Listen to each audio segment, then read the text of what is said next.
Such a relaxing music, huh? Love it, love it, love it.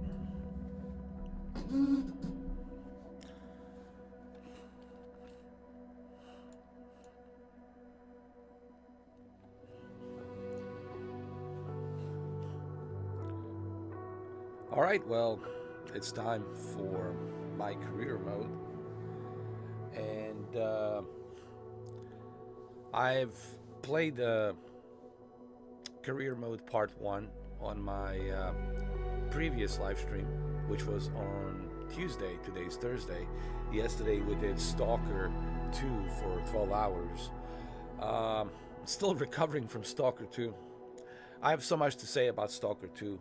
I might make a video about it probably on Monday, because I still have to do part 2, part 3 on Stalker 2. But I also want to embark into my career mode on Flight Simulator 24, which I have already finished my private pilot license. And throughout this private pilot license, I can embark and do all these other missions that I want to do. So career mode is probably one of the coolest features in Microsoft Flight Simulator 24. In terms of differences, there's definitely some differences in terms of graphics, but that's something I will talk about on a separate video, because there's still so much more for me to explore and discover and look at. There's so many things I got to do on this simulator. It was just released this week, so you're not going to have like my official review of this till like mid-December, just in time for Christmas. Then you'll have my official review, because then I'll have enough time to know exactly how this simulator is and how it behaves, and in terms of physics and graphics and all of the features that it has and things that you can do, and because there's so much that I need to spend time with this flight simulator to understand its behavior and how it operates, and how it operates differently from the 2020 flight simulator, which is now reaching its 4 years, I think close to 5 years. I think it'll be 5 years how old the 2020 simulator is. It'll get close to 5 years pretty soon, which is amazing, right? Time just flies by, man. 5 years already has been just gone. And that also reminds me how old I am, and I'm an old geezer. I can't believe I'm still here sitting on this chair talking to you guys. It's just unbelievable. This YouTube thing, I never thought it would reach this far, to be honest.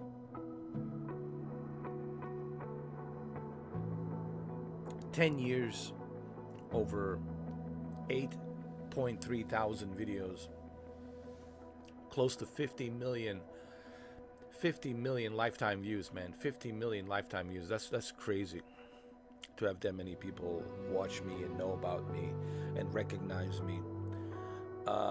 It's truly remarkable, and what a ride, man, right? Past 10 years, what a ride. Now, speaking of rides, let's jump into a career mode. Let's continue our career, shall we? Let's not waste any time.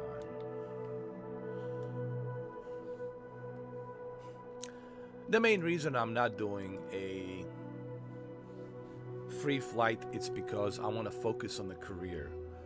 One thing at a time, guys, okay? Free flight, it's something I will do after I have enough of career mode.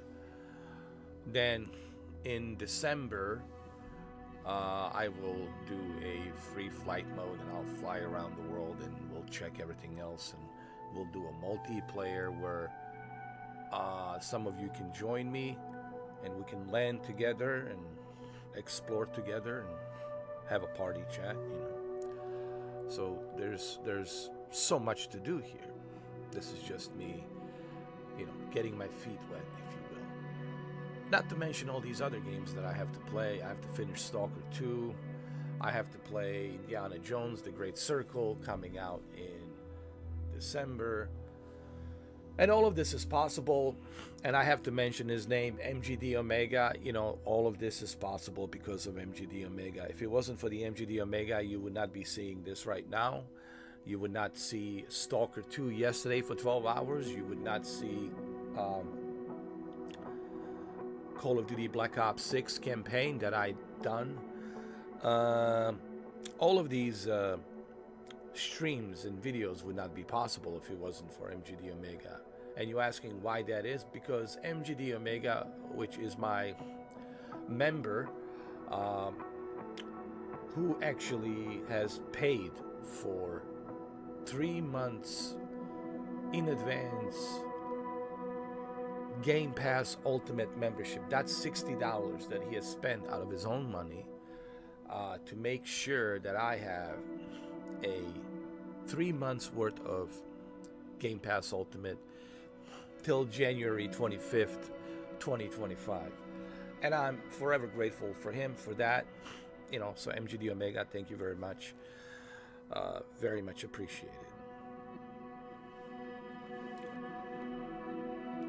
And he really wanted me to dive into this game and many other games that are coming on the Xbox throughout this holiday season, including Indiana Jones: The Great Circle. But specifically, he wanted to know how I feel about Microsoft Flight Simulator 2024, or as I like to call it, Flight Simulator 24, FS24. Honestly, I just like to call it FS24 because FS24 sounds much cooler, All right, so let's continue with career mode. This is my character right here. These are my headquarters. All right.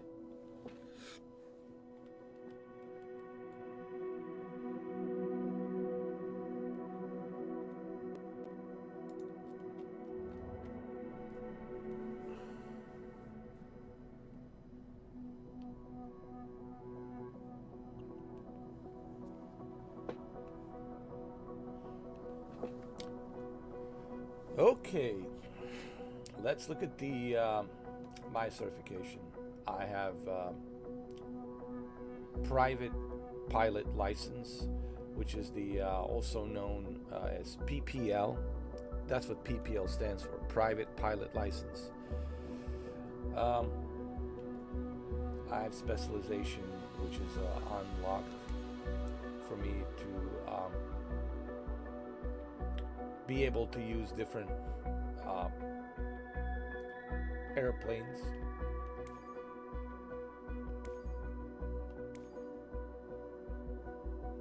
Now, the Vision Jet 2, you have to pass, obviously,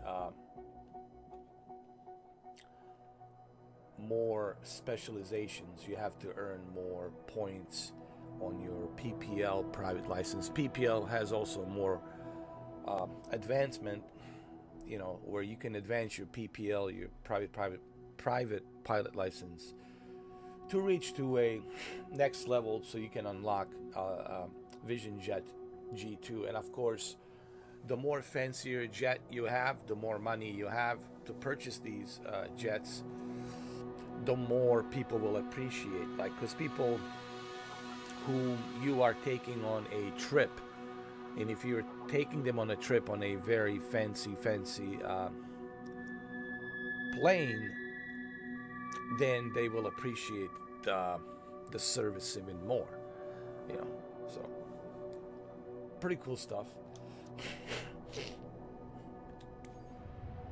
So I'm currently based here in Los Angeles County, LA County, which is the right next to Riverside, not far from San Bernardino.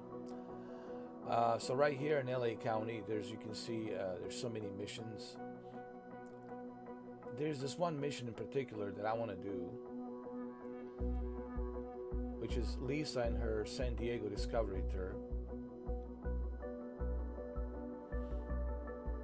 And I want to do this mission as well.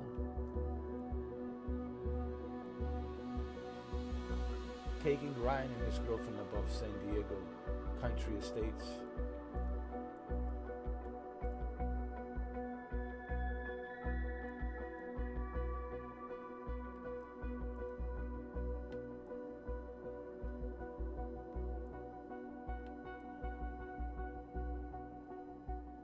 Let me see.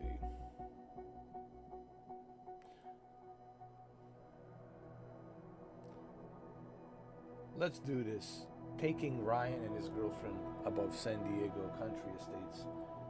Let's do that.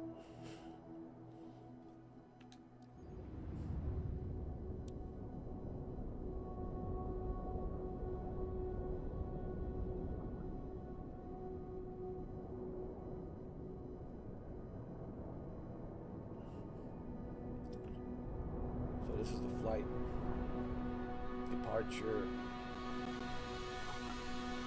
Got it. Accept the mission.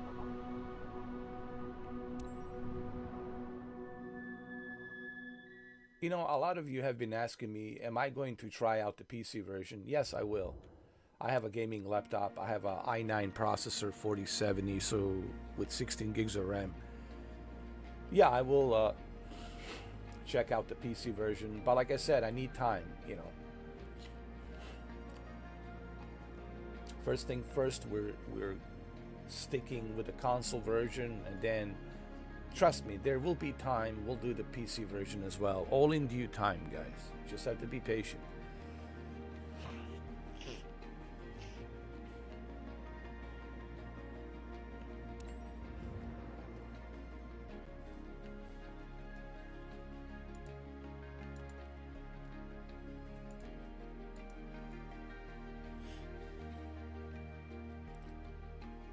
Alright, so this mission is where I'm taking Michael and his girlfriend to the San Diego country estate. Now, this is something that you can skip the taxi. You don't have to do it, but I like to do it because it's just makes it more realistic, where you're checking your plane, making sure everything is ready before you take off.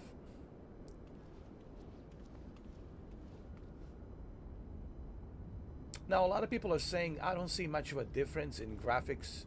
Guys, you have to keep in mind we're on the console. We're on the Xbox Series X. And Xbox Series X, it is powerful, but it's not powerful enough for the demand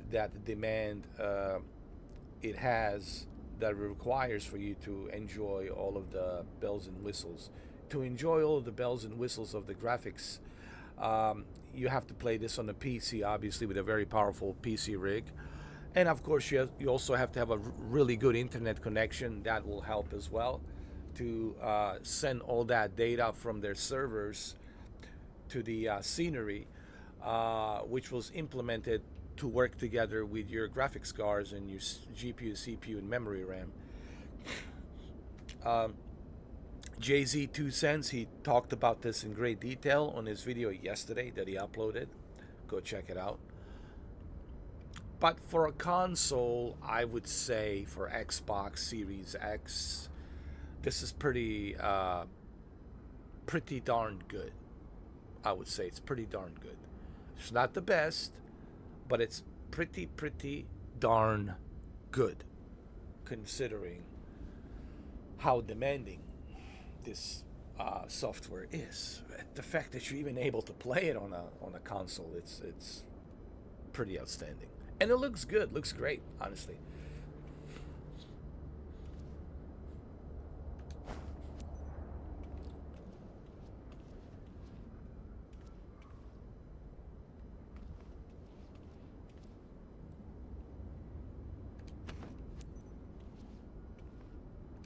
Let's remove all of this stuff. Like I said, this is a pretty big week for Xbox.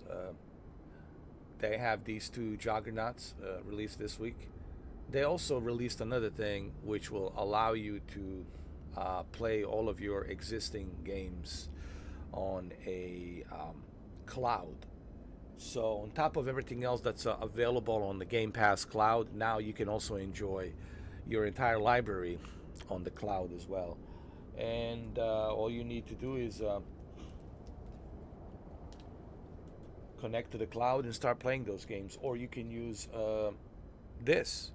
You can use the Oculus Quest 3 and you can play all of your Xbox cloud games on this thing right here. So this gives even more value to this headset. You know, so Xbox, as all of you know right now, it's a service, a service that will allow you to enjoy their service and their games that they have and the games that you have and purchase, to enjoy it wherever you want to enjoy it. And I think that's one of the accolades that only Microsoft has right now at the moment. No other service out there has that at the moment. So the accolades that you are getting with the Game Pass are of true value, in my opinion, because no one else is doing what Phil Spencer is doing, and I think that's remarkable. Don't expect Sony to ever do that, because Sony is really not interested in doing that. Don't expect Apple to do something like that, because Apple is not interested in doing that. They're interested in profit, but so is Microsoft. But Microsoft, it's more pro-consumer than anti-consumer. So this is, I think that people need to understand a couple of things. And I see a lot of people make this mistake. Sony, it's not pro-consumer. Sony, it's anti-consumer. Yes, it's in business to make a lot of money, but the way it's making its money, it's anti-consumer. They're not giving you what you want. They're not giving you what you should have. They're not giving you what you should deserve to have. While on the Microsoft side, yes, they're also in business of making money. They're all in business of making money, all right? They're not doing this for free. It's not a charity. It's not a Red Cross. It's not UNICEF. But the difference is, it's like Phil Spencer says, they're not doing those slimy things like the others are doing. They are in business to make money, but they're doing it a pro-consumer way. They're not doing it anti-consumer way. What would be the anti-consumer way? The anti-consumer way would be for them to put barriers and boundaries. Barriers and boundaries that Sony has established and Apple has established, where they give you only certain limited experiences on how you can experience their games. With Sony, if you want to experience God of War Ragnarok, it doesn't matter if you have that PlayStation Plus premium membership. You still have to pay for it, $70. Now, if you want to experience it on a PC, on an ultra-wide screen, well, you'll have to pay another $70 for that experience as well. I don't like that. That is anti-consumer. That is not pro-consumer. So those are the differences. Those are the two major key differences that I don't see anybody acknowledge. I have acknowledged this, and I will continue to acknowledge this because that is the fact, you know. And keep in mind, no one is doing what Microsoft is doing. Keep that in mind. No one is doing what Phil Spencer is doing. He's the only one doing it. So keep that in mind as well.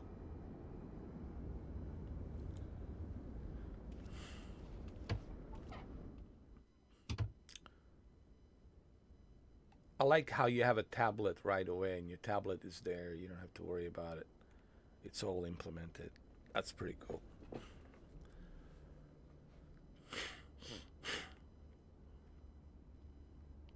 Now, to pull up a tablet, you just press LB and the back button, and it pops up, and you can get your tablet. You can look at your tablet. You can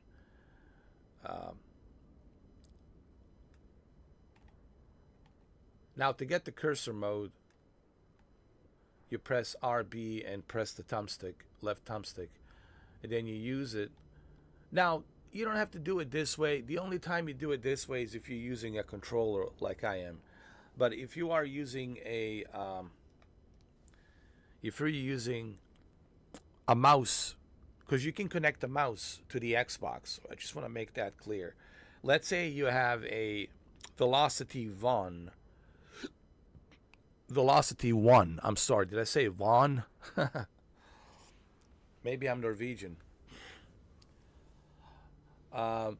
Velocity 1 flight stick. If you have a Velocity 1 flight stick, you can connect the mouse to your Xbox and use Velocity 1 and the mouse, and I think that will make the experience even more enjoyable when you have Velocity 1 flight stick, right?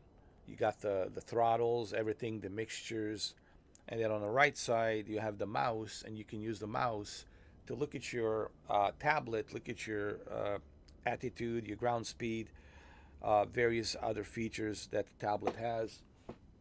Pretty cool feature that you can do that with a mouse. And that's pretty good experience for a console that you can do that. We can put a 32-inch OLED monitor in front of you with a Velocity 1 flight stick, which I do have, and then the mouse on the right side to make it easier to check your tablet and other things and instruments, which makes the experience even more immersive. Now, using a controller, it's a bare minimum of, like, okay, let's say you have no flight stick controller, you have no Velocity 1, and you're just stuck with this. It's doable, but the best experience will come from a Velocity 1 flight stick connected with a mouse. That's where you will have that true Microsoft Flight Simulator experience.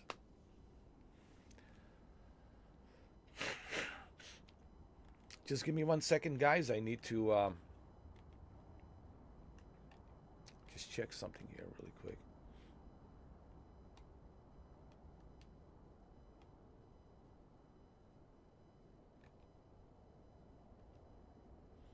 So I just want to look at my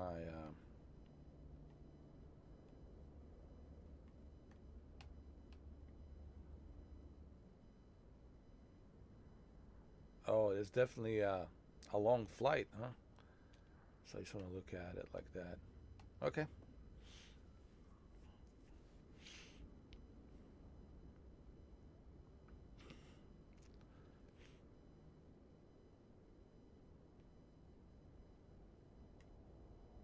And you press the LB and back button to exit the tablet. All right, now that the checklist is done, now keep in mind you don't have to do this checklist every single time. The checklist is something that you can do if you want to. You can always skip to the taxi, but I want to do it because I want the experience to be more immersive. All right, guys, just give me a second. I just have to turn on my fan because it's really hot here in my office. I'm in Miami, dude. It doesn't matter if it's November, if it's almost Thanksgiving. It's Miami. It's always hot. You know, it's tropics, and it is what it is. So I need to turn on my fan because I'm trying to save money on electricity bill, because air condition just drinks electricity bill, man. So just give me a sec.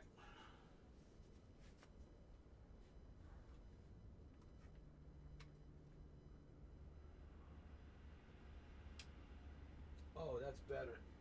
Woo! Woo! Oh, Lord. Oh, Lord. That's much better.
All right, there we go.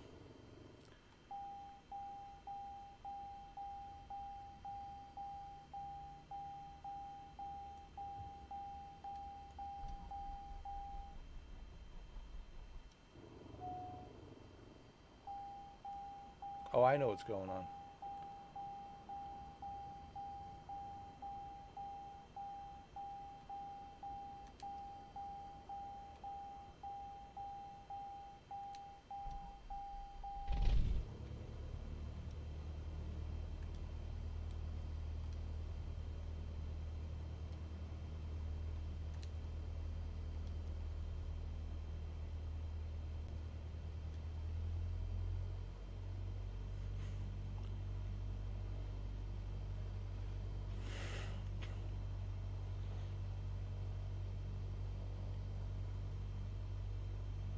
I'm just making sure everything's working. All right.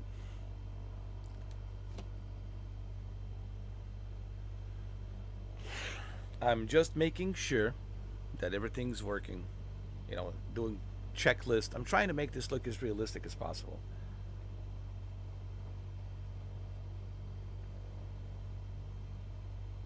I'm just making sure, as you should, that everything's working properly and that everything's good.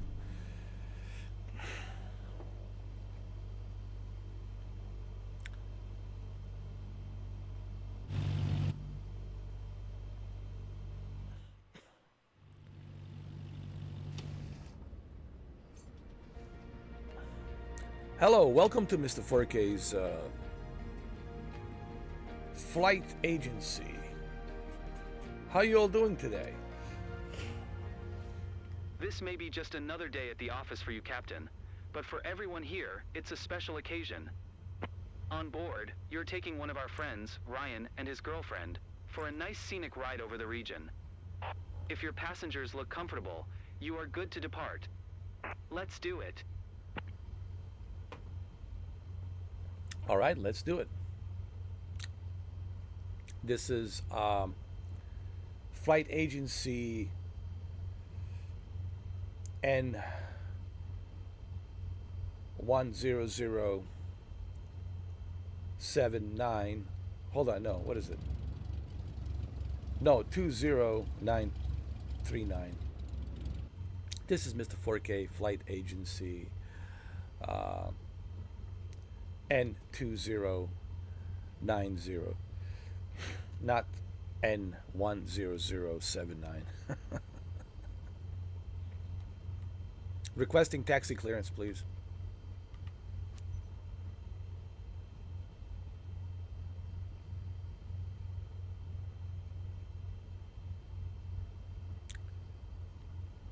I'm just waiting for a clearance. Cessna November 209er tree, 9er taxi, 2, and hold short of runway 27 via taxiway Alpha. Contact tower on 121.65 when ready. Copy that. Niner 10079. I'm sorry. Niner 2029. Runway 27. Copy. Taxiing hold short runway 27 using taxiway Alpha Cessna 9er Tree 9er. Copy that.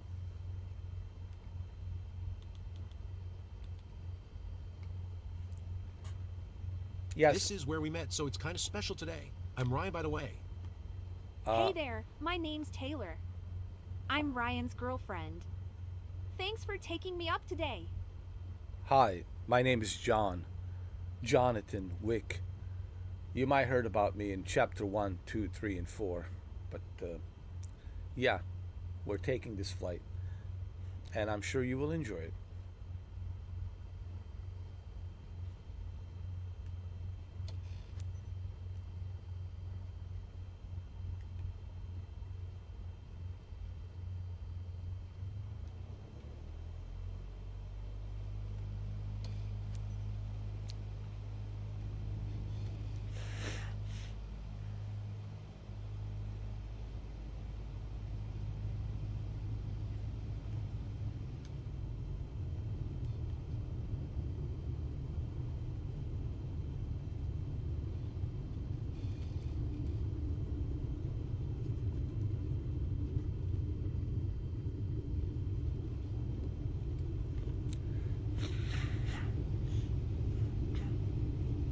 So, what made you decide to take a flight, if you don't mind me asking? What made you guys decide to do this?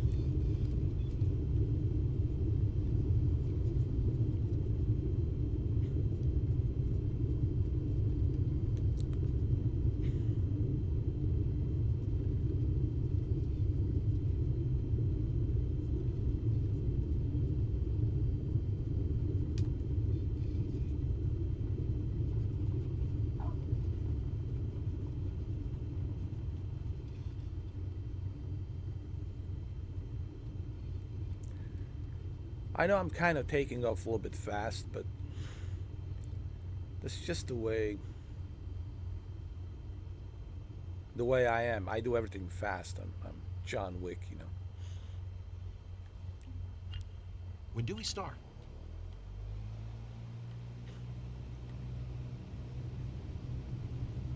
We start right now.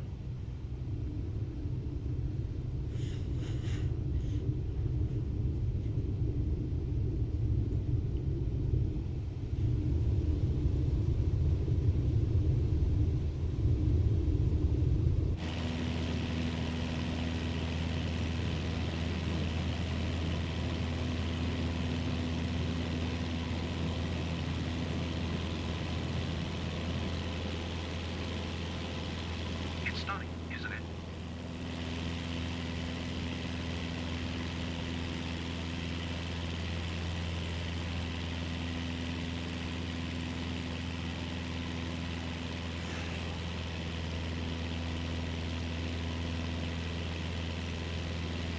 Cessna Niner Tree Niner, continue for east departure.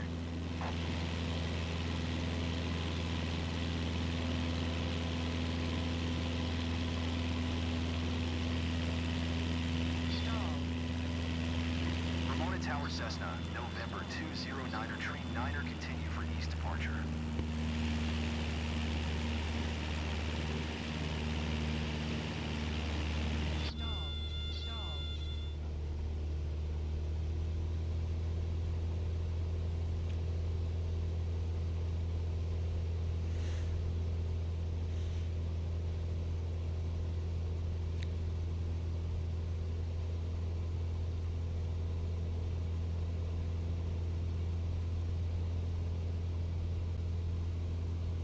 You okay? Not scared? I'm too excited to be scared. That's right. There's nothing to be scared of here, okay?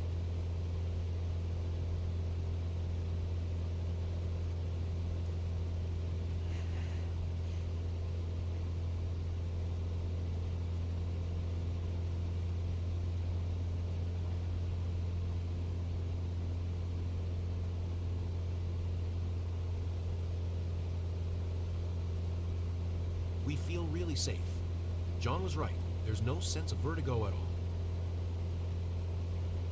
Well, thank you for that compliment. I appreciate it. Make sure you give me 5 stars, okay? So I can buy a better plane.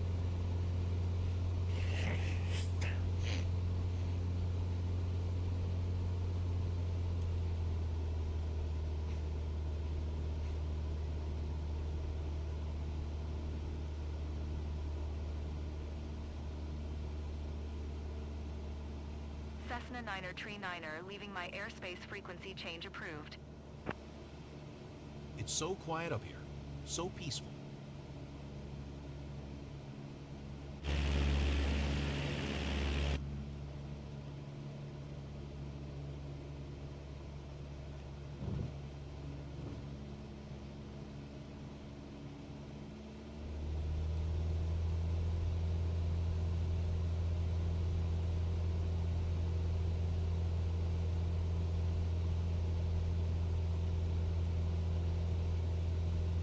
Cessna Niner Tree Niner, please acknowledge. Ramona Tower Cessna, November 209er. It's Tree not our most Niner romantic frequency spot, change. but I have great memories with you here. We should definitely go back. Good old times.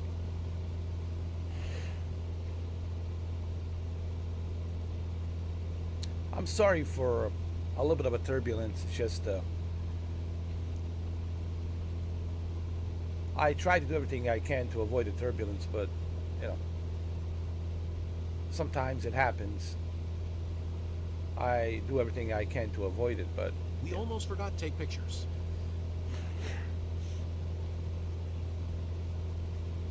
oh, you guys should definitely take pictures. Post it on the Instagram, Facebook, Twitter, and all the other social media, TikTok, you know, YouTube, you name it.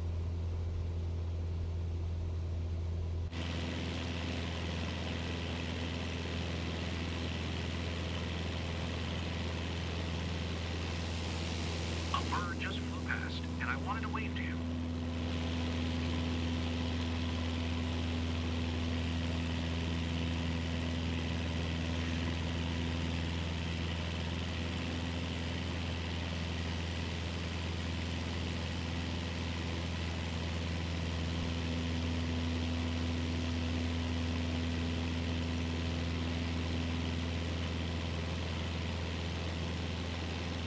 Ryan, even better than you thought, right? John, it's awesome. Can't believe I'm actually doing this. And it's great to fly with our pilot. I'm happy for you. I'll let you to enjoy the moment. Thank you. I'm glad you guys are enjoying my flight. It makes me happy knowing that I'm doing my job, you know.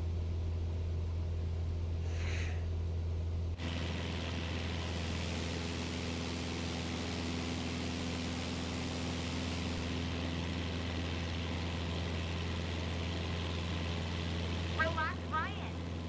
You're gripping the seat so hard you're going to break your hand.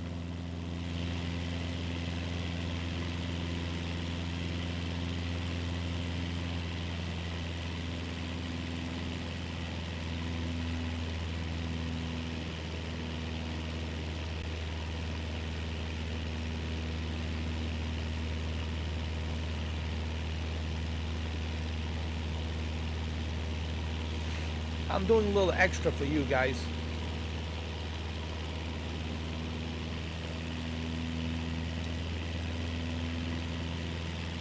We're up high, but it's okay.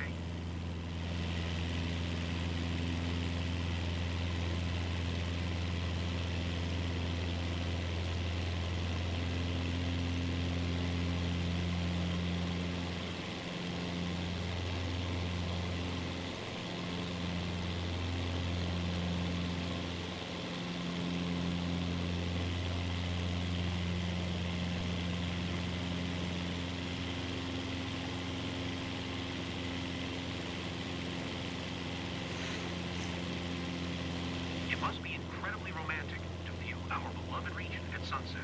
Definitely need to book that together, honey.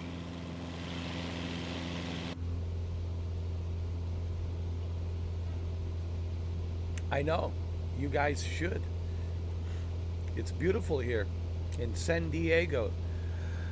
As Ron Burgundy would say, stay classy, San Diego.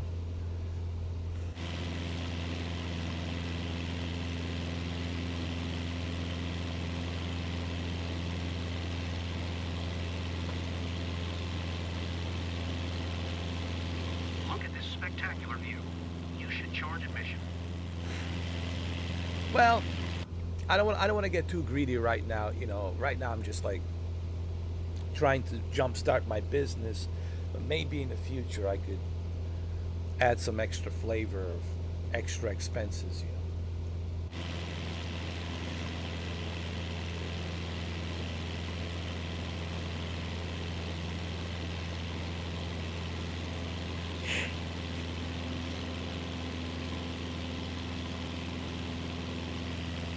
It's so quiet. I feel like we're in a movie.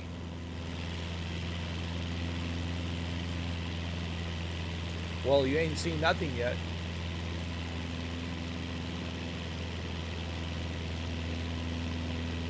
Trust me. You ain't seen nothing yet.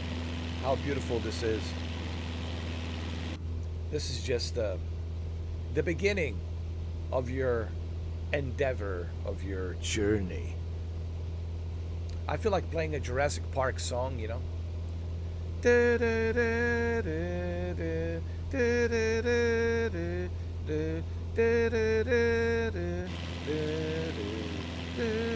wish we could see places we know, but also discover some we don't. 500. Maybe we won't recognize anything. Oh, you will. Trust me. You will recognize. I'm playing a Jurassic Park theme.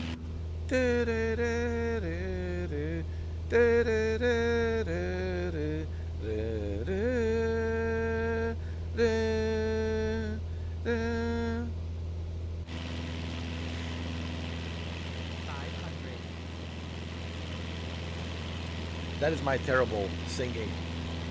My terrible theme song music. I'm not doing justice to John Williams' orchestra.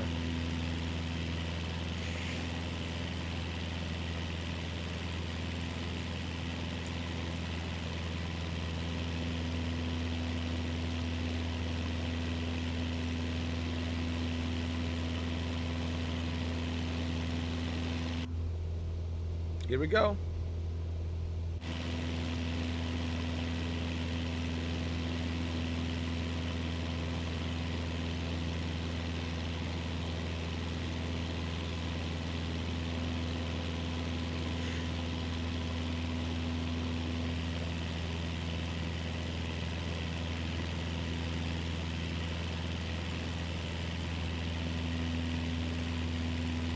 I hope you guys can see everything that you need to see.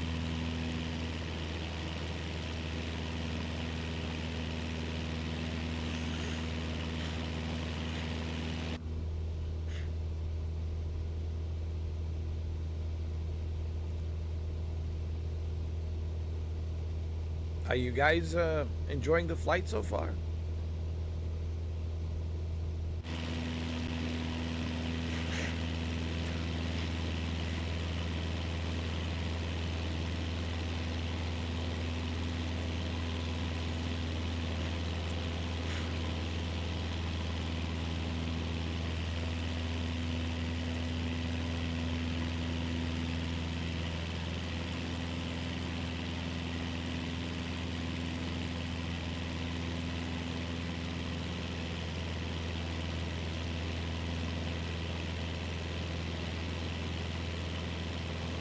I hope everything's satisfactory.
Sorry guys, I have allergies. My apologies.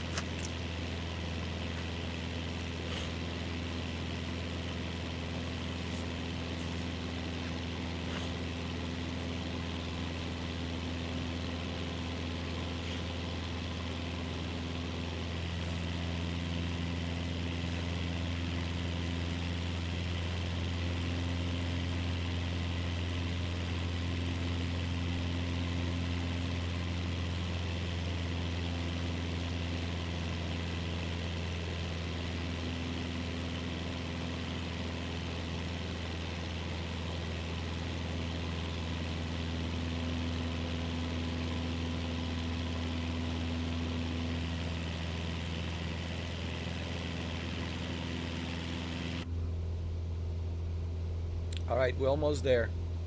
2.3 nautical miles, and you will see San Diego Country Estates.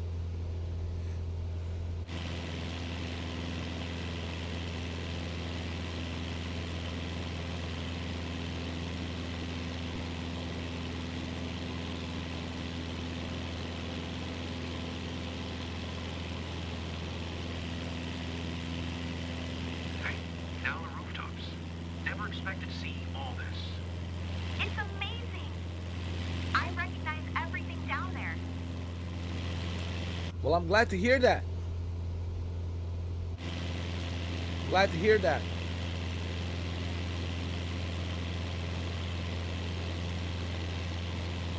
I'm very happy to hear that.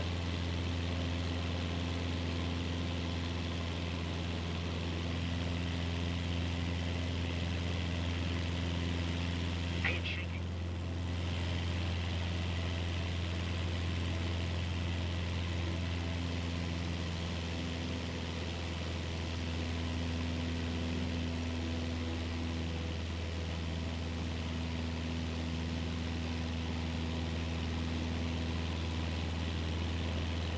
It's hard to enjoy the scenery at this speed.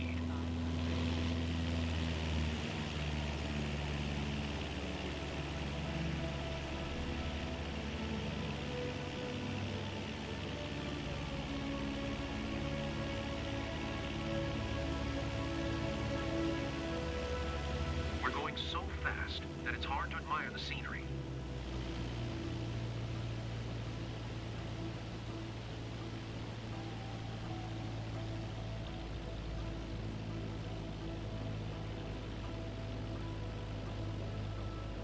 How about now? Better?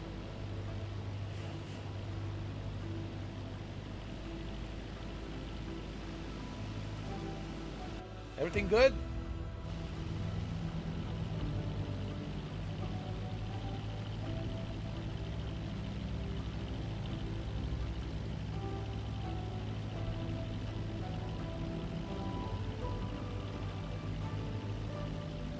You can see every detail. Good, good, good.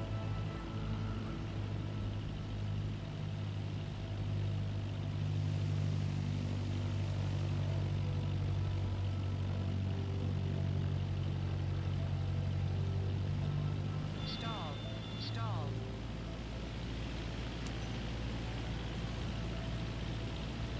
Stall.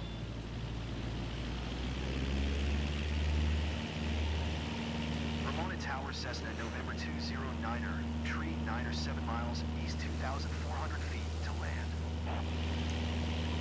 Cessna November 209er Tree 9er Ramona Tower. Well, Altimeter 29er decimal 9er 2 fly I hope straight, you guys have runway enjoyed 27. the flight. I hope everything was satisfactory. Big street and runway 27 Cessna, 9er, tree 9er.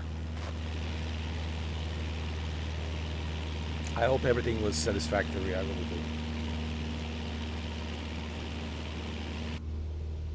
You guys said you were able to see every detail. Well, I'm happy for that you were able to see every detail. When we took off, I thought there should have been a drum roll or something.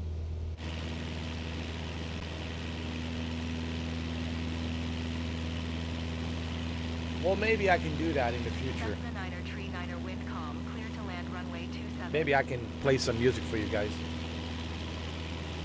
Clear to land runway 27 Cessna, 9er, tree 9er.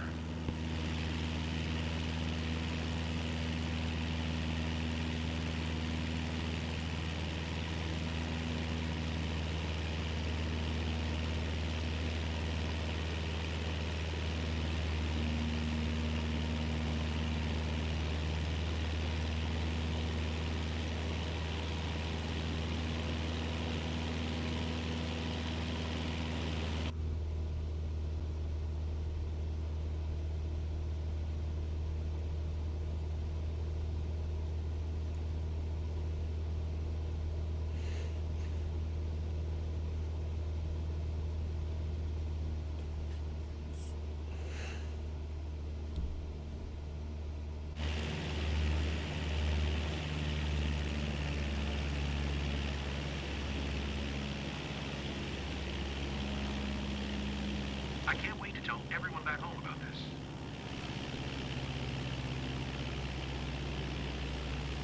Well, I'm very satisfied that you guys were pleased that you were able to see San Almost there, Diego guys. Country Estate. So Ryan having a good time? Ready for another round? Great flight over my beloved San Diego country estates. Let's do it again.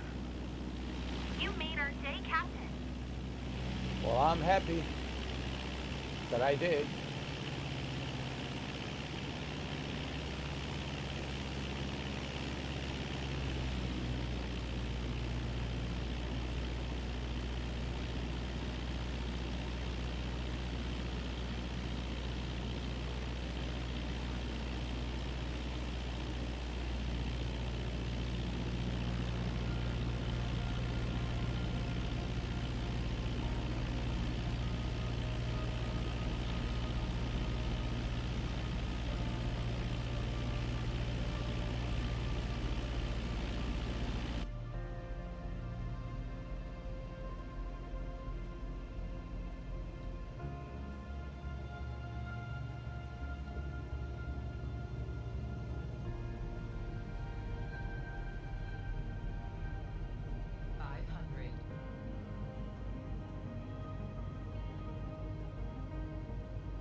Smooth, huh? A bit shaky, but I'm totally excited right now.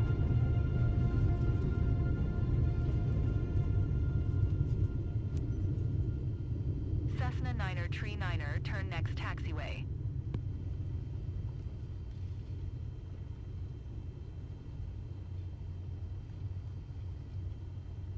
Cessna Niner Tree Niner contact, ground on 121.65. Copy that. Waiting for the clearance.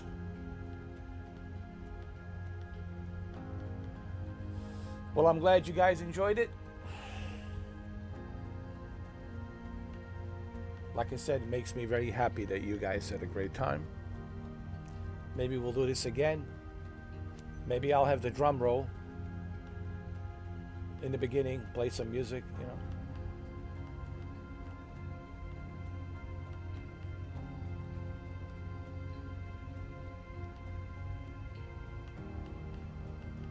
Cessna Niner Tree. Niner, please acknowledge.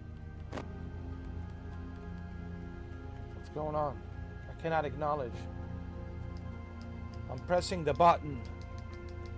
I'm pressing the button. I'm sorry. I cannot acknowledge. I can't. Cessna Niner Tree. Niner, please acknowledge. Taxiing to general aviation parking using taxiway Alpha Cessna Niner Tree Niner.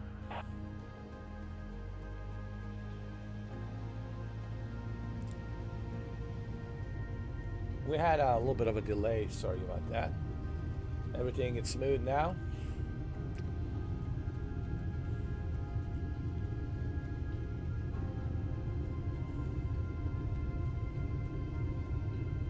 Hey, listen, not bad for an amateur, right? I think I did okay for the most part. Sure, it could have been better, but hey, I think I did okay.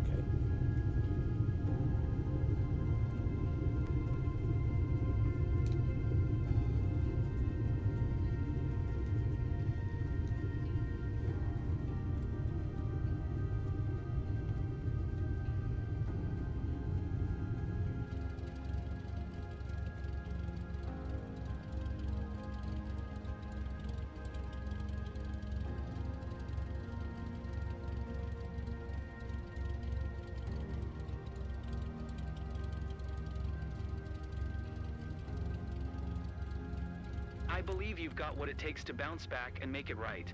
I'm sure our guests had a thrill over their home region anyway. I'm sure they did. I'm really glad you guys had a great time.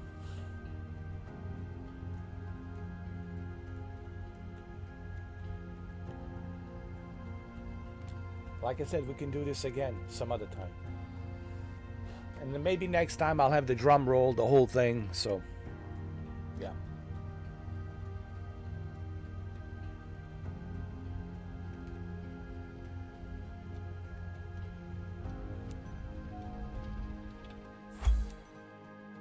Thank you.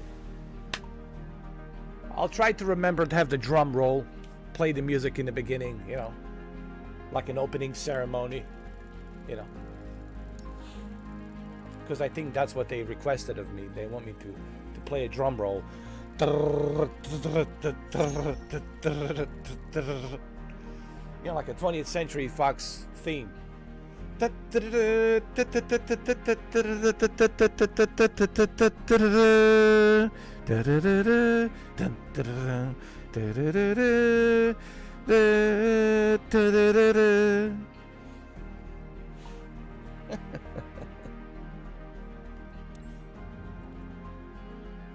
Going back to the headquarters.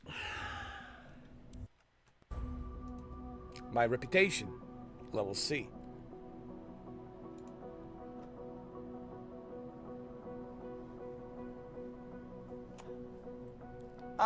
It's still early to tell, Shinobi. I need to spend more time, obviously, you know. I need to do more tests. I'm not going to be able to tell you till December, like maybe by the end of, you know, beginning of Christmas or before Christmas, around there somewhere. I'll have more idea as to the differences between the 2020 and 24. There are differences, but right now it's too early for me to tell you, because there's so much I need to, you know, discover. And you got to remember, man, I got so many games to play. Yesterday I did 12 hours on Stalker 2, and remember when this game was released, we couldn't access the game.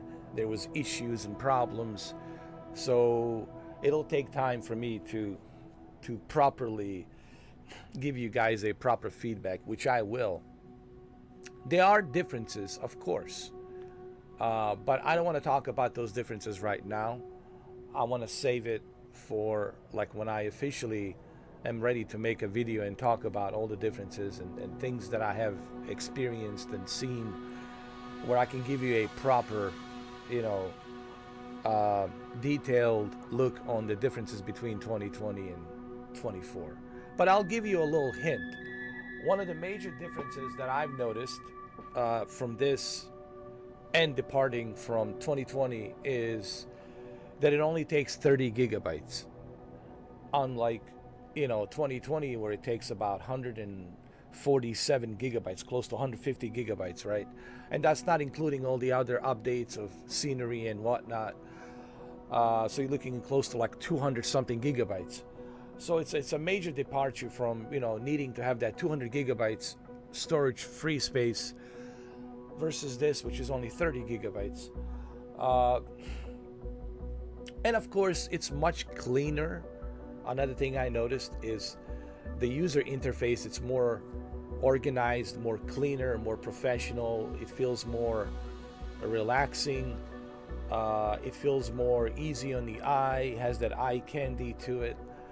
While the 2020 felt just like a Xbox user interface, where it looks like an Xbox user interface. This feels more like it stands out on its own in terms of a user interface, in terms of the how user-friendly it is to access everything. Another thing is the tablet. You know, you have a tablet right away. You can press a button and get the tablet out, and you can look at the tablet. You can look at the map. You can see where you're going, right? Do the checklists and other things. I also noticed the accessibility is through the roof. in this game. Everything is accessible. Walk around the plane, look at your avatar, right? You can create your own avatar. You can look at the torso of your avatar. Your co-pilot, you can choose a co-pilot to be a male or female. You can dress them any way you want to dress them. There's definitely, my first impression is, there are differences, of course, without a doubt. This is different. But in terms of in-depth detail, for me to give you guys and you in-depth detail, you have to remember this is my second time now trying this flight simulator, so I need more time. And it's not going to be till like maybe before Christmas, December 24th, Christmas Eve, where I will be able to give you guys a proper video on everything that I have experienced, everything that I have discovered. I need to clock in more hours with this game to give you all the details, and also to test the PC version, to look at the PC version and how the PC version behaves versus the console version, and how the VR it's implemented, and how VR works with you know, Oculus Quest, Meta Quest 3, which I have right over here, and also to check out the cloud version of the game to see how the cloud version works. So there's a lot of stuff for me to do before I actually give a fair, proper assessment of what I think the major key differences are between the original 2020, which is going to be 5 years now. Next year, 5 years. In August, it'll be 5 years, which is a pretty, you know, old game now. It's 5 years, so there's definitely changes and differences. Now, MSFS Microsoft Flight Simulator 2020, it's still good. I can still play it. I can still enjoy it. But I don't think people will go back to it because they have something better. I think the whole idea that Asobo has here is they're trying to bring everybody from MSFS 2020 to come back to MSFS 24. And I think eventually they will close down MSFS 2020. Once everybody has transferred to MSFS 24, which I'm sure by the end of next year and beginning of 2026, majority of people will adapt and transfer to Microsoft Flight Simulator 2024. And by 2026, I think they will most likely close down the servers to 2020, and they'll just keep all the focus momentum on the this one, Microsoft Flight Simulator 2024. I think that's the idea. It's just Asobo and Microsoft is not telling us this, but I think that's the whole premise, that's the whole idea here, to get everybody transferred to this right here. But this is something that will take time. It's not going to happen overnight, right? But with all the updates and everything, I'm sure we'll see that.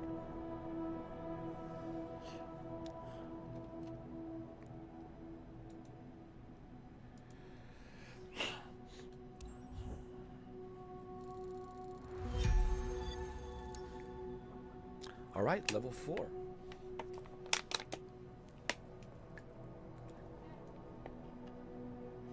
New level reached.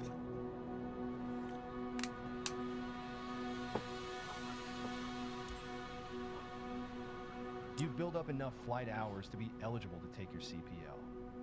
All right. CPL now. My commercial pilot license.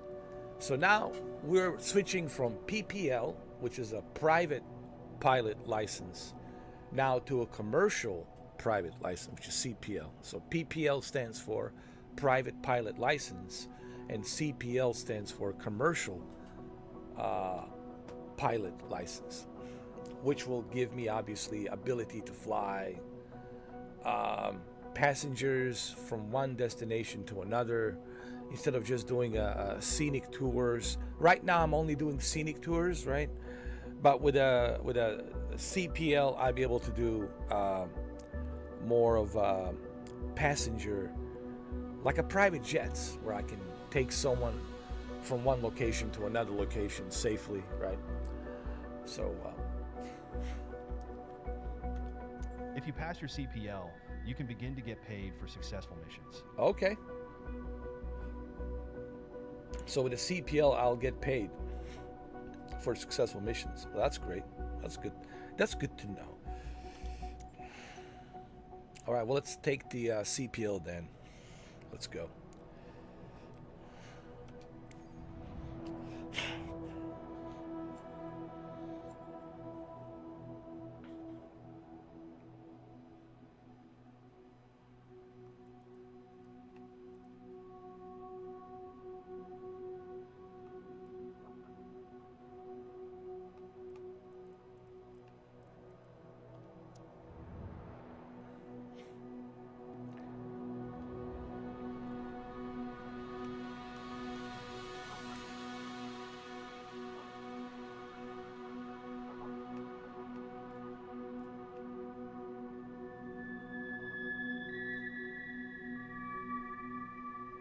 All right, commercial pilot license. Here we go.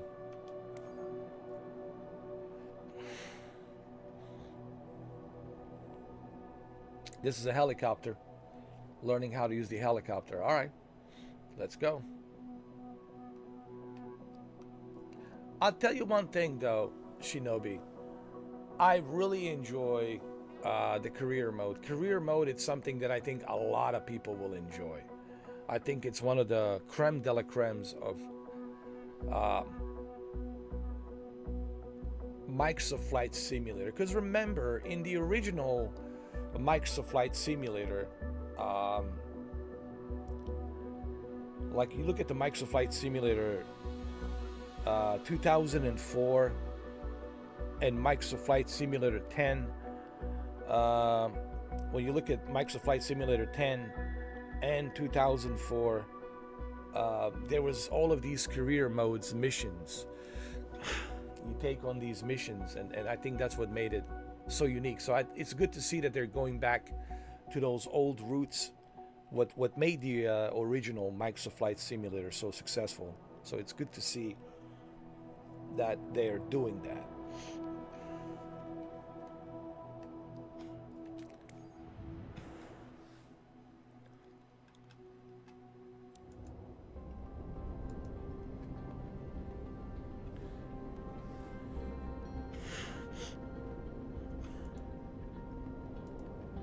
To me, any simulator, it's relaxing, Shinobi. Whether it is I'm flying, whether it is I'm driving a train or driving a bus, to me, simulators have always been relaxing. Whether I'm driving, a train like a Japanese train, or a train simulator, or American truck, Euro truck. Any of these simulators, to me, it's relaxing. So of course, Microsoft Flight Simulator, it's no exception. It's enjoyable and it's relaxing. And visuals definitely helps.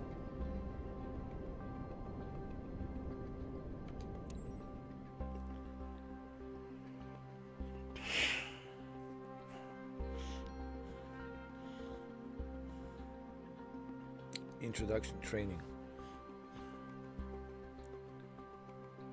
Remember, this is a rotor. We're doing a rotor training, which is the helicopter.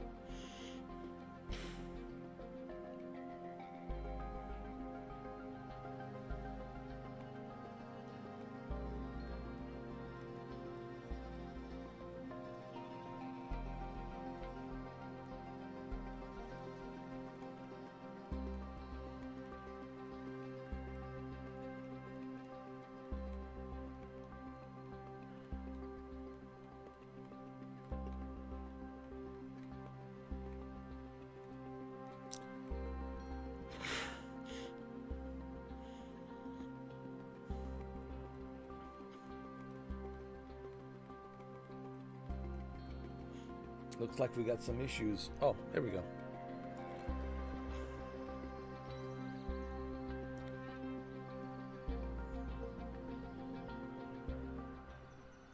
Welcome to the beginning of your rotorcraft journey and our first helicopter lesson.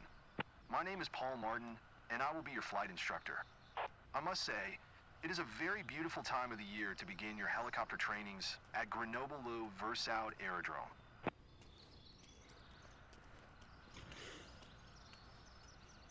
Meet our trainer helicopter, Cabri G2. You already know how the flight control surfaces of airplanes work, right? But do you understand how a helicopter turns without ailerons and speeds up without elevator? Here, look at the Cabri's main rotor.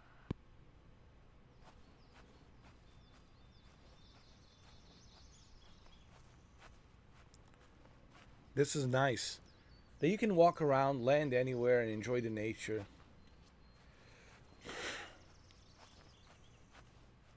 Hey, where are you going? Come back to the helicopter to continue our training. This is our main control surface. By tilting the main rotor disc forward, backward, left, or right, we can change the direction of the thrust vector and move the helicopter in the chosen direction. As with most French-designed helicopters, the main rotor blades advance in a clockwise direction. What do you think we need the tail rotor for? Walk closer and look at it.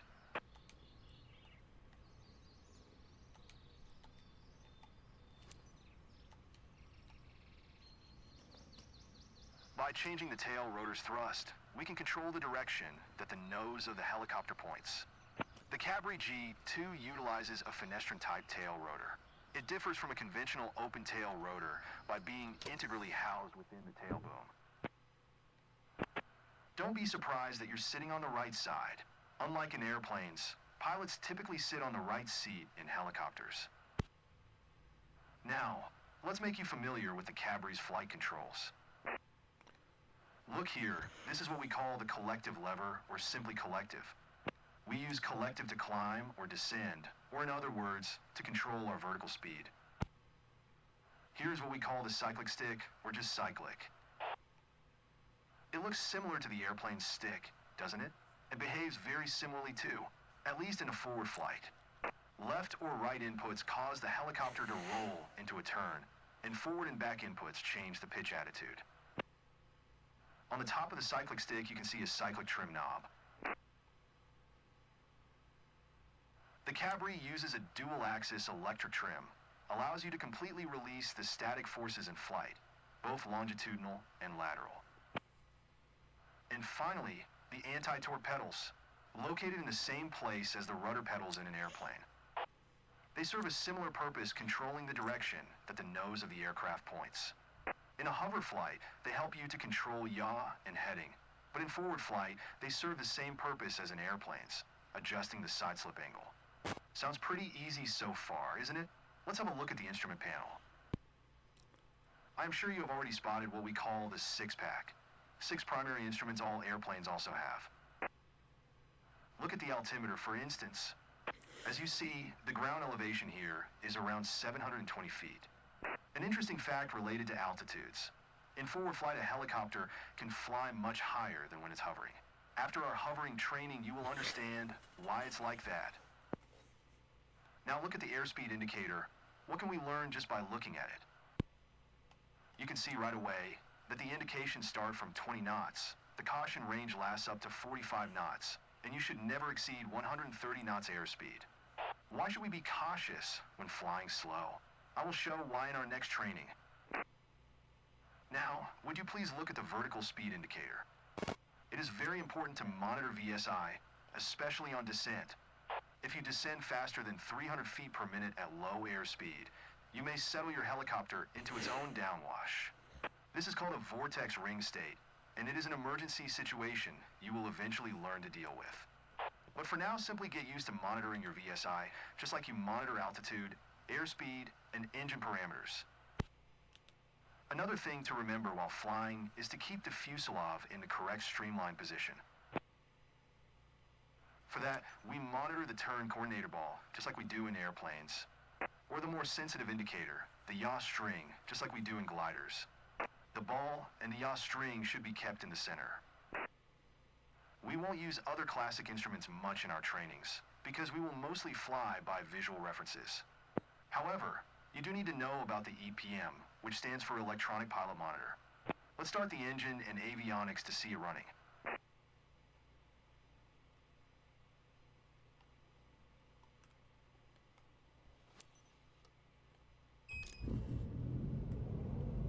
Wait, we didn't finish our ground training yet.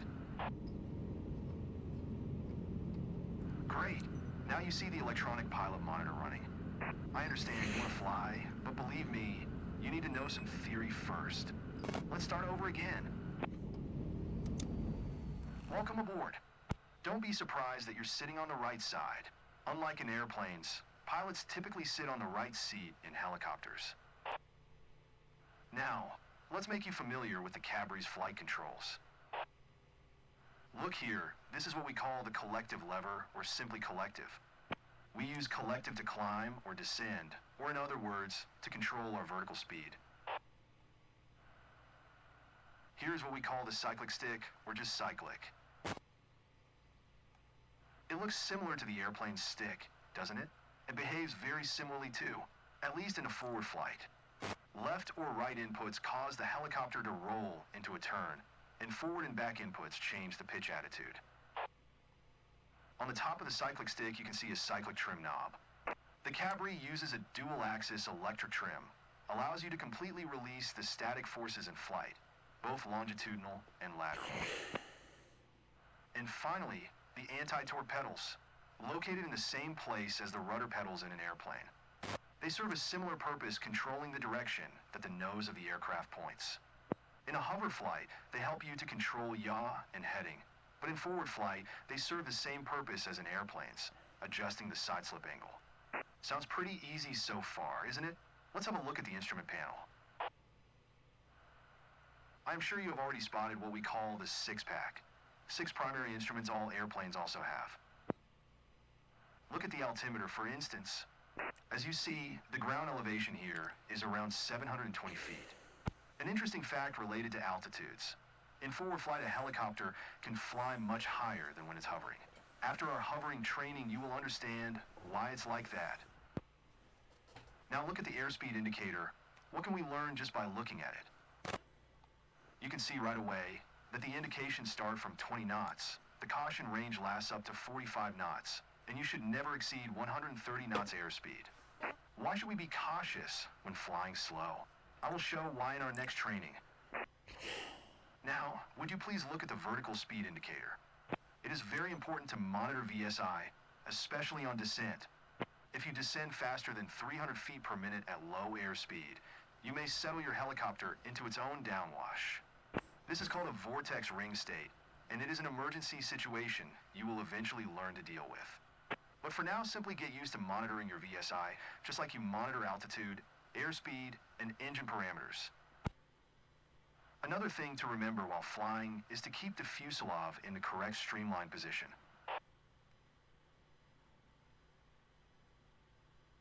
For that, we monitor the turn coordinator ball, just like we do in airplanes. Or the more sensitive indicator, the yaw string, just like we do in gliders. The ball and the yaw string should be kept in the center. We won't use other classic instruments much in our trainings, because we will mostly fly by visual references. However, you do need to know about the EPM, which stands for Electronic Pilot Monitor. Let's start the engine and avionics to see it running.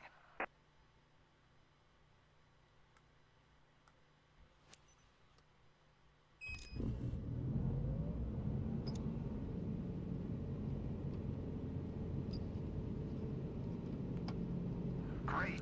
Now you see the Electronic Pilot Monitor running.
Okay, I'm looking at it.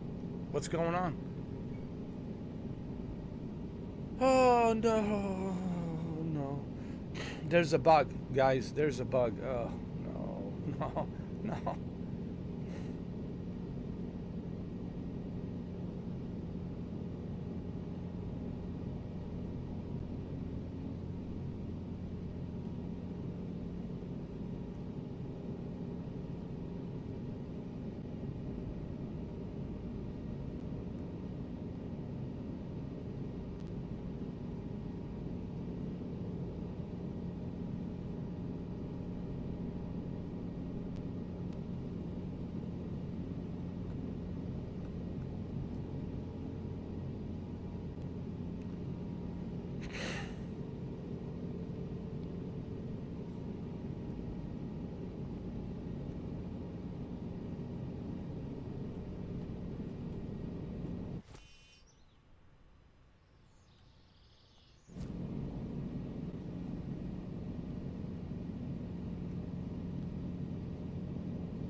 Oh, this is wonderful.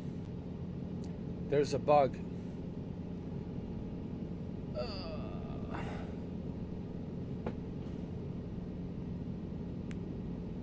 Oh, Microsoft Flight Simulator. Why? Why? Why? Why? Why?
Why? Well, this is where it kind of sucks. This is where it screws up the experience. Look, man, I know it's impossible to get everything perfect. I know, I get it. But my God, you know, this is why you do beta testing. You let everybody beta test, not just selected few. This is why you let people test your product in advance. You had how many years to have everyone test this, not just selected few, you know, so you can get the feedback on the bugs and fix those bugs and get those bugs ready. This is one of the whole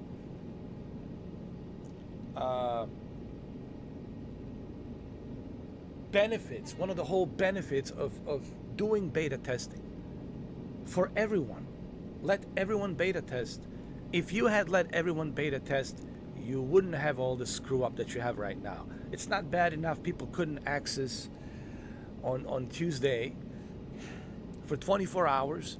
But now on top of that, now you're having these bugs, which is really annoying because I hate to go back and forth, you know, waste time and listen to this guy telling me the same thing. It really sucks, man.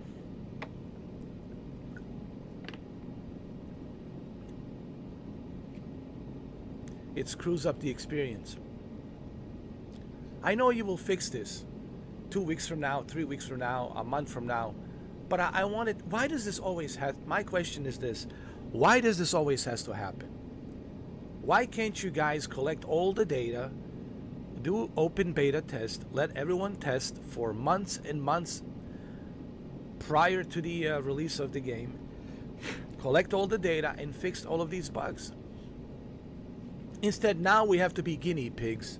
Now we have to be guinea pigs. Now we have to tell you, oh, you got a bug. Well, guess what? That screws up my experience.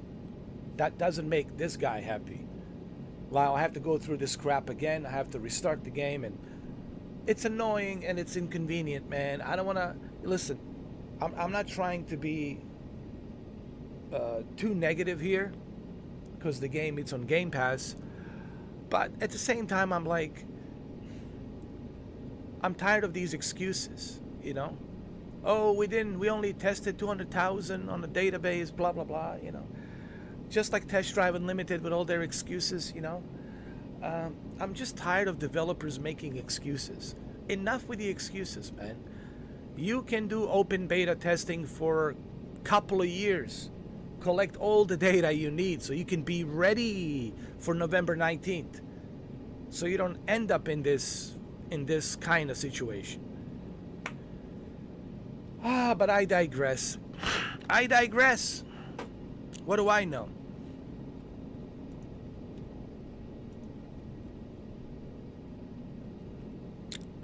Yes, Jose.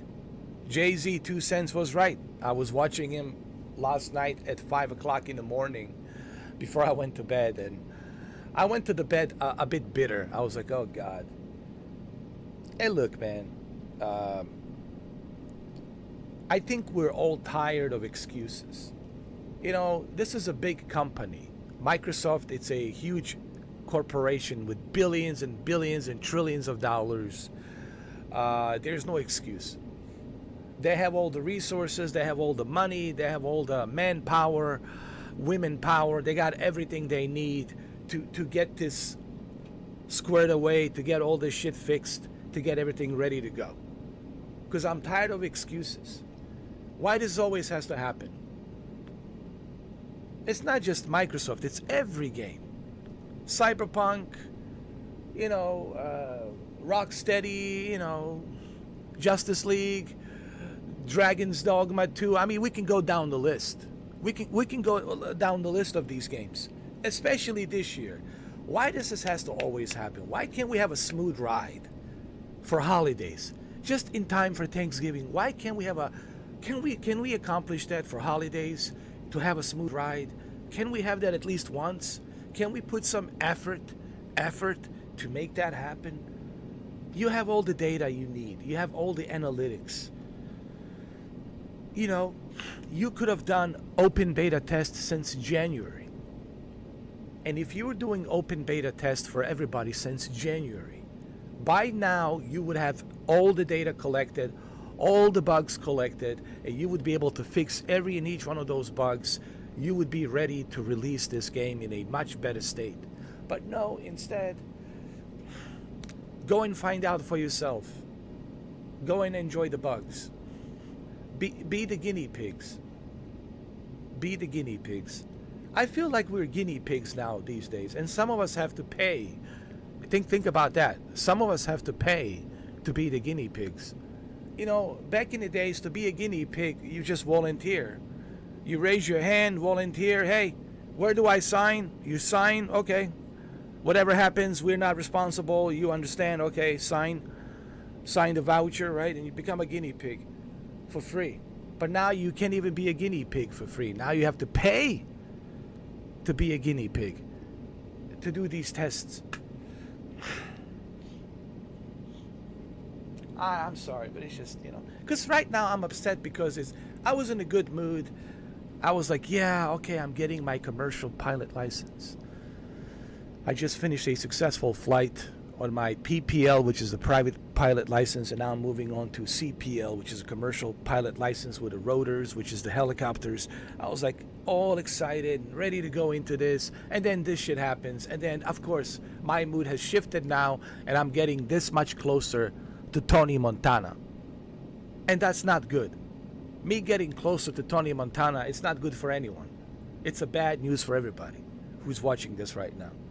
And you don't want me to be a Tony Montana, because that's how I get demonetized and that's how I get shadow banned, because once Tony Montana comes out,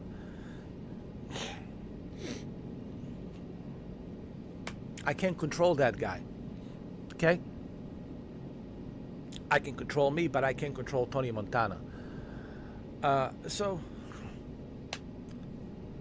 I don't want to go there. I don't want to go into Tony Montana mode, but I'm just saying, you know, this is kind of boiling my blood pressure a little bit, and that's not good.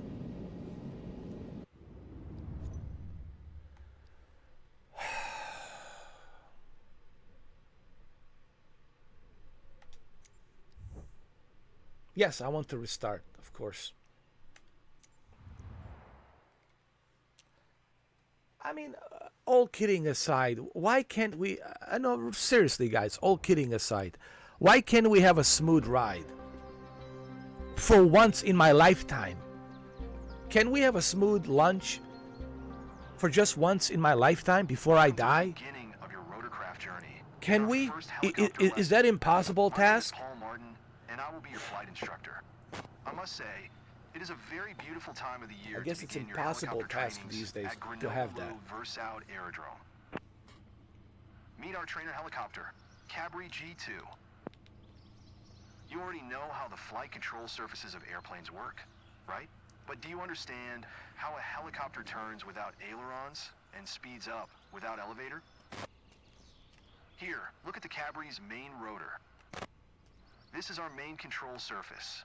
By tilting the main rotor disc forward, backward, left, or right, we can change the direction of the thrust vector and move the helicopter in the chosen direction. As with most French-designed helicopters, the main rotor blades advance in a clockwise direction. What do you think we need the tail rotor for? Walk closer and look at it. By changing the tail rotor's thrust, we can control the direction that the nose of the helicopter points. The Cabri G2 utilizes a fenestrine-type tail rotor. It differs from a conventional open-tail rotor by being integrally housed within the tail boom. Now let's continue our training inside the cockpit. Get in and buckle up.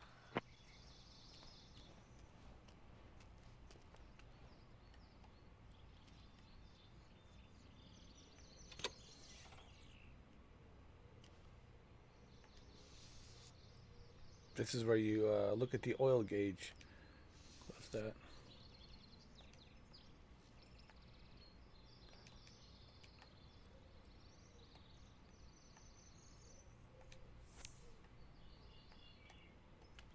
I want to make sure I check everything before I go inside, Jose.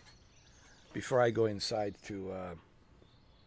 and Shinobi, Jose Shinobi, before I go inside, to listen to this instructor yet again.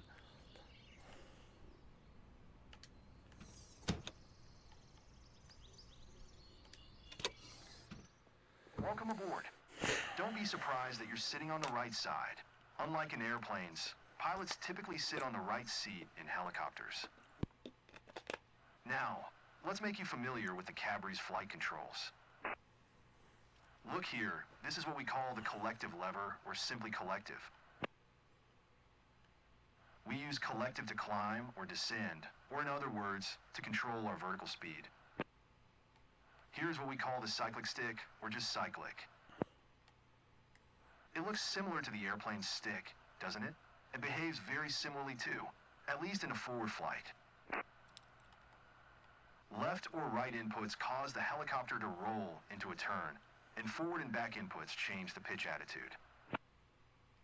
On the top of the cyclic stick, you can see a cyclic trim knob.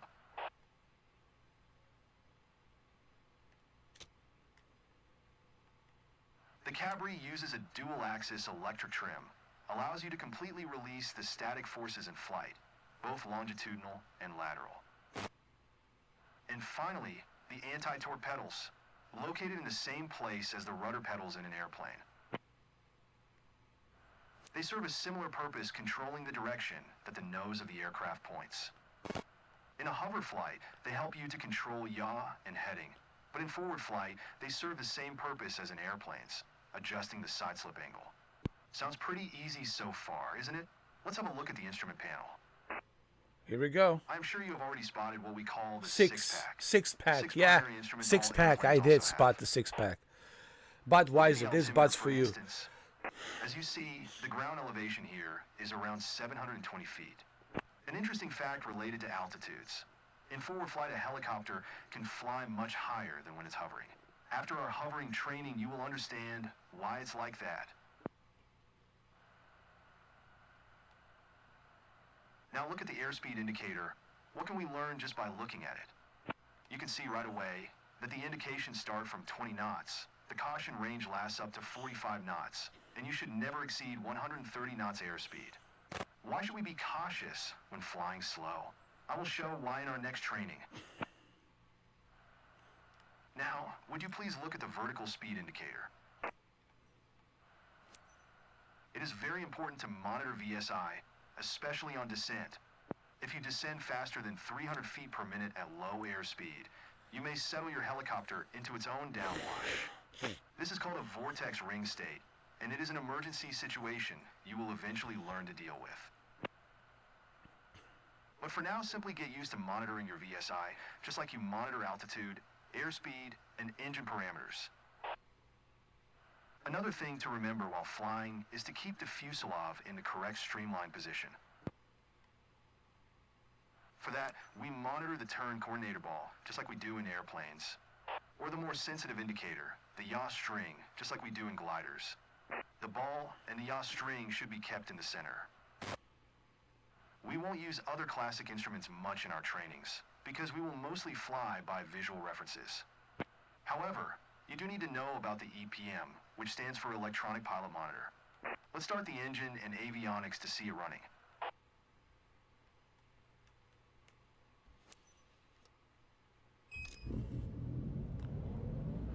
Wait, we didn't finish our ground training yet. What do you mean? We just did! Great. Now you see the electronic pilot monitor running. I understand you want to fly, but believe me, you need to know some theory first. Let's start over again. EPM combines all common motor and rotor monitoring instruments on a single LCD screen, as well as the in-flight fuel management. Welcome aboard. The thing we're most interested in is the smart power indicator. Have a closer look at it. Don't be surprised that you're sitting on the right side. Unlike in airplanes, pilots typically sit on the right seat in helicopters. It is called the MLI, which stands for Multiple Limit Indicator. It is a special feature of the Cabri G2. Now, let's make you familiar with the Cabri's flight controls. A red line shows the available performance and limits at a glance. We will refer to the power indications a lot in our trainings. Look here, this is what we call the collective lever, or simply collective. Okay, enough talking. Time to get up in the air and fly. We use collective to climb or descend, or in other words, to control our vertical speed. In our next training, you will have your first taste of piloting a Cabri G2. What the fuck just happened?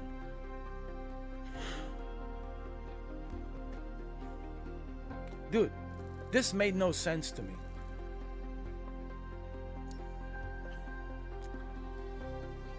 I mean, this is a buggy mess, dude. This made no sense.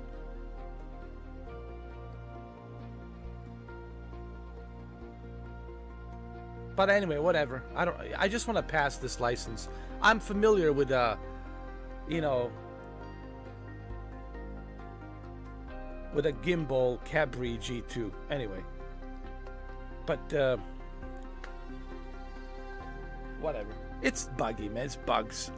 Clearly there's bugs in this game. It's just, it screws up the experience and you're like, what the hell is this? Didn't he say we're supposed to be looking at the instruments and learn about the instruments? What happened to that? And then he says, hey, we didn't do a ground training. But we just went through a ground training. And he says, no, we didn't do a ground training. And then he says, let's go look at our electronic monitoring, whatever, display, our electronics monitoring display. and he wanted me to look at it so I can see, you know, our engine and the oil gauge and the fuel and the rotor and through my electronic monitoring display. And then he says, hey, wait, no, don't look at it. We have to go do a ground control test. And then we go to a ground control test, and he says, hey, you're ready for the next flight to go up in the air. Yo, just get the license and get out of here, honestly, because this whole thing, it's messed up. It's so out of place. It's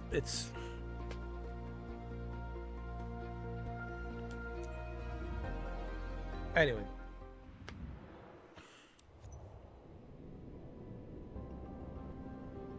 It's a buggy mess, Jose. This is Jay was right. He was 100% right about this.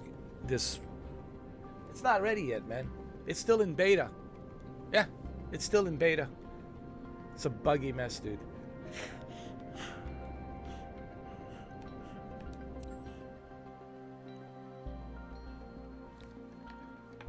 And now they're gonna make another excuse. Oh, we can.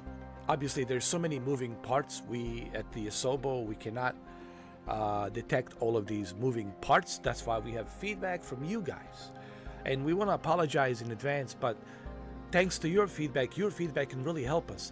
Well, then why didn't you do open beta test to get all the feedback you needed prior to the release of the game?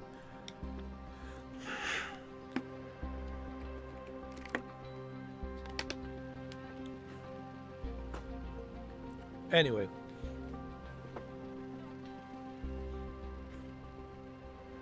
I just listen, guys. All I'm saying is this: can I have a video game?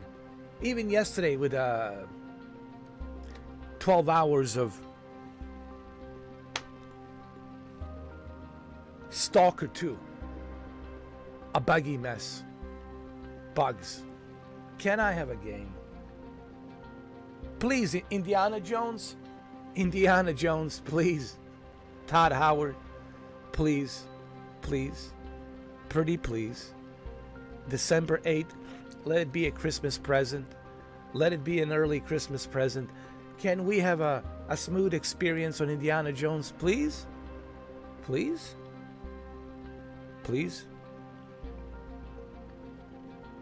I'm tired of this year, man. This is one of the worst years for video games. It's just been a failure across the board for video games. It's been a buggy mess for every game. Nothing has been smooth. From Dragon's Dogma to Suicide Squad, Kill the Justice League, to you name it.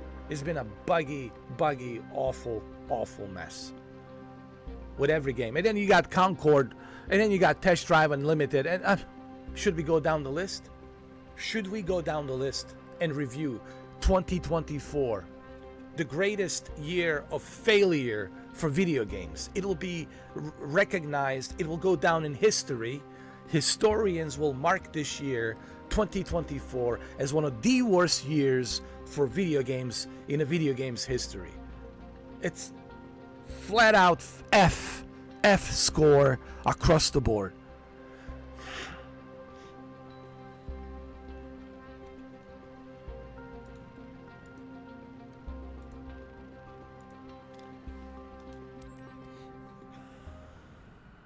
Here we are, flying along the Grezivon Valley in the French Alps. Look around while I am piloting. On your left-hand side, you can see the Belladon mountain range. And on your right-hand side, there are the Chartreuse Mountains. Beautiful, aren't they? On the count of 3, I will give you control of the helicopter. Prepare to slightly push cyclic forward to maintain the correct attitude. 3, 2, 1. It's yours now.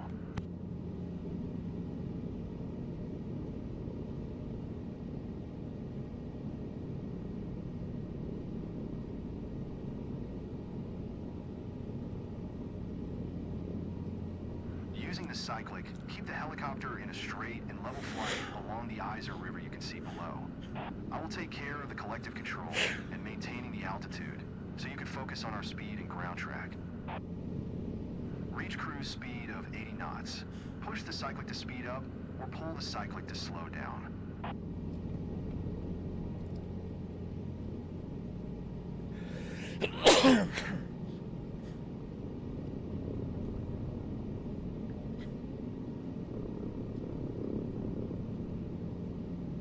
Now try to maintain 80 knots through all maneuvers.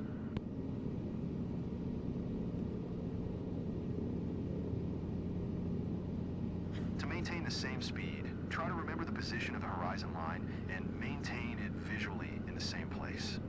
That will make sure you are flying with the same speed.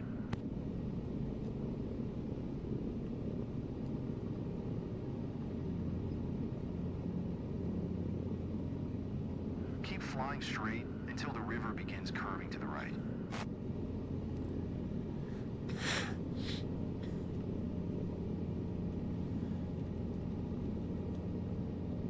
See how you always need to keep the cyclic deflected to maintain the same attitude? After you've found a proper cyclic position, use the cyclic's trim to release static forces.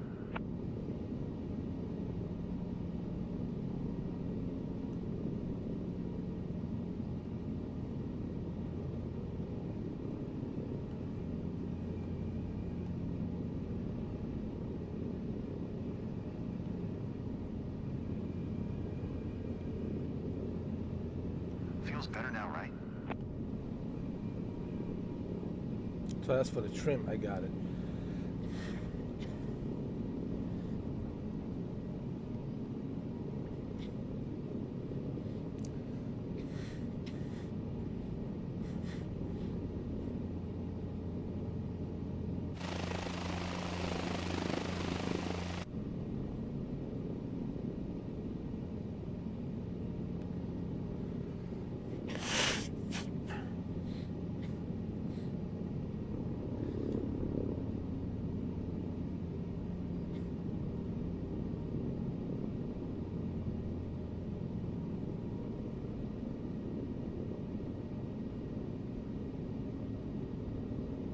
Here we are.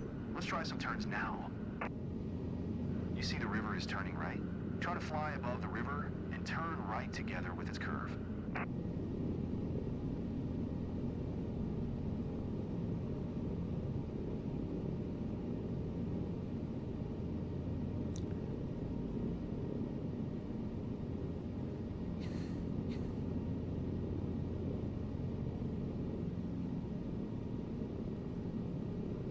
Now make a sharp left turn following the river line. But this time try to make the turn coordinated. Don't forget to use pedals to avoid any slip and skid, just like in airplanes.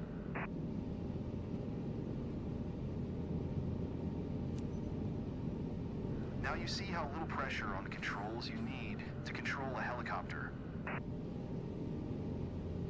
Let's do something you never do in airplanes. Let's bring our airspeed to 0 knots. Gently pull the cyclic back until you reach 0 knots.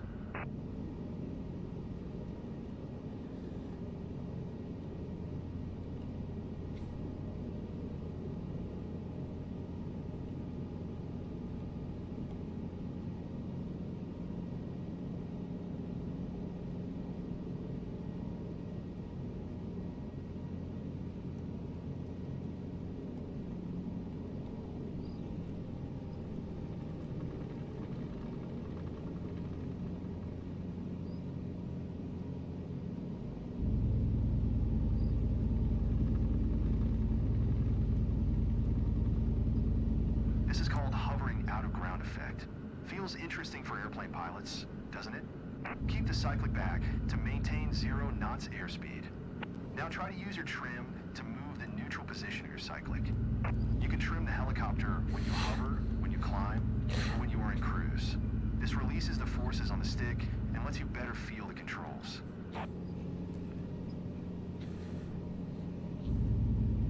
This is called hovering out of ground effect.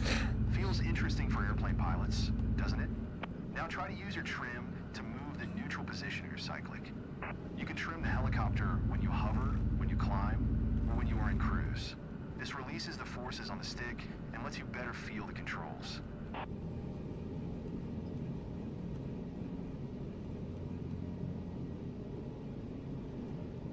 is called hovering out of ground effect. Feels interesting for airplane pilots, doesn't it? Now try to use your trim to move the neutral position of your cyclic. You can trim the helicopter when you hover, when you climb, or when you are in cruise. This releases the forces on the stick and lets you better feel the controls.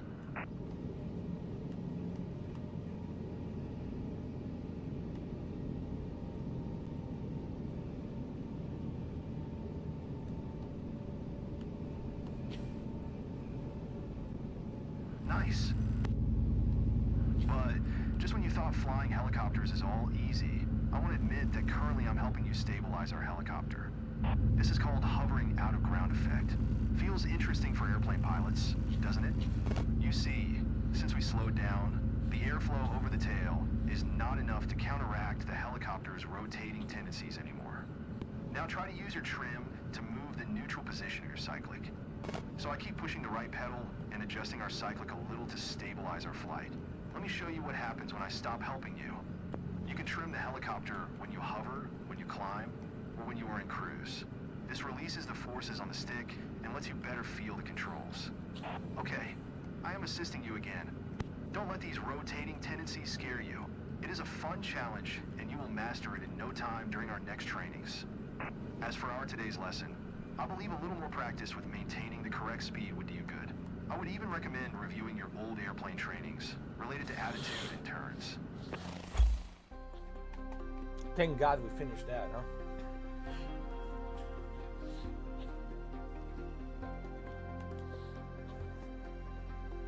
Thank God.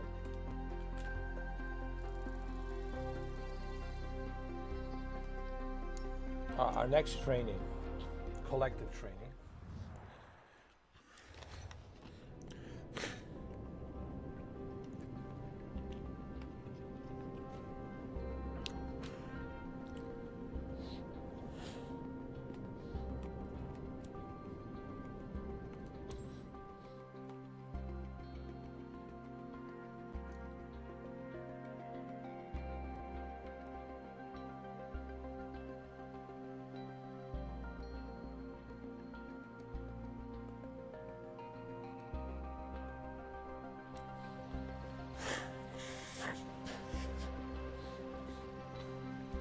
Welcome to our first hovering lesson.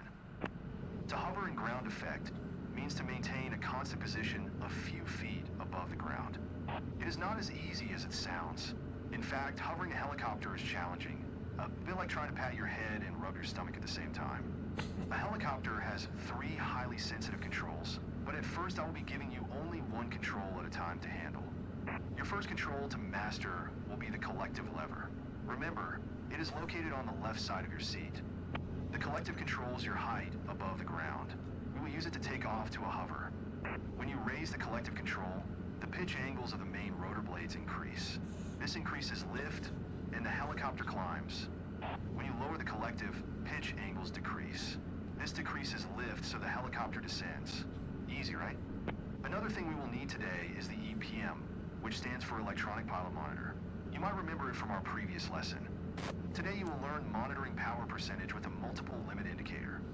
The most important thing to remember about power indications is to never go over one. So that's what it was. It was EPM.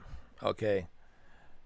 All right. I think I said electronic module display. I think I said EMD. It's not EMD. It's electronic. What you call it? Is it EPM? He says. Yeah. Electronic pilot monitoring. EPM. Electronic pilot monitoring. Yeah. 100%. You can read more about that subject in the briefing notes. Okay, enough lecturing. Time to fly. Before taking off, always check that all gauges are green and that we have enough fuel. As you can see, the tank is half full. This is more than enough for our training. Now look left and right to make sure we don't have people or vehicles approaching. All good, and we are clear to go. You have collective control now. Slowly raise it to the point where we become light on skids. This will be around 65% of available power. Be careful. First you won't see any reaction to your movement, but power will catch up soon.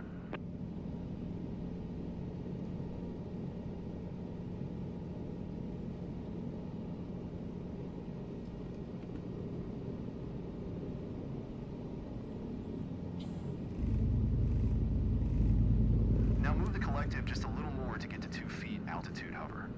And don't mind us moving laterally. Today I will take care of that.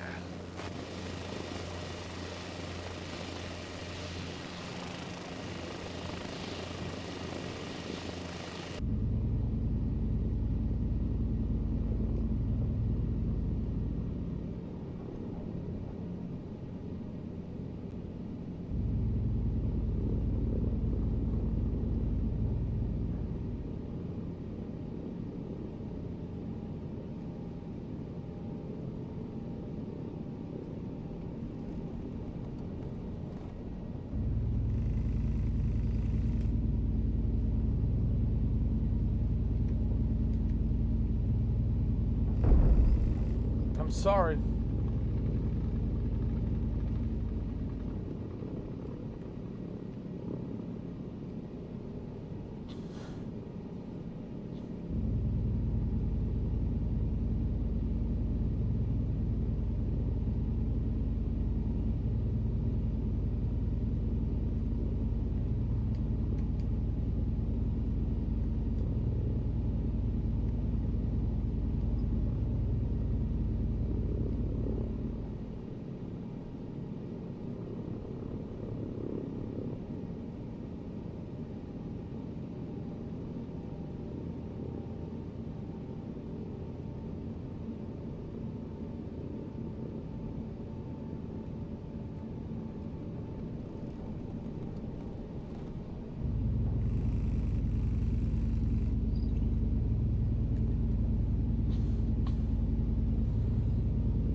Feet, he said.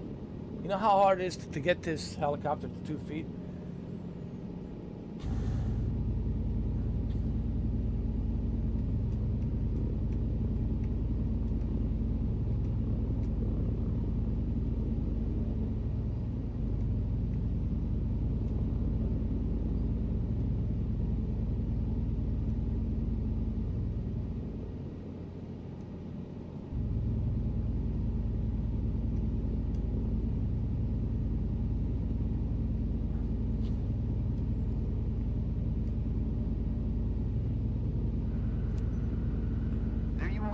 Keep hovering at 2 feet now. You see, since we are hovering so low, the altimeter will be not useful. Judge your altitude just by looking outside. 2 feet is approximately 1/3 of the length of the Cabri skid. Remember, the main trick of the hovering challenge is to move the controls as gently as possible. There you are. Keep hovering at 2 feet now. When you find a proper collective position, you don't need to keep adjusting it, given that we are not moving and there is no wind like today. You see, since we are hovering so low, the altimeter will be not useful. Judge your altitude just by looking outside. You are leaving our training area. Head back to continue our training. 2 feet is approximately 1/3 of the length of the Cabri skid. We are way out of our training area. Let me help you come back, and let's start over again. When you find a proper collective position, you don't need to keep adjusting it, given that we are not moving and there is no wind like today. Look around and memorize how 2 feet of altitude looks.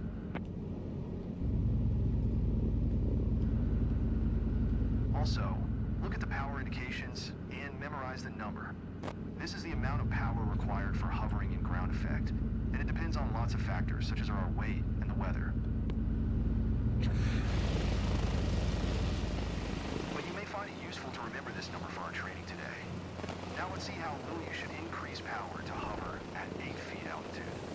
Gently raise the collective just enough to get to 8 feet altitude and stop there.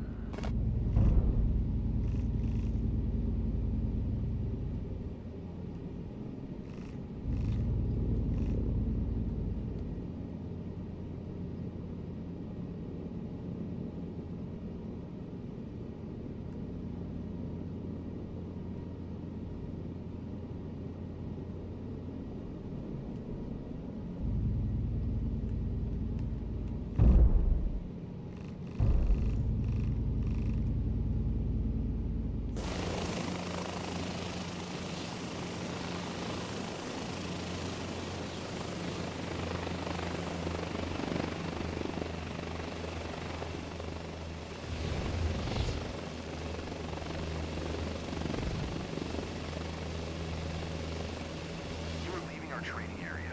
Head back to continue our training. We're way out of our training area. Let me help you come back, and let's start over again. When you find a proper collective position, you don't need to keep adjusting it, given that we are not moving and there is no wind like today. Look around and memorize how 2 feet of altitude looks. Also, look at the power indications and memorize the number. This is the amount of power required for hovering in ground effect, and it depends on lots of factors such as our weight and the weather. But you may find it useful to remember this number for our training today. Now let's see how little you should increase power to hover at 8 feet altitude. Gently raise the collective just enough to get to 8 feet altitude and stop there.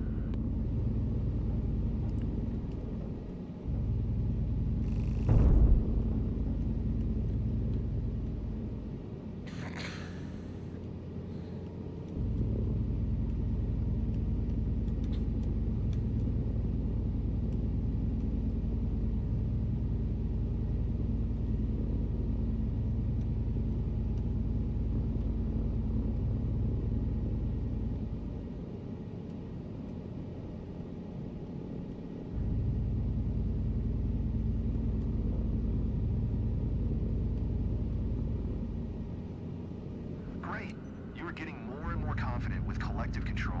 Keep hovering at 8 feet while I am talking. Look around and try to remember how 8 feet altitude looks like. It is an important altitude. You should avoid climbing higher when you hover in ground proximity. We'll talk about it more in our later trainings, but for now, just remember, if your engine quits when you are higher than 8 feet and you don't have enough airspeed, you won't be able to land safely. So whenever you hover stationary in ground proximity, or hover taxi, stay below 8 feet and you will be safe. Now let's go back to a 2-foot hover. Still remember which power indications to aim for?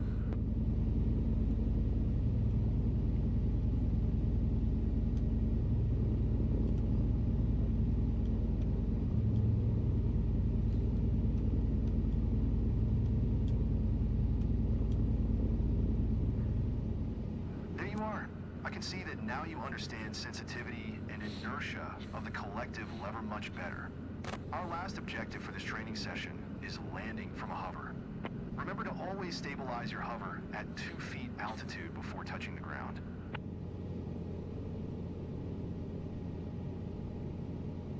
Now, very gently lower the collective control until you find yourself firmly on the ground.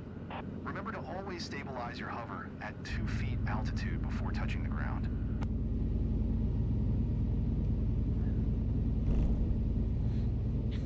Congratulations! You just did your first landing from a hover. You mastered collective and hovering flight pretty well. Time to start mastering anti-torque pedals now. All right.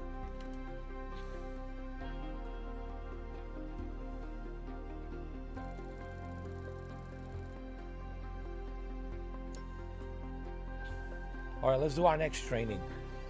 All right, guys, I'll be right back. I just have to use the bathroom really quick, and we'll continue and get this certification of commercial pilot license.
Okay, ladies and gentlemen, let's move on to our next training.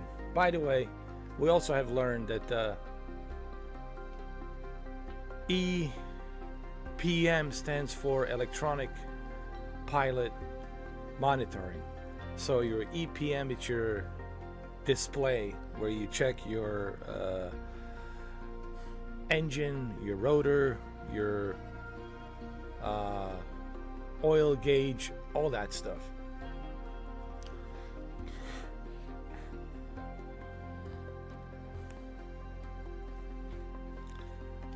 Next training, please. Let's go.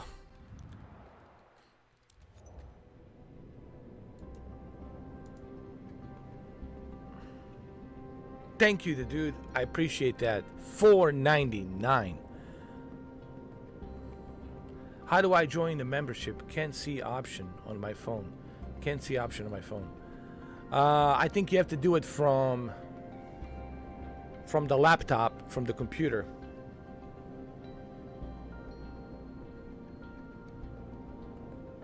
Thank you, Jose. That's correct. You have to do it from a computer browser. You cannot do it from a app on the phone. Has to be through a browser. But thank you for that $5 donation, man. I really appreciate it, the dude. Thank you. Thank you so much, the dude. I'm glad you're enjoying the stream. Sit back, relax, enjoy the flight. Have some popcorn. Okay. We have some popcorn over here. Enjoy it. All right. There's some popcorn.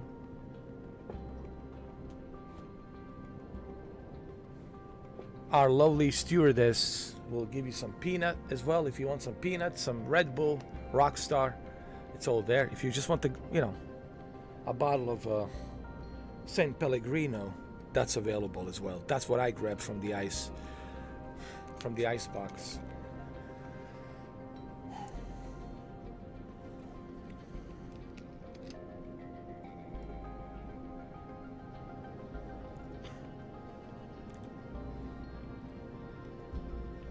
Thank you, the dude.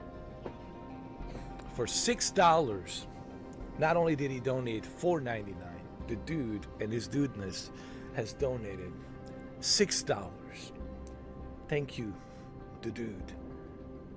The dude, we abide.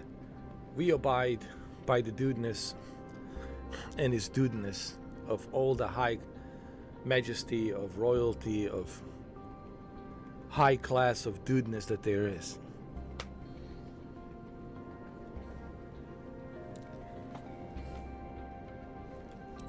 We abide by the dude and the dudeness that comes with the dudeness.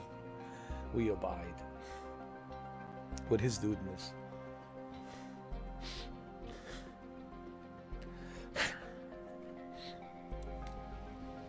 But all kidding aside, really, thank you, dude. I appreciate it.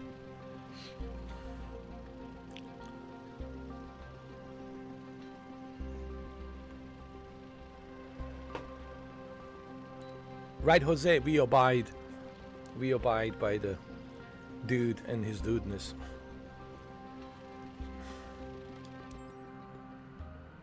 Welcome to the second part of our hovering training series. This time you will get familiar with anti-door pedals. I will be helping you at first, but by the end of this training session, you will be in full control over our heading. Let's start with taking off to a hover. You already know how to do that. Before raising collective, always check that all gauges are green. We have enough fuel, and there are no obstacles nearby. All good.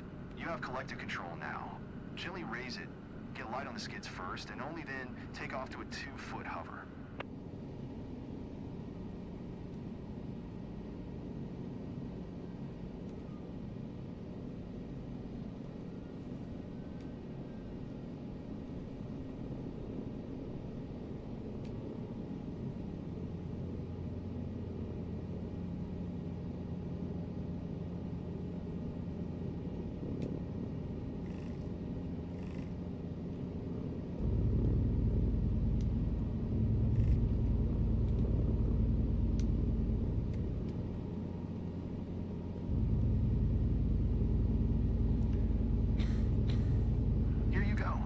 is nice to see you are getting more and more confident with collective control. Stabilize your hover at 2 feet altitude. Here you go. It is nice to see you are getting more and more confident with collective control. Let's move on to the anti-torque pedals now. They also serve similar purpose, which is controlling the direction where the nose of the aircraft points. Only that in helicopters it happens due to increasing or reducing the thrust produced by the tail rotor. Try to gently apply pedals one after the other, and you will see how the nose yaws in the direction of the applied pedal. Easy, isn't it? Now try to turn toward the helicopter parking on your right-hand side. Apply the right pedal to start the turn, and the left one to stop at the required heading.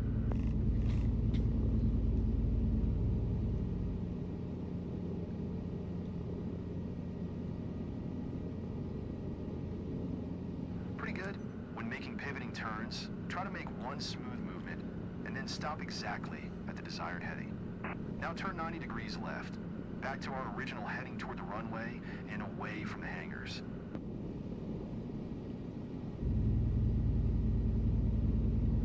Easy, right? Keep in mind that we use pedals to make turns like that only when hovering. We call it pedal turn. In cruise, we change the direction of flight using the cyclic stick, while pedals are used only for adjusting the side slip angle, like in airplanes. By the way, remember our briefing? There is a torque effect caused by our rotor rotating clockwise, and we use pedals to eliminate this rotating tendency.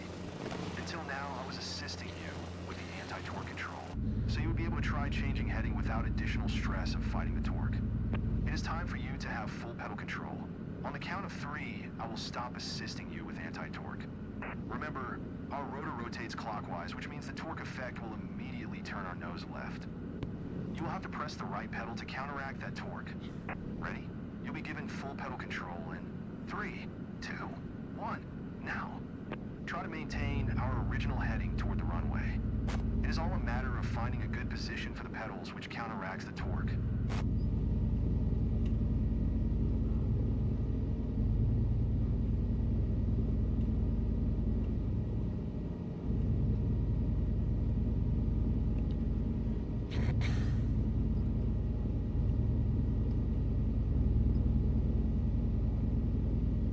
I got it. Don't worry. I'm Tom Cruise, man. You're doing good. Now let's turn 90 degrees left, toward the edge of the trees on the left-hand side. Yes, the helicopter will try to turn there itself, as soon as you ease your right pedal pressure.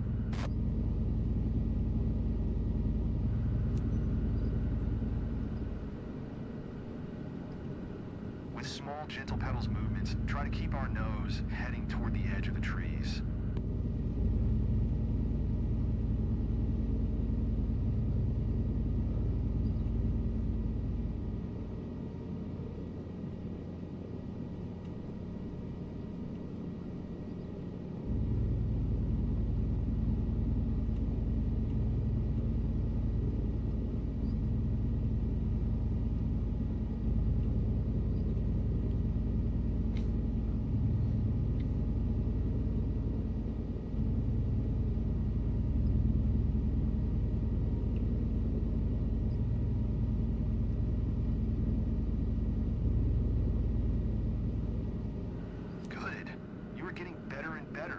Let's now slowly turn right all the way to the helicopter parking, which is behind our back now.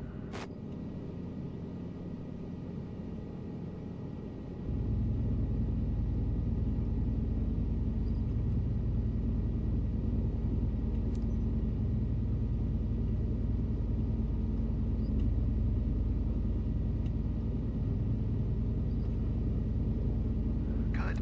Now, let's turn 90 degrees left, back to our original heading toward the runway.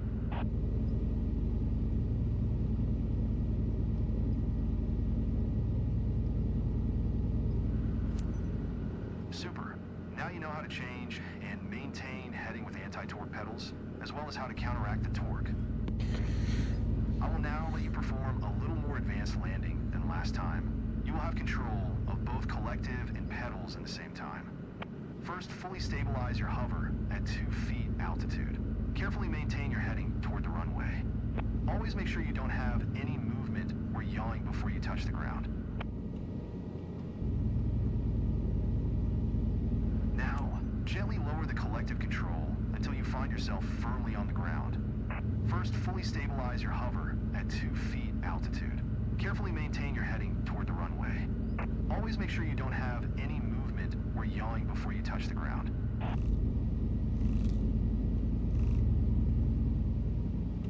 Congratulations.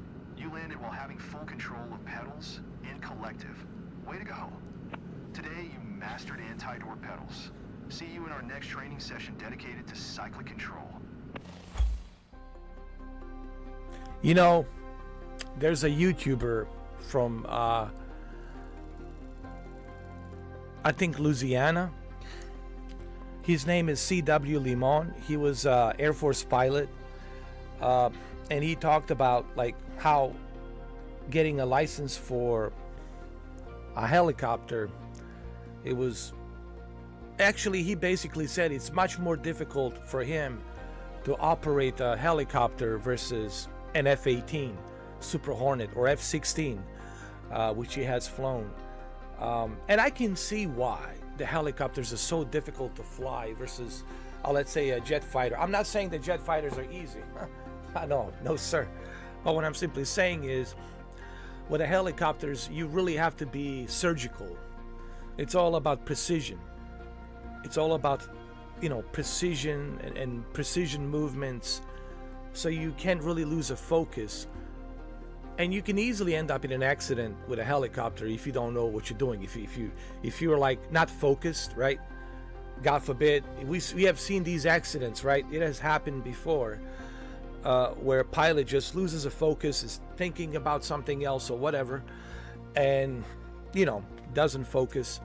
So I can see why C.W. Limon said that this is much harder than, let's say, piloting a F-18 or F-16. Again, F-18, F-16, it's pretty hard to pilot because you have to withstand those G's, you have to control your breathing. All of that stuff, of course,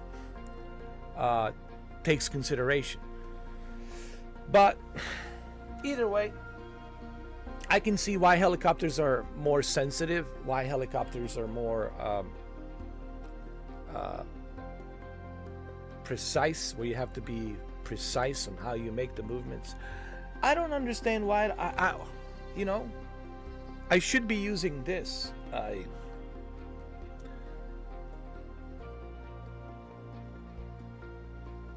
I have a Velocity 1 controller. I don't know why I'm not using it. But it's okay. I'll stick with my controller for right now. But I do have a Velocity 1 flight stick for a helicopter, which is right over here. I don't know why I'm not using that, to be honest. I should be.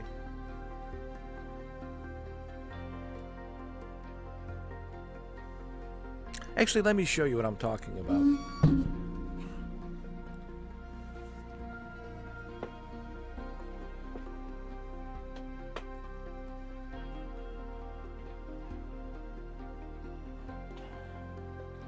So this is what I was referring to,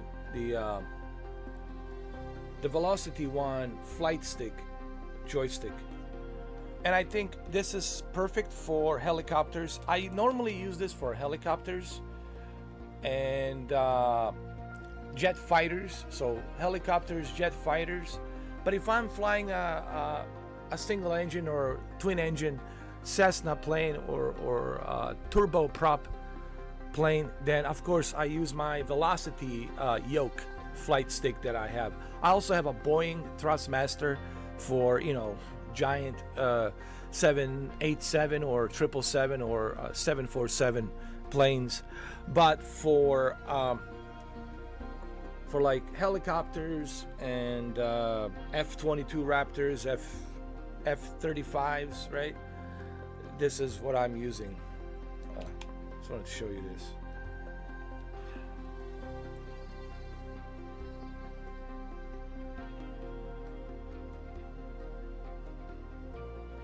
Which I will use this.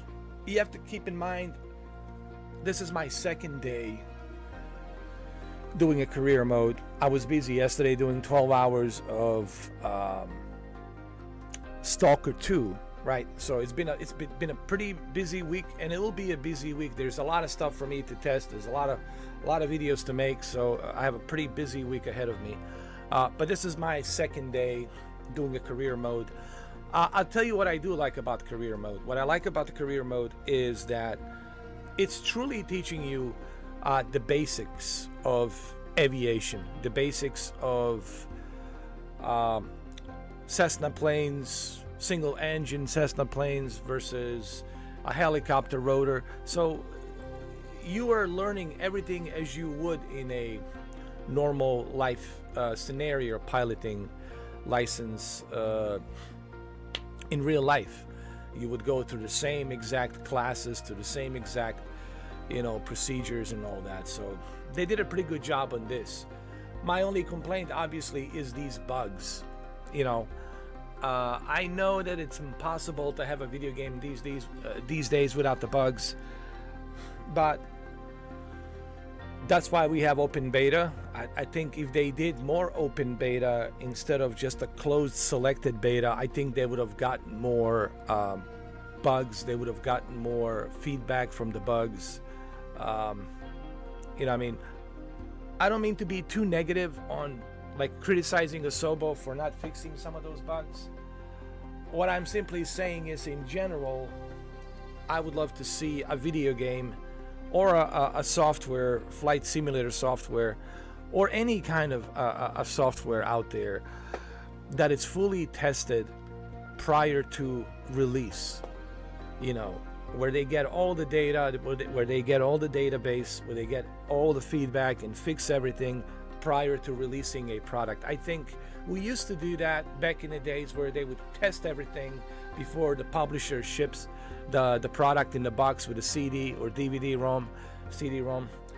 But those days are over, obviously. Now it's like you purchase a game, you purchase a software, and then you're like, okay, we have to report these bugs,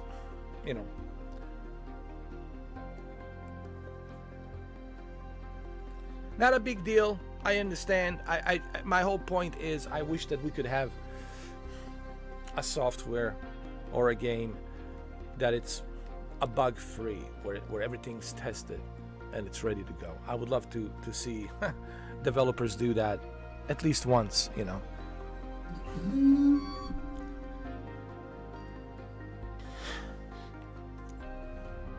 All right, cyclic training now. That's our next thing. We're doing cyclic training.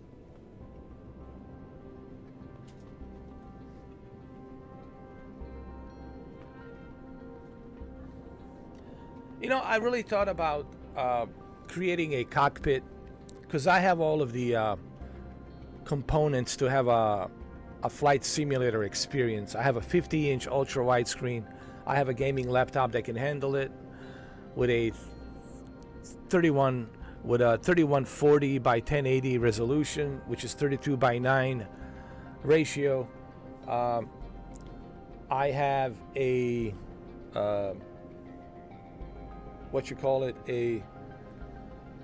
an eye tracker, motion eye tracker, that Tobii eye tracker that can track my movements. I have that. I have the Velocity 1 flight stick, which I can connect to. I have all of the elements needed to have a proper flight simulator setup. It's just the reason I haven't done it. It's because I am not 100% fully committed to just flight simulator, because I do other things, besides just a flight simulator. I play a variety of different video games, but actually it's something I might do in the future as a hobby, to have that, to have that experience. There's absolutely nothing wrong using a controller. I want everybody to understand there's absolutely nothing wrong you using a controller, but I think if you want the full immersive experience, there's two ways of doing it: triple screens, ultra wide screen, or if you have a console, get yourself a 32-inch LG C3 or C4 OLED screen and Then get yourself a Velocity 1 yoke flight stick and put it right in front of your OLED TV next to your Xbox console. And then you can have yourself a more immersive flight simulator experience this Christmas. Or if you have a PC, then you can plug in a ultra wide screen or triple screens. Or if you got a decently enough powerful PC, you could get yourself a Quest 3S for $300, which is only $300. You get yourself a Quest 3S, and you could use the virtual reality. I think this is the best way. I have used the virtual reality, and I think honestly, the VR is the best way to experience this, in my opinion. So there are options out there for you guys. You know, whichever option you choose, I think you will enjoy. But if you want the immersive option, you know, there's also a projector. Using a projector, you know. ViewSonic 4K projector with a 175-inch screen. I think 175-inch screen, it's really going to immerse you into the world that you're in. But I personally don't like... people ask me why you don't like using projectors for video gaming. Because of the lamp, you know, the LED lamp. The LED lamp costs a lot of money to replace, and I don't want to do that. I only use my projector for specific movies, like Twisters. I was watching Twisters, and I was also watching Alien Romulus. I use it for like specific movies that I want to experience it on a big screen, like a movie theater experience. But for the video gaming, I don't, honestly, because it costs a lot of money to replace the LED lamp, and I'm not a fan of doing that. Because these are the questions people ask me on Instagram, on Facebook, on other social media, even through my email. On my email box, people ask me these questions. So I think if you want a big giant screen, like huge giant screen, I think your best option is using a VR headset. You can use a Quest 3, download the Xbox app, and through the Xbox app you can actually play this game through a cloud on a giant screen on your VR headset. You could have like a 300 inch giant screen, and I think that will give you a kind of a same experience as you are flying, you know. So by me personally, I think a full VR experience is the best experience if you truly want to immerse yourself. But if you have an ultra wide screen like I do, 50-inch ultra wide screen, 32:9 ultra wide screen, I think you will appreciate the immersiveness of that full 32:9 ratio of 3840 by 1080 resolution, with of course a flight stick, Velocity 1, right, or the Boeing Thrustmaster, whichever one you have, doesn't matter. I think you will have that immersive experience on a PC, of course, and that's one of the caveats of having a PC, obviously, for a flight simulator. Like I said, absolutely nothing wrong with the Xbox version.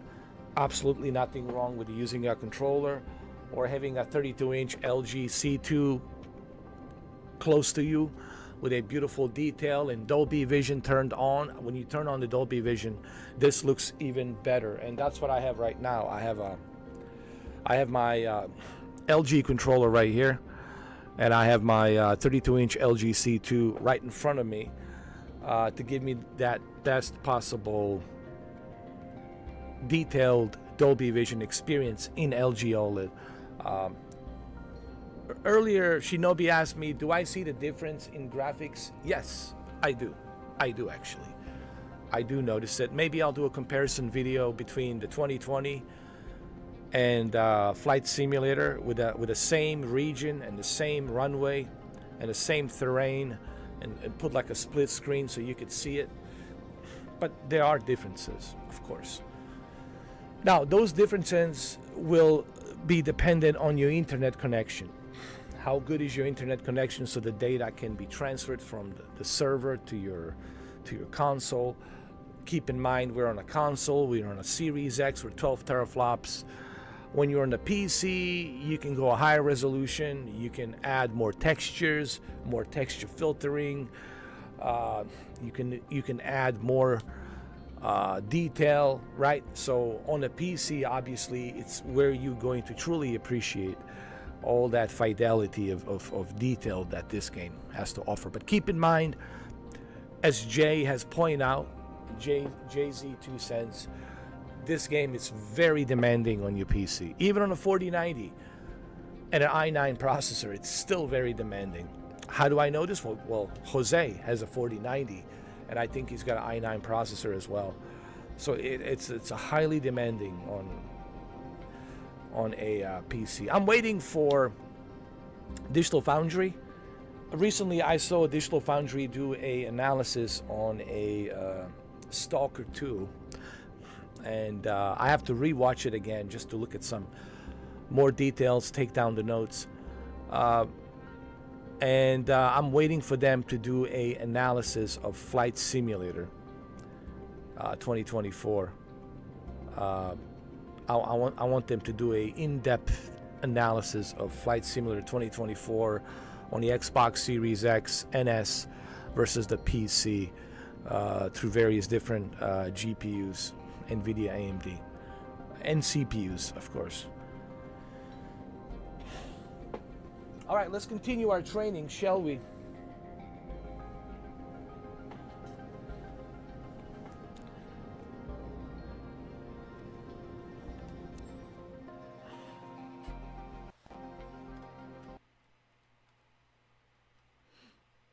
Uh-oh. It crashed. It crashed. It crashed. Why did you crash my flight simulator? Oh, oh, oh, oh, why did you crash? Oh, why did you crash my flight simulator? Simulator. Ooh. Oh my God, Jose. Look at that. Cyberpunk 2077, 40% off. Whew.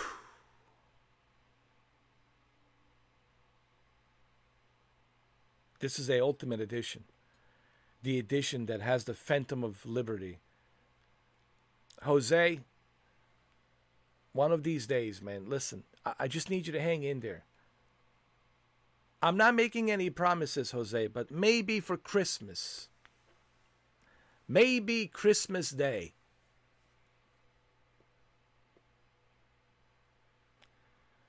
Take this with a grain of salt, Jose. With a little bit of grain of salt. I don't have a crystal ball. I don't have a gypsy girlfriend that's squeezing the goat's testicles. I don't know the future, okay? We still got a long ways to go till Christmas Day, 25th December. But I will see what I can do. If I can maybe do a Phantom Liberty on the Xbox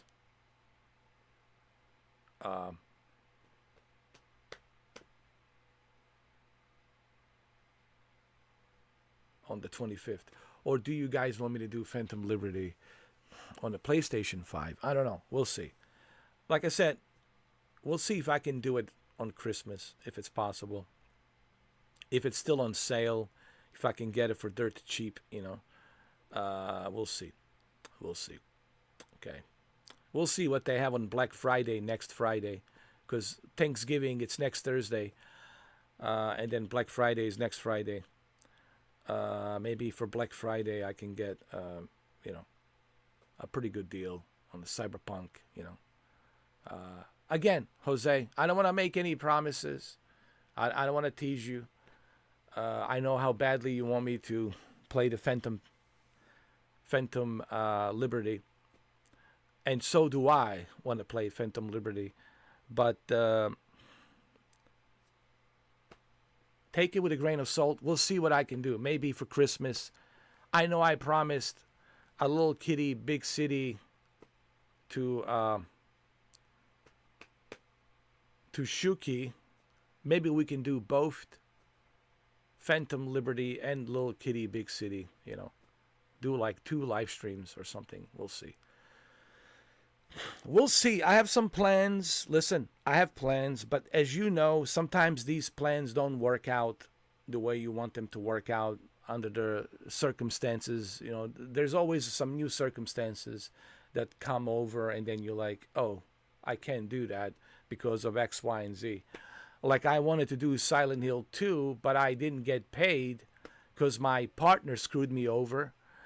I made like $400, dude, and I got screwed over by my partner because I quit my partnership with the partner that I was with. What's the name that I was with? You know what? I'm not going to even mention their names, to be honest. But then my previous partner, I quit because they were really not paying me what I should be getting. I was asking him, well, what happened to all the donations of $50, $60, $70, $80, $90. Where did all that money go? I don't know, man.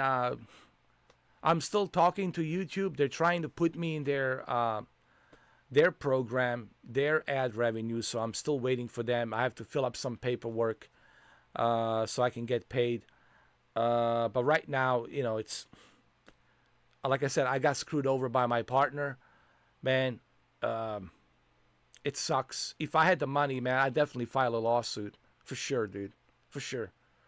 But I don't have the money for a lawyer, to get a lawyer to get a lawsuit. I would love to, man. Because they screwed me over, man. Because I know how much money I made. I don't know how much money you guys have donated.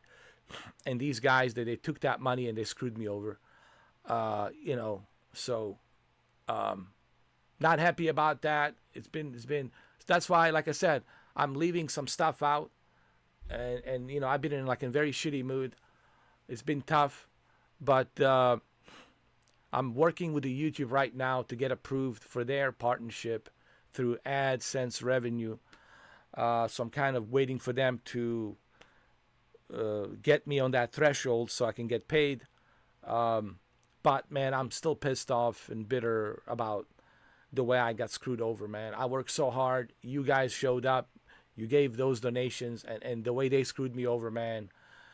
Like I said, if I had money for a lawyer, I definitely would have filed a lawsuit, like big time. I would. But I don't, so I can't, So it's been a bitter month for me. It's been a bitter year. It's been a sucky year. I ain't gonna lie. It's been just a shitty year. A shit year, honestly. I feel like Michael Douglas in that movie Falling Down, but I'm trying to control myself, man. But it's been like a falling down year for me, man. I feel like that guy, you've seen the movie Falling Down, Michael Douglas. It's like how I feel.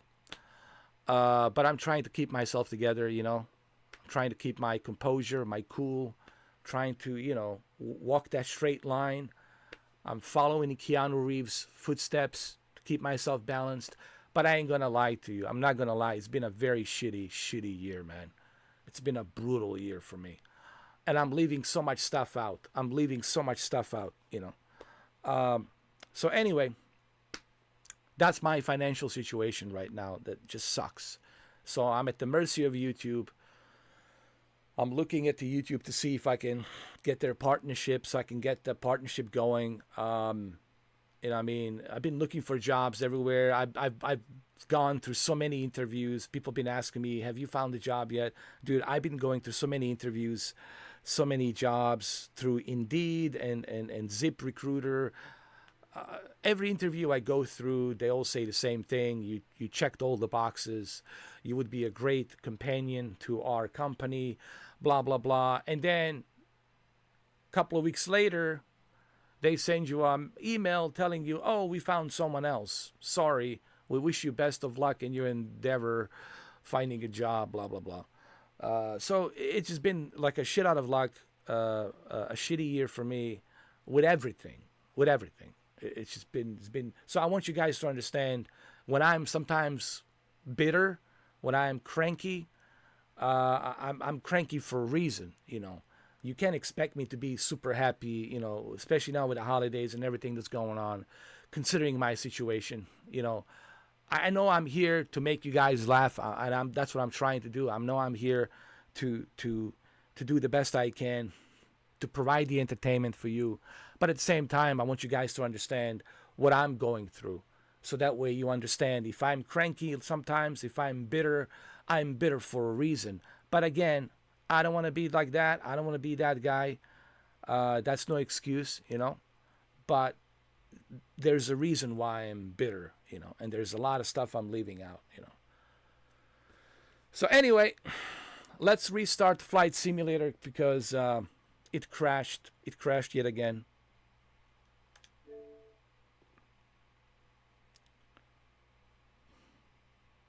I wish that it wouldn't crash.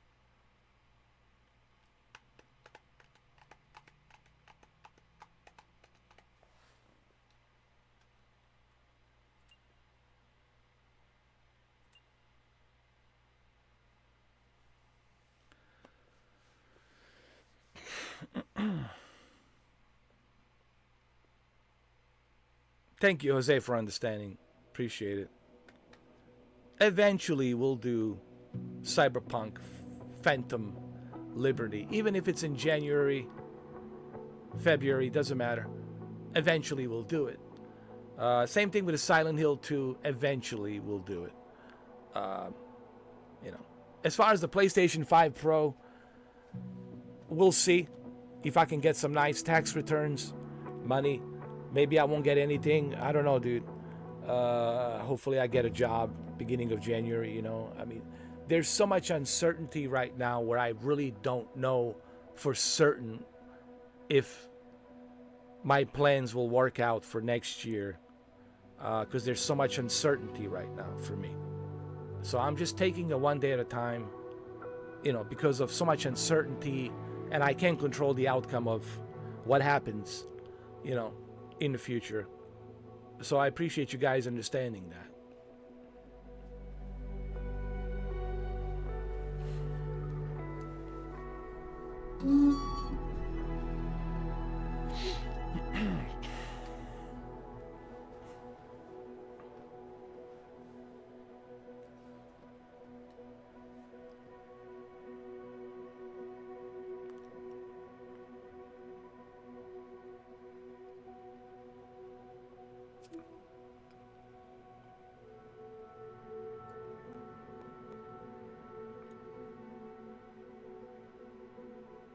Wait a minute.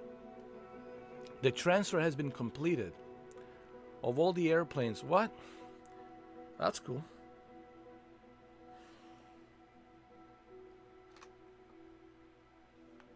So apparently, Asobo has transferred my entire collection of airplanes that I have acquired on the 2020 Microsoft Flight Simulator. That's pretty cool.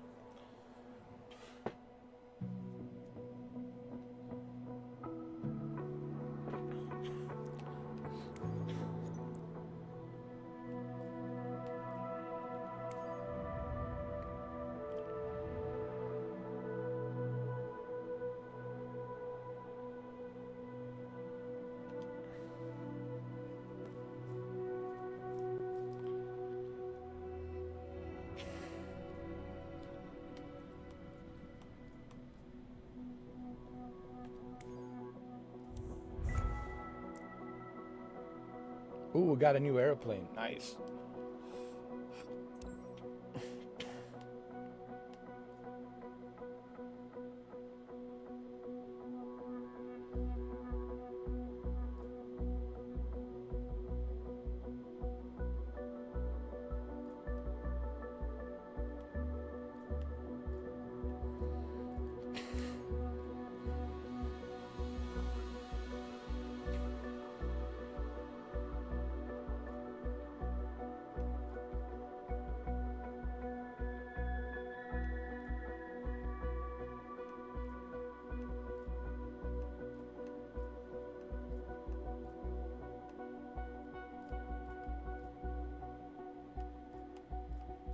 Okay, we have to do a cyclic master lateral movements and eliminate drift.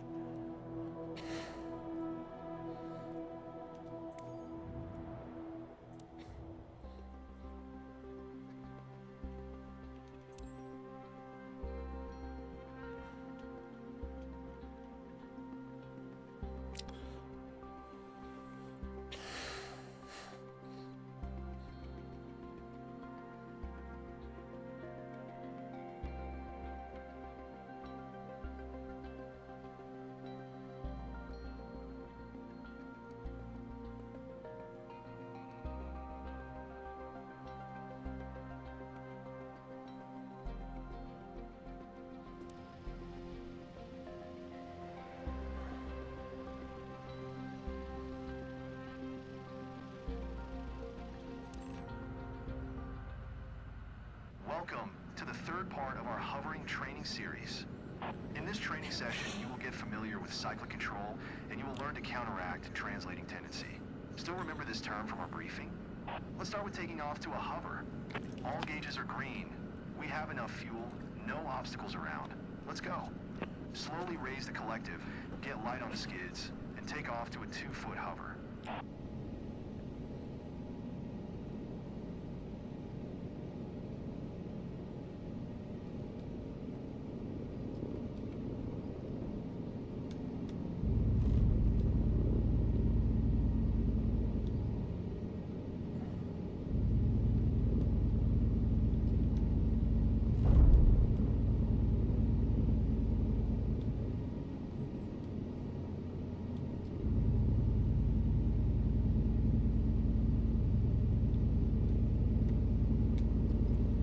Stabilize your hover at 2 feet altitude.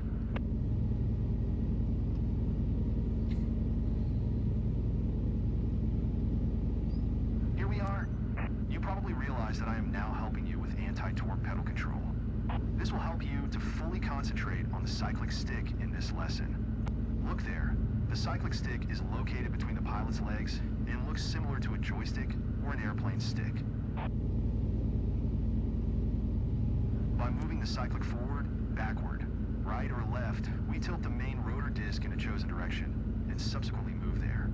We also use cyclic to counteract left drift caused by translating tendency.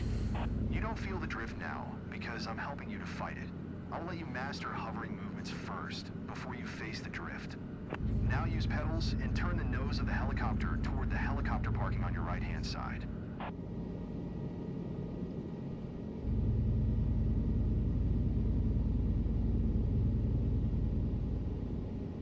Slowly ease the cyclic forward to get our helicopter moving. Establish a walking pace over the ground.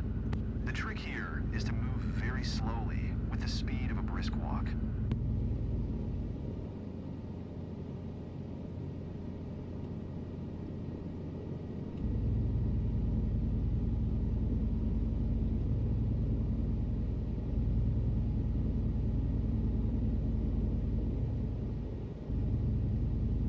Gently pull the cyclic back to stop above the center of the heli parking. Good. Don't let the cyclic go. Keep making tiny corrections to maintain position over the center of the parking. Now make a pedal turn 90 degrees left, pointing your nose toward the runway again.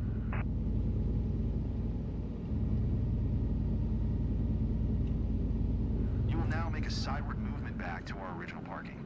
Keep pointing the helicopter toward the runway, but look left in the direction you are taxiing. Remember to move at a walking pace.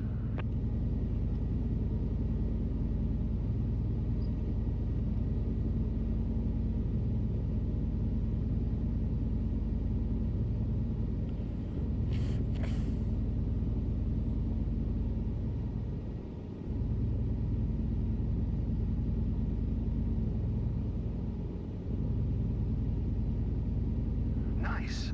Now keep hovering over the center of the parking while I'm talking.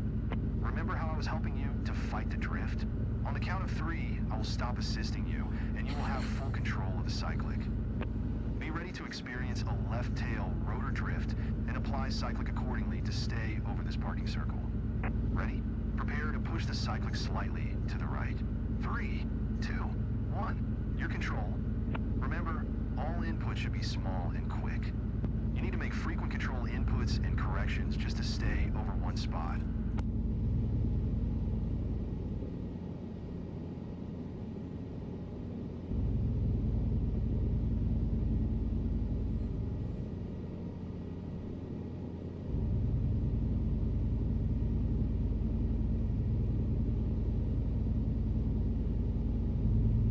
Not bad. This improves with practice, of course. Okay, time to land while having full control over cyclic and collective, of course. Try to be as close to the center of our parking circle as you can. Don't worry if at first we'll be a little outside of it. Stabilize your hover at 2 feet altitude. Make sure you don't have any movement before you touch the ground. It is very important because we can easily get dynamic rollover if we are not careful.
Gently lower the collective control until you find yourself firmly on the ground.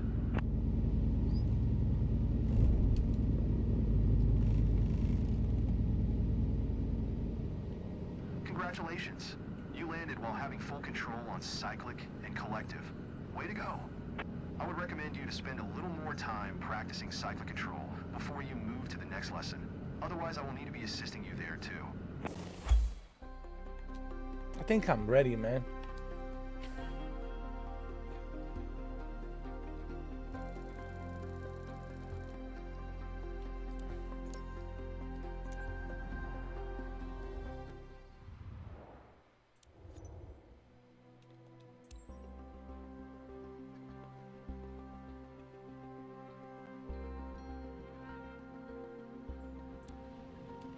Welcome to our final hovering lesson, which will bring together collective, cyclic, and pedal skills you've learned before. It is challenging, but you will find it easier and easier with practice. I will assist you with torque and drift counteraction at first, but step by step you will have full control, and by the end of the training you will be hovering all on your own. Okay, ready? All gauges are green, we have enough fuel, and we are clear to go. Using collective, get light on the skids first, and then take off to a 2-foot hover.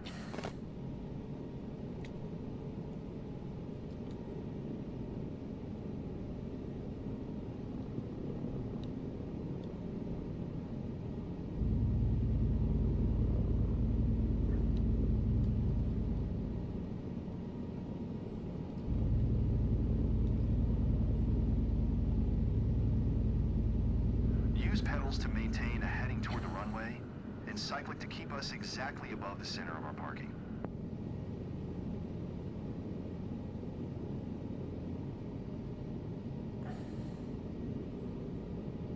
Here you go. Remember how we were practicing pedal control and counteracting the torque? On the count of 3, I will stop applying right pedal and helping you to counteract the rotating tendency. Make sure to maintain the heading toward the runway by using pedals. 3, 2, 1, go. Pedal control is fully yours now. Just maintain the heading for a few seconds.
torque effect. Now let's add the translating tendency. On the count of 3, I will stop applying right cyclic, and I will let you counteract the drift by yourself. Try to stay above our parking circle. And of course, don't forget to maintain the heading. 3, 2, 1, go. You have full control on the helicopter, and you are hovering all by yourself.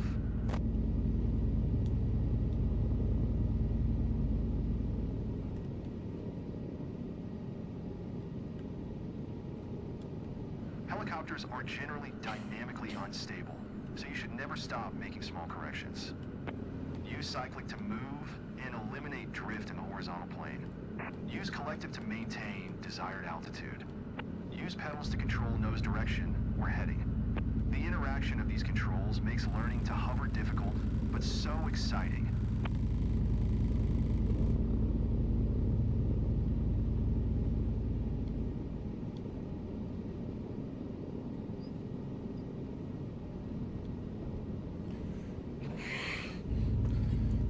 Do your best to keep your heading and to maintain your position over the parking area. But don't worry if at first you're a little too far from it.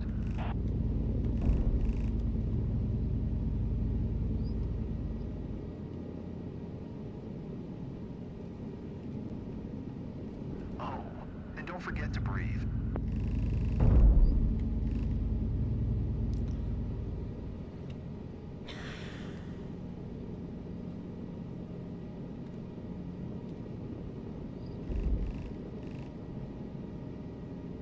It's probably too much for you at the moment, so let me help you again with anti-torque and drift control. It will allow you to focus on our position and heading.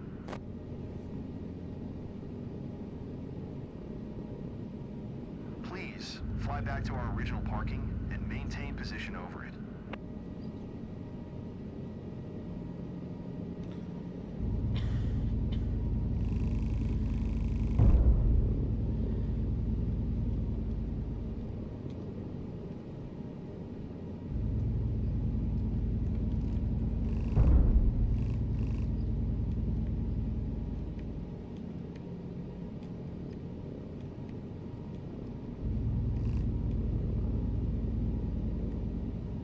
There you are. Let's practice a bit of hover taxi now. This time I'll be helping you by counteracting the turning tendencies so you can concentrate on the altitude and speed. And next time, you can try to hover taxi all by yourself. See the helicopter parking stand that is farther away from our parking? Let's fly there, flying over empty parking on the way, and always staying at the hovering altitude of 2 to 8 feet. Remember to move very slowly, with the speed of a brisk walk. When you move fast, the effectiveness of the rotor increases, which lifts you up and requires you to lower collective to keep your height. And then, when you begin slowing down, you will have to raise collective again to have enough power to hover. But if you move slow and make all inputs gently, you don't even need to use collective that much. Try that.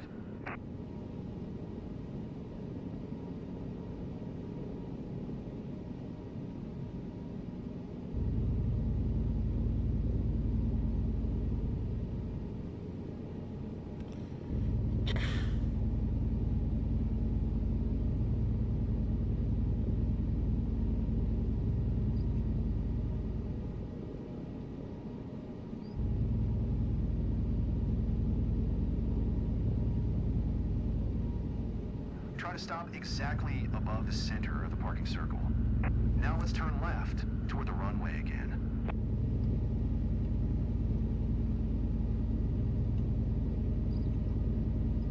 You did it. Hover taxi is an essential skill you will need in every flight. And our last objective for today, landing. You already know how to do that. Try to be as close to the center of this parking as you can. Stabilize your hover at an altitude of 2 feet. Make sure you don't have any movement or yawing before you touch the ground.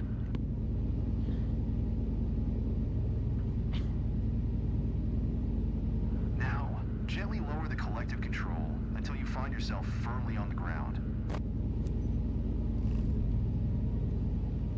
Here we are, safely on the ground. Hovering is the most challenging part of flying a helicopter. Don't worry if it feels hard at first. Feel free to repeat our hovering training if you want to complete it without my assistance. Otherwise, we can proceed to the next lessons, where I can assist you while we are covering other topics, until you get more confident with hovering. I think I'm ready, man. I understand the basics now. I'm good.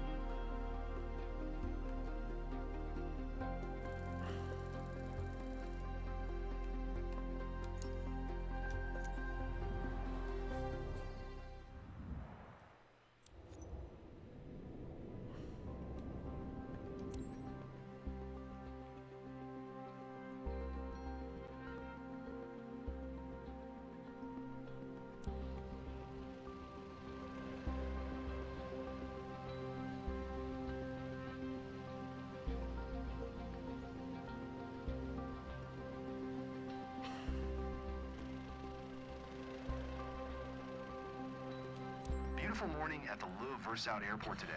Perfect for our takeoff and climb lesson. Before taking off to a hover, always check that all gauges are green and we have enough fuel. As you can see, we have half a tank, which is more than enough for our training. Ready to go? I'm not helping you today, so it's all you. Gently raise the collective and get light on the skids. Correct yaw and drift, and then proceed to a 2-foot hover.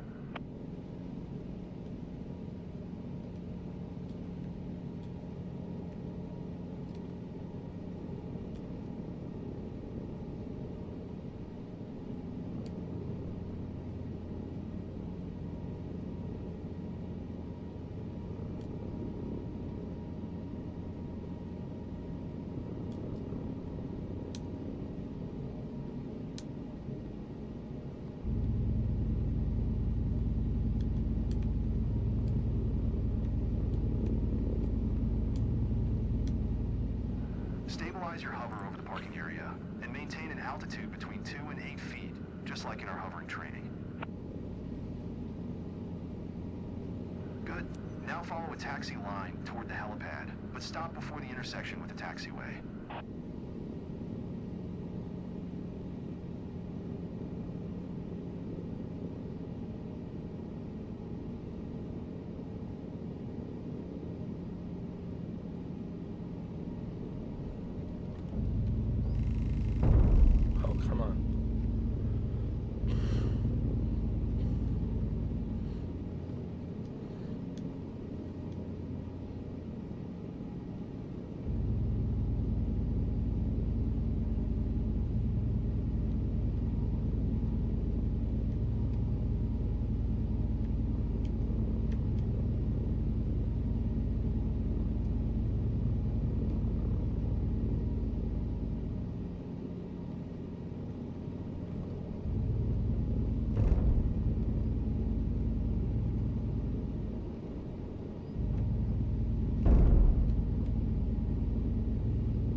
Stop before crossing the taxiway to check for traffic. Look right to make sure there is no aircraft on the taxiway. Look left to make sure there is no traffic on the approach.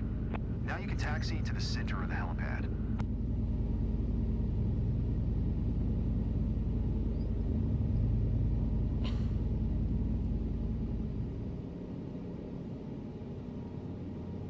We will take off along the runway, but which direction? Left or right? Look around. Find a windsock and check the wind direction. We always prefer to take off with a headwind. See now? Turn your nose against the wind, parallel with the 04 runway. We will be taking off in this direction, over the grass. Make sure there are no other aircraft on the taxiways that we're going to cross. And we are ready to go. Start moving forward slowly.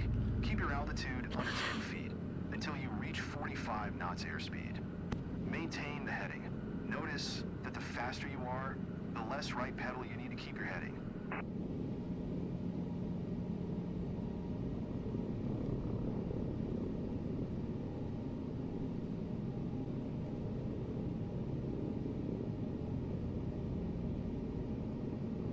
Now gently rotate, reach, and then maintain 50 knots at all times in the climb. Maintain 50 knots airspeed and raise the collective for a more effective climb, but don't exceed 100% of available power. Turn right while still climbing. Your task is to reach 1,000 feet above sea level and then make a right turn along the crosswind leg of the pattern. Typical traffic pattern altitude for helicopters is 500 feet above the ground, which is 1,200 feet here at this airport. Standard helicopter traffic pattern is right in order to not intersect with the left traffic pattern of airplanes.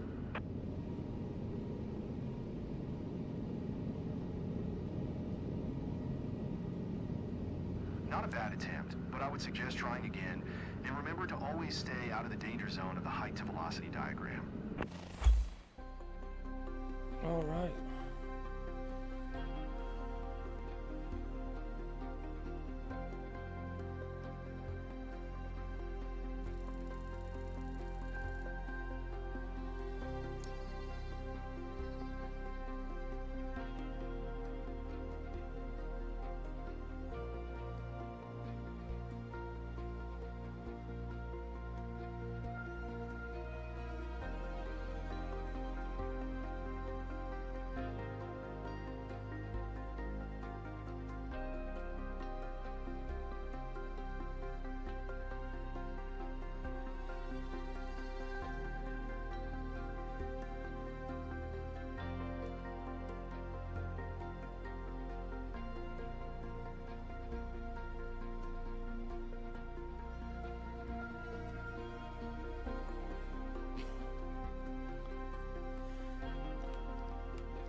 I hope you guys are enjoying this.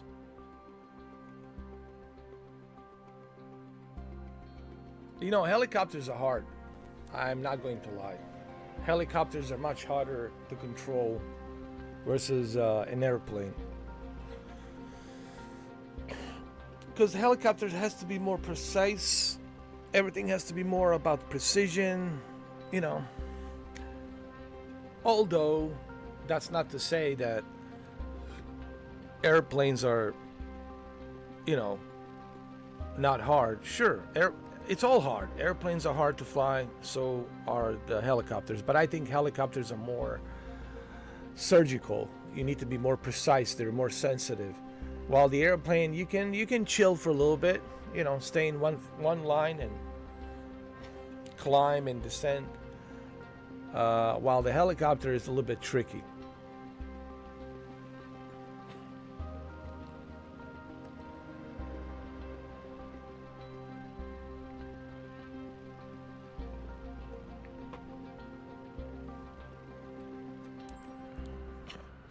Hi there, I am controlling the helicopter now, and we are approaching the right downwind leg of the Grenoble-Le-Versau traffic pattern.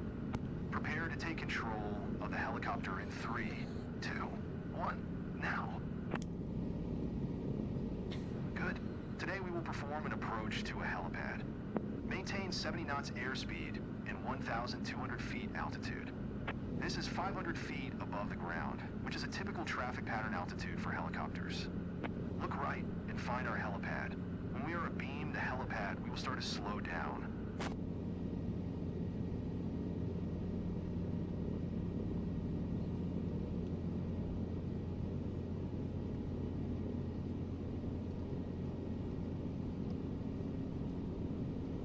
Passing the helipad on the right, start slowing down to 60 knots airspeed. You will have to reduce the collective a little to avoid climbing.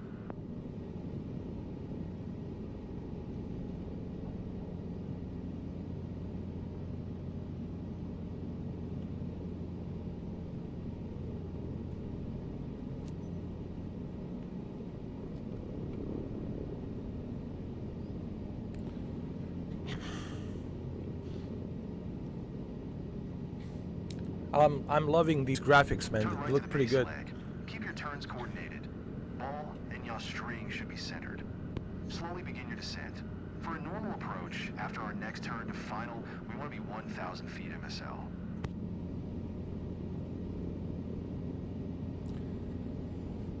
I mean, I can tell the graphics are much Look better, around. though. There's Check no for question traffic, about and that. then make a right turn to final. Aim to arrive to the final leg at 1,000 feet altitude with 50 knots airspeed. See the helipad? Try to keep this angle of approach now. Graphics are much better, Start to though. gradually slow I down. can tell. You have to coordinate your descent and speed, and arrive at the helipad with your ground speed and descent reaching 0 at the same time. In the last phase, slowly raise the collective to overcome loss of effective transactional lift, and, in the end, inertia.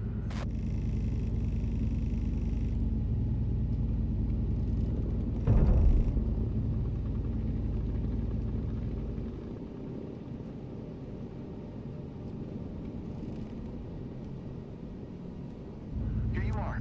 Stabilize your hover over the helipad now. You can trim the helicopter when you hover, when you climb, or when you are in cruise. This releases the forces on the stick and lets you better feel the controls.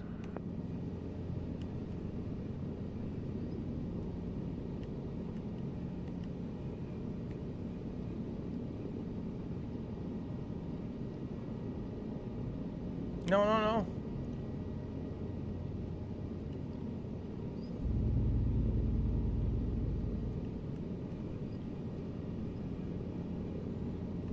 Oh, shit, shit, shit. Damn it, man.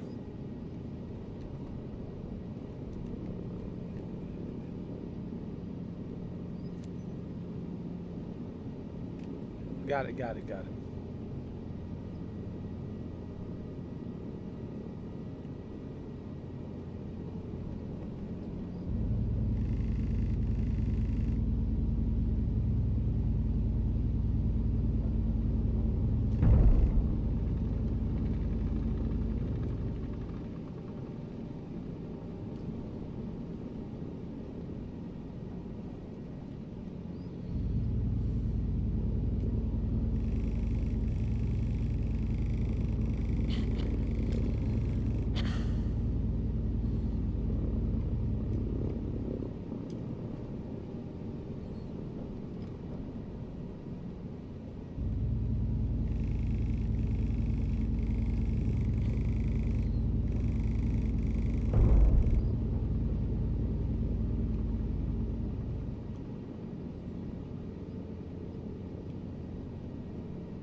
Come on, come on, come on.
before moving to the more advanced training.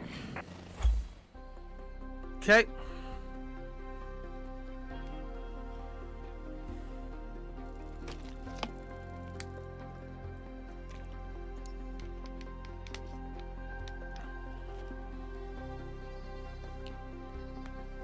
You just have to practice. But you have to remember, it's much harder to do this with a controller. Okay? You know, because the controls are not that responsive. Pressing the A and B, it's really not responsive. There seems to be a delay, like a few second delay. So it's not going to be calibrated accurately. If you have a really good calibrated flight stick with zero delay, then of course it will be much more precise and much better.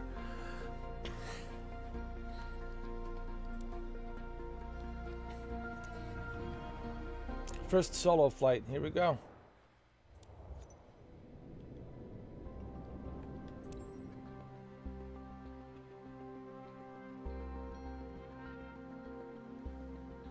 Once I get this license, the CPL, which is commercial pilot license, then I'll be ready to make some money. Congratulations on reaching this significant milestone, your first solo flight. You've worked hard to get to this point, and I have complete confidence in your skills and abilities to make a perfect traffic pattern. Remember, you've trained extensively for this moment, and you know what to do. Stay calm, trust your training, and remain focused. And don't forget about doing a pre-flight check and removing all those covers.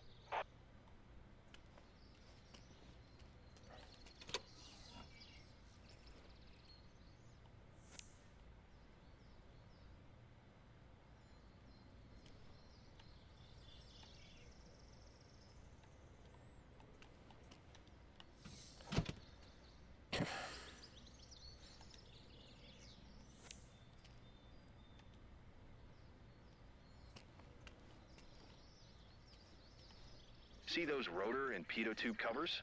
Come closer and take them off.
I already removed the covers. What is this nonsense?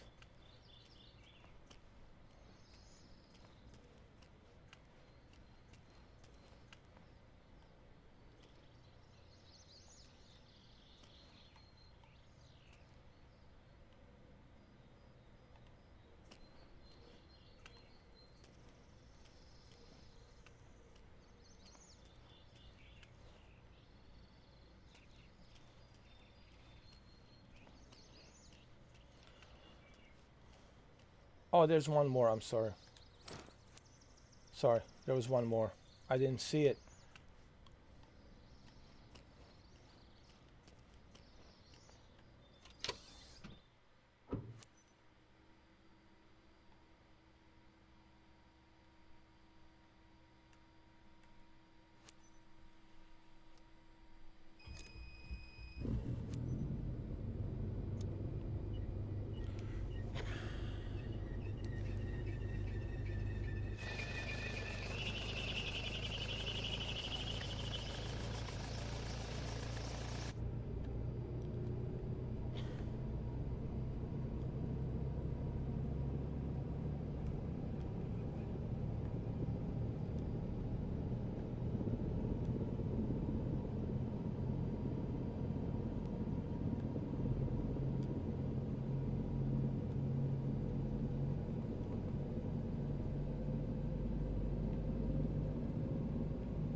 All right, so far so good. Right?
Use the rotor brake to expedite the slowing down and stopping of the main rotor.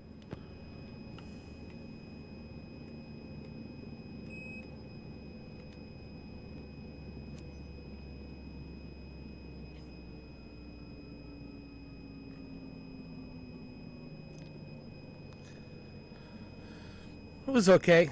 I could have done better, you know.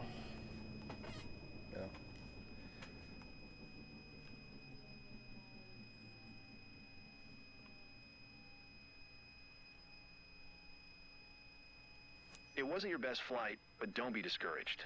With more practice, you'll improve quickly. I mean, look, practice, practice, practice. We're just learning the basics, you know. The more I practice, the better I will get, obviously. This is all practice, practice.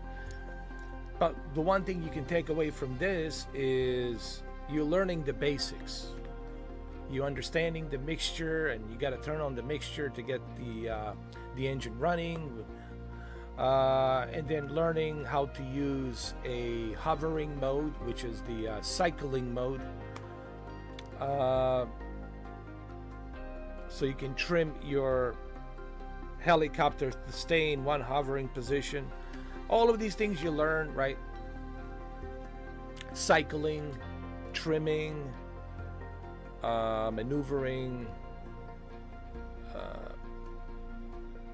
So I would say yes, helicopters are. C.W. Limon was right. If you guys don't know who C.W. Limon is, he's the ex-Air Force pilot, jet fighter pilot.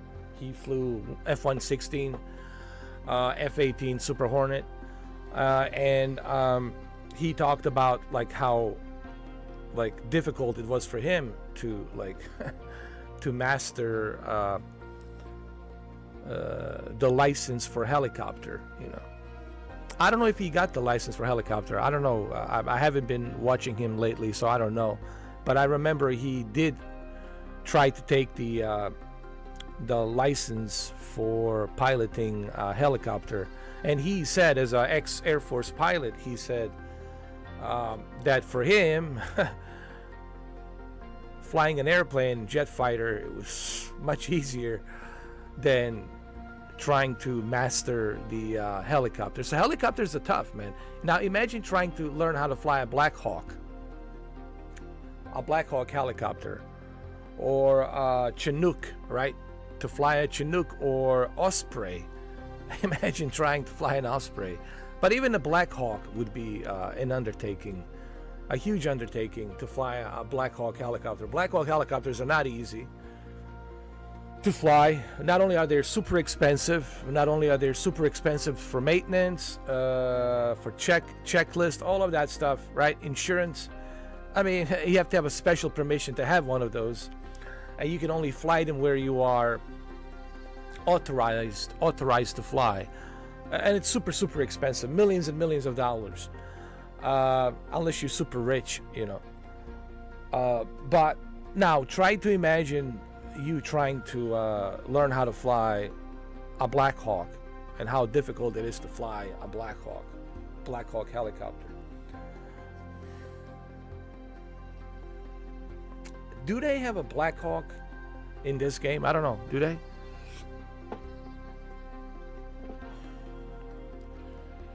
I personally would love to have a full, accurate replica of Black Hawk on Microsoft Flight Simulator 24. That would be great. I wouldn't mind buying that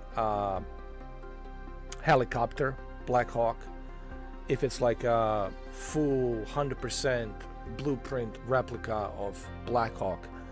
That would be great. Maybe we'll see.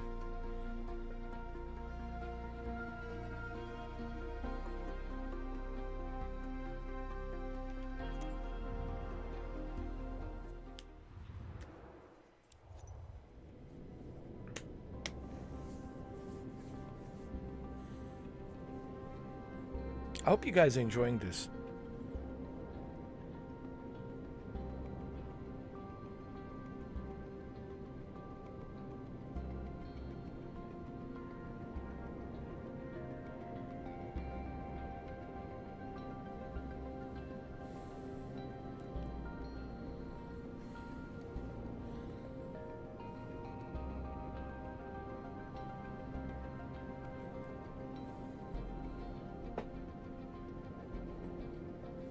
Alright, so this advanced maneuver requires a high degree of coordination of all controls. It is used to decelerate from forward flight to hover. In this training, you will learn to execute a rapid deceleration to terminate an air taxi, even though it's colloquially called quick stop maneuver. Make sure to do all input slowly and gently. So we have this, we have to finish this, and once we finish this rapid deceleration, then we have one more, which is the final approach to our commercial pilot licensing.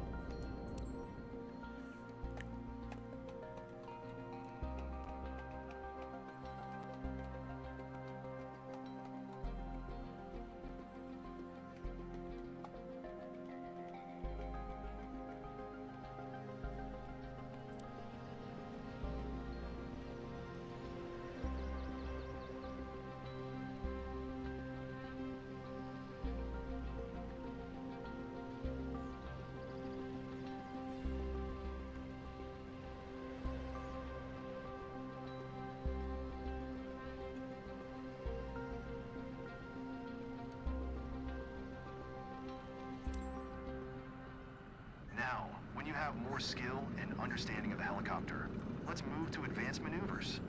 Keep hovering over the runway center line while I'm talking, okay? Advanced maneuvers often require a pilot to take the helicopter to the edge of the safe operating envelope. Today we will learn to do a rapid deceleration maneuver. You will see, even though it is also called a quick stop, all inputs should be slow and gentle. We will begin with air taxi. You will accelerate to 45 knots, climb to 30 feet, and lower the collective a bit to keep this height and speed. We will want to fully stop above the arrow, which marks the very end of the runway. Remember the technique. At the same time, apply aft cyclic and lower the collective to maintain height and slow down. When the speed is almost gone and the helicopter begins to settle, slowly raise the collective and add forward cyclic until you stabilize and hover. That's it. Just don't forget to maintain the correct heading by using your pedals. Let's go. Start by moving forward, just like you do for the normal takeoff. Reach 45 knots airspeed while staying below 10 feet.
You should be staying above the runway. Fly back. Now climb to 30 feet while staying at 45 knots.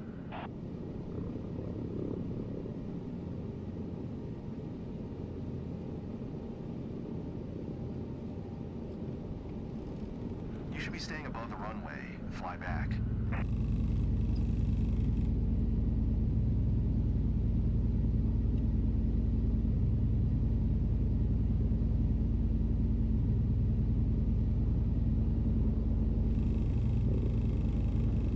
Man, what is that? Are those deers?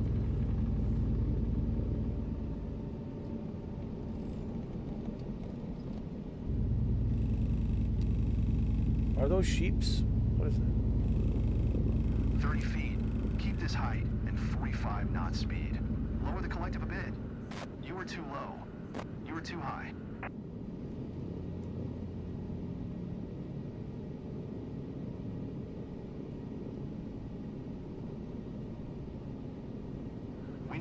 30 feet with 45 knots airspeed when starting rapid deceleration. Let's try air taxi again, but this time make sure that we have good conditions for making a quick stop. Let's go. Start by moving forward, just like you do for the normal takeoff. Reach 45 knots airspeed while staying below 10 feet.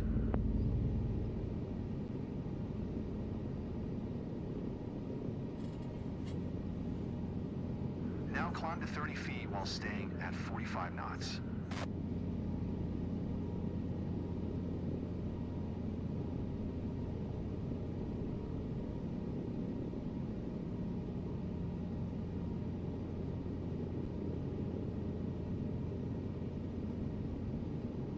We need to be at the 30 feet with 45 knots airspeed when starting rapid deceleration. Let's try air taxi again, but this time make sure that we have good conditions for making a quick stop. Let's go. Start by moving forward, just like you do for the normal takeoff. Reach 45 knots airspeed while staying below 10 feet.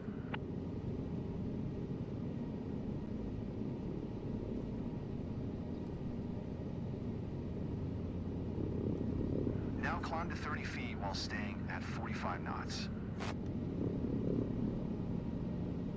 You should be staying above the runway. Fly back.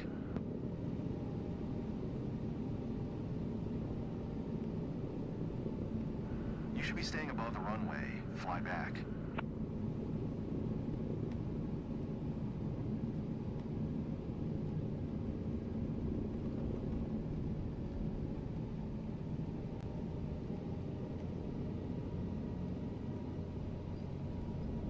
We need to be at the 30 feet with 45 knots airspeed when starting rapid deceleration. Let's try air taxi again, but this time make sure that we have good conditions for making a quick stop. Let's go. Start by moving forward, just like you do for the normal takeoff. Reach 45 knots airspeed while staying below 10 feet.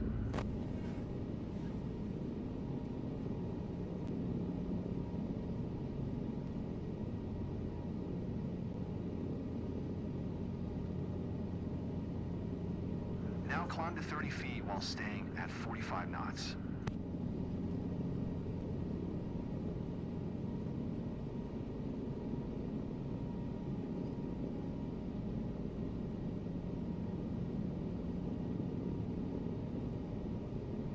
We need to be at the 30 feet with 45 knots airspeed when starting rapid deceleration. Let's try air taxi again, but this time make sure that we have good conditions for making a quick stop. Let's go. Start by moving forward, just like you do for the normal takeoff. Reach 45 knots airspeed while staying below 10 feet.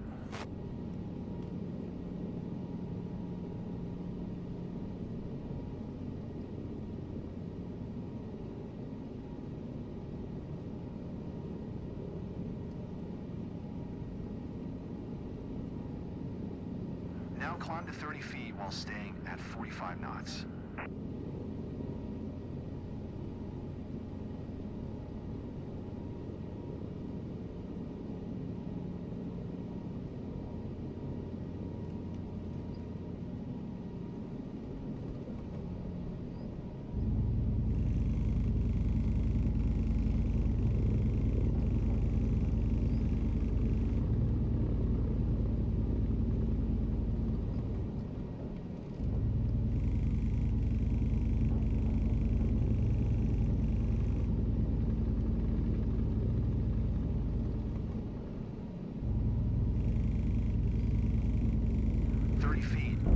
Height and 45 knot speed. Lower the collective a bit. You were too low. You were too high. You were too low.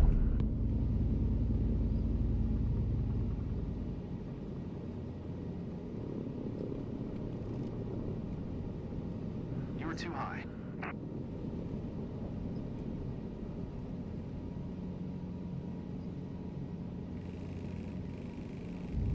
You were too low.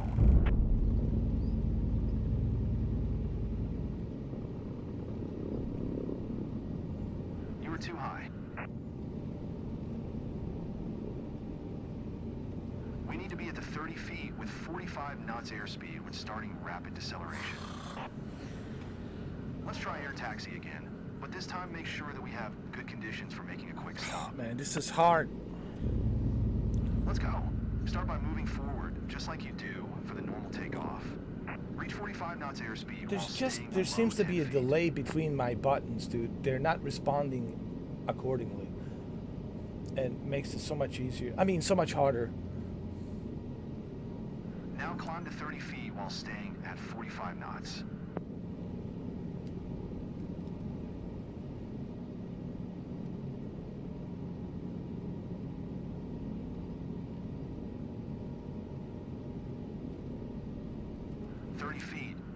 Height and 45 knot speed. Now, aft cyclic and push the collective down. Keep flaring until you lose speed. To avoid ballooning, lower the collective and reduce aft cyclic. You should be staying above the runway. Fly back. To avoid ballooning, lower the collective and reduce aft cyclic. To slow down the descend, raise collective, add forward cyclic. Adjust pedals as necessary. You should be staying above the runway. Fly back.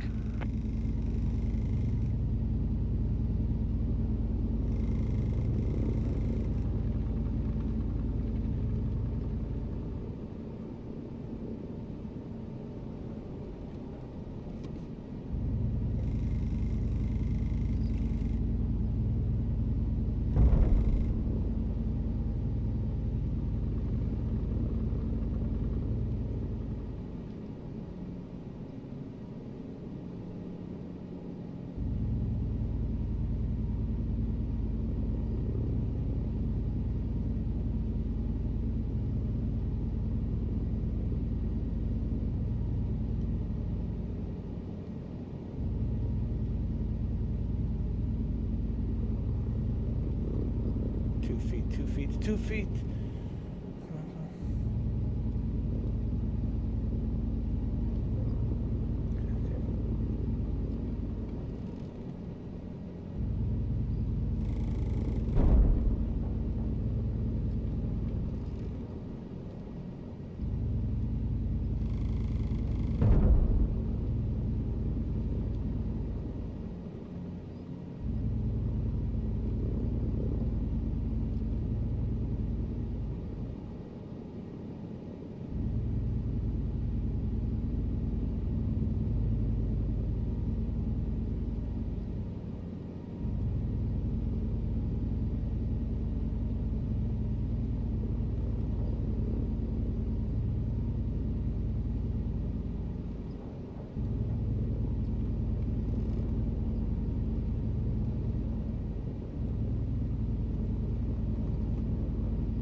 Jesus Christ. Am I at 2 feet?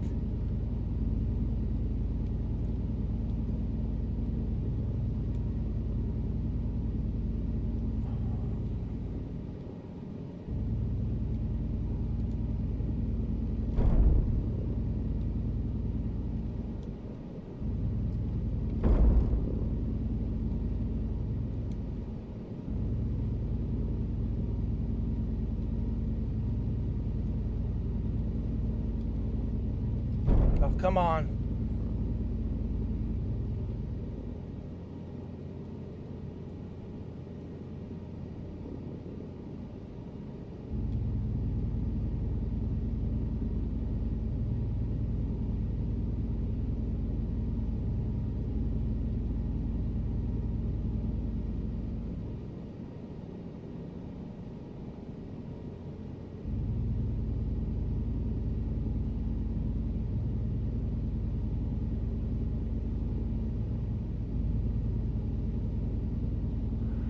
Exercise normal hovering above the runway center line.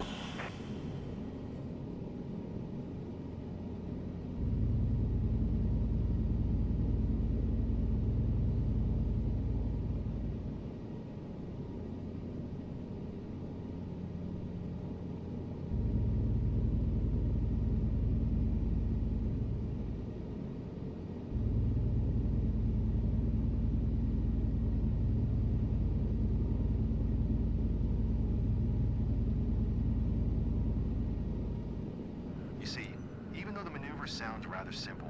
It It requires very high coordination of all controls. Nice attempt, and I know that after some practice you will do better. Wow, that was hard. And especially with this controller, it's even much harder. Yo, dude.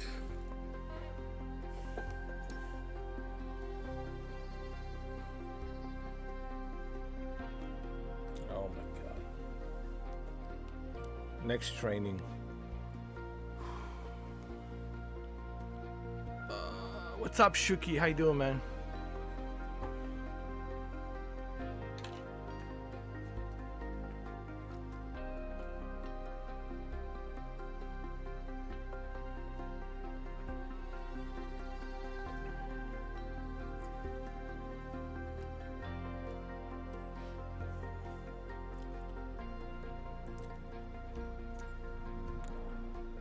All right, so this is our last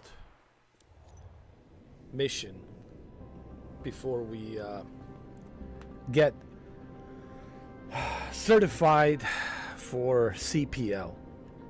I think this is our last mission before we get certified for CPL. What is CPL? CPL stands for Commercial Pilot License. Currently, I have PPL, which is the Private Pilot License, which only allows you to do some, tourist attraction scenery, take people out on, some scenic tours and show them some scenery here and there. With a commercial pilot license, I'll be able to make money and earn money. So, and this is my helicopter pilot license. So now with this, I will have both airplane, single prop engine, Cessna turbo engine, turbo prop engine, airplanes to be able to fly them, and then hopefully down the road twin engine. And then on top of it, we have a helicopter, so I'll be able to choose between airplanes and helicopters. Okay, and this is pretty realistic, though. I have to say, this is pretty realistic, though.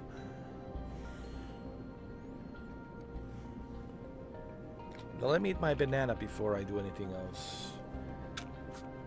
Man, 4 hours of...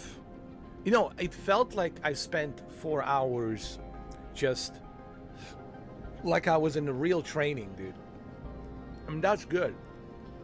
The fact that Asobo created this, where it makes you really feel like you spent 4 hours on a real training, it's pretty good. It's pretty good. How you doing, Shuki? Gordeski? How you doing, brother? You just woke up. I know, man. You a trooper, bro. You did 24 hours on Tuesday. And then you got some sleep. For Wednesday, that's because we didn't know that Stalker 2 is going to be no co-op.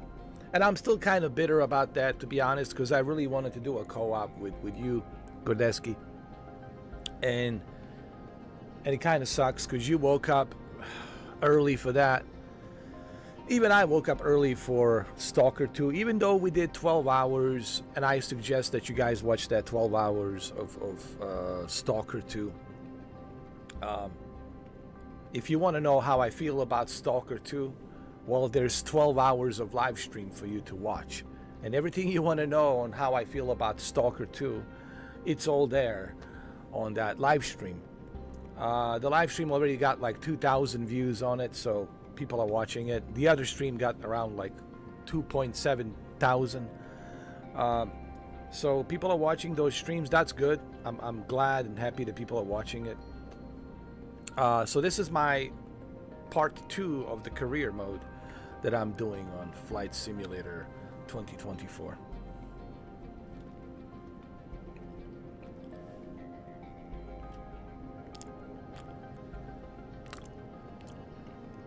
You need some coffee, my friend. You need some coffee, you need to do a marathon, you need to run up the hill, down the hill for like a couple of hours. You know, get that blood flowing, get your testosterone boosted up, you know. Because when you get your testosterone boosted up with all that workout of running, then you're hung like a horse, and you're ready to rock and roll, dude. Ready to rock and roll.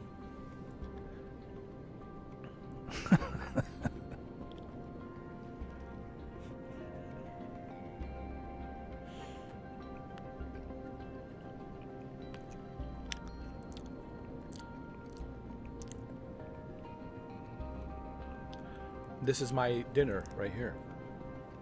And this is good for you, man. Bananas are good. People don't understand how good banana is for you. People are eating all kinds of processed, poisonous food that is really bad for your organs, bad for your health. If people only knew, they would never buy any of this shit. You know, hopefully Robert F. Kennedy Jr. can fix that. I'm so glad that he will be in charge of our health, food health, and wellness health, so that way we can stay healthy and have a healthy food, you know. So kind of excited about that for some of these changes, because people are not eating healthy, man. I mean, and that's why they have liver disease, that's why they have kidney disease, that's why they have all of these issues and problems with their lungs and breathing. That's why they're overweight. That's why they are getting cancers, diabetes, all of this stuff, periodontal disease on their gum, on their mouth. All of these things, man, they're contributed by poor health, poor digestion, and all this other stuff, all this other poison that they put out there for us to eat, and we never like question that, you know. And he's been fighting this. He's been a lawyer, an attorney. He's been fighting, you know, with these corporations because of all the poison that they put in our food.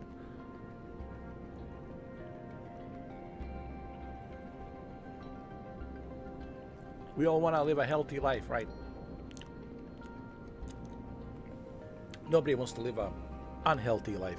I can't think of anyone raising their hand and says, I want to live an unhealthy life. No, everybody wants to be healthy. What are you talking about?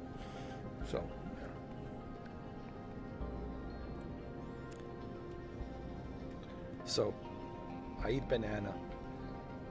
I eat cornflakes. Keanu Reeves eats cornflakes and banana. That's his regular food.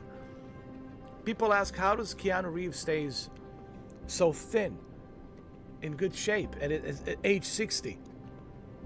Well, he exercises. He does judo, jiu-jitsu, Brazilian jiu-jitsu, judo, taekwondo. He does the training with the samurai swords, even though he doesn't own the samurai swords, but he goes to Japan and do the training with the samurai swords. He rides the motorcycles. He plays the bass guitar.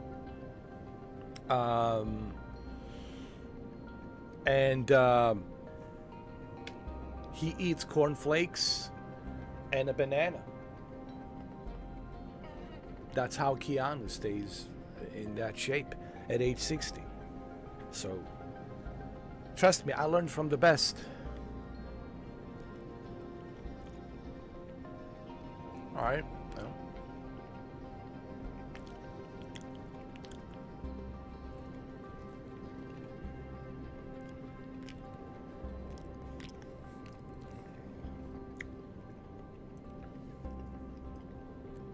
All right, this is it, guys. This is our final step to achieve CPL, commercial pilot license.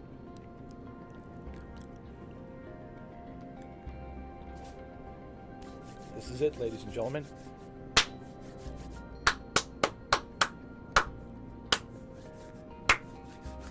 Let's go. Let's go.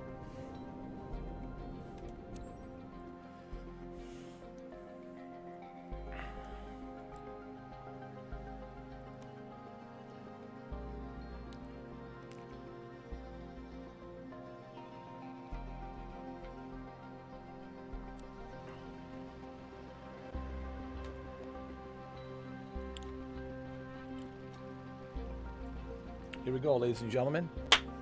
This is it. This is the moment of truth. Hi there. I am controlling the helicopter now, and we are entering the left downwind leg of our usual traffic pattern. Prepare to take control of the helicopter in 3, 2, 1, now. Good. Keep flying straight and level. Maintain altitude between 1,000 and 1,200 feet. This is a good height for the high reconnaissance we are about to do. Our goal today is to operate in the confined area. See that small field surrounded by trees and hangars? That is our target. Fly closer to have a better overview of the field.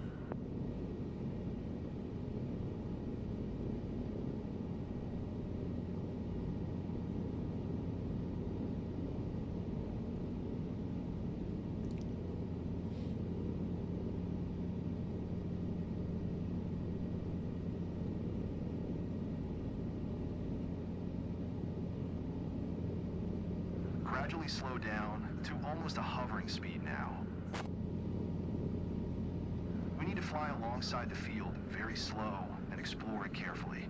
Check if there are any unexpected obstacles present. Wires, for instance.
Come on.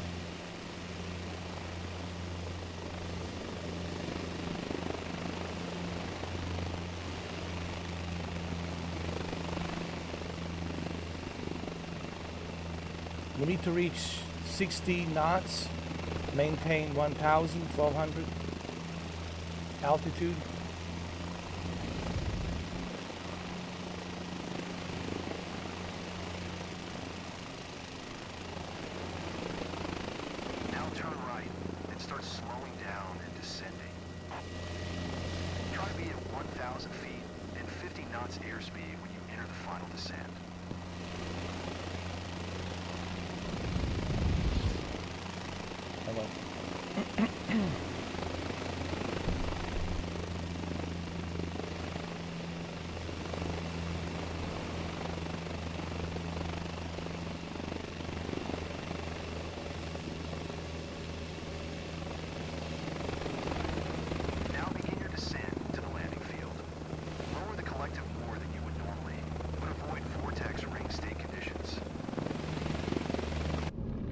After a steep approach, you need to begin raising the collective higher and more forcefully to avoid settling and touching the ground.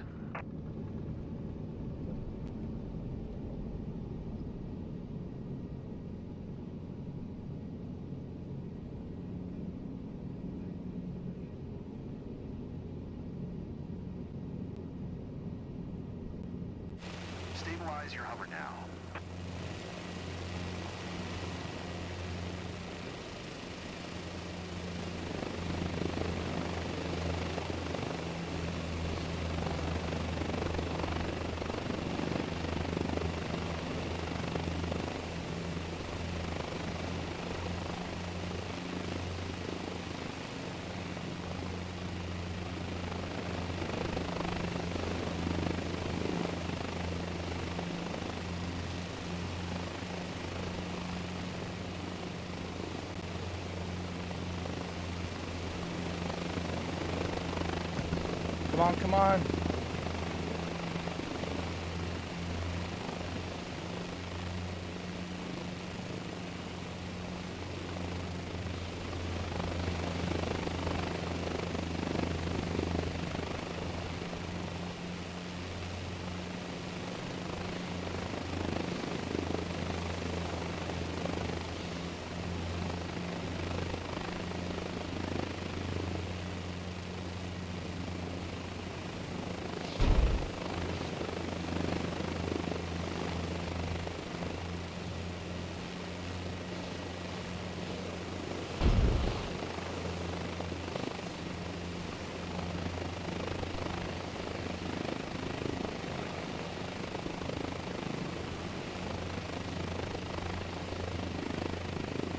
Come on.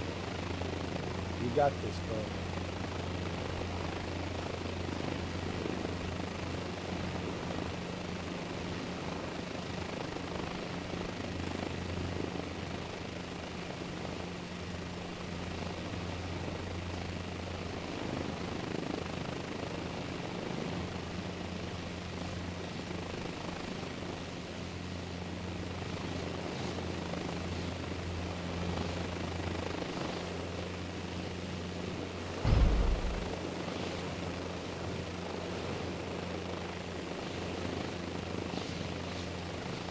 There you go.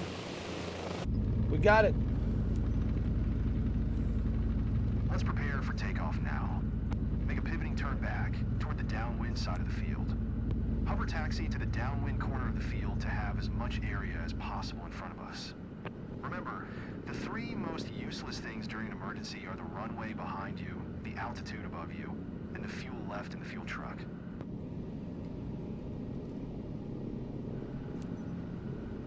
Head against the wind now and prepare for takeoff.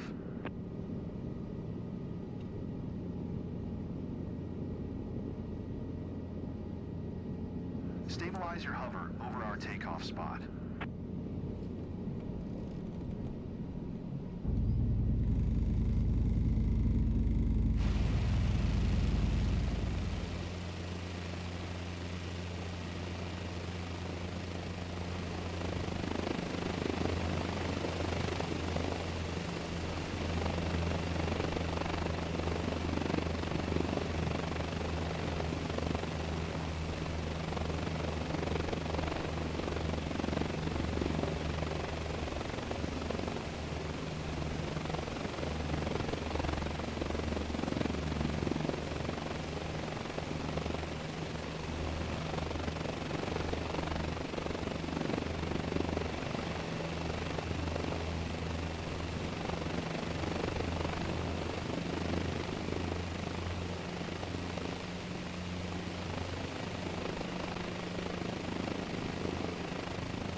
Come on, come on, come on. Come on, come on.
transition to your usual climb.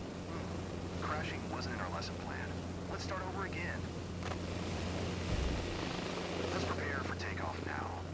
Make a pivoting turn back toward the downwind side of the field.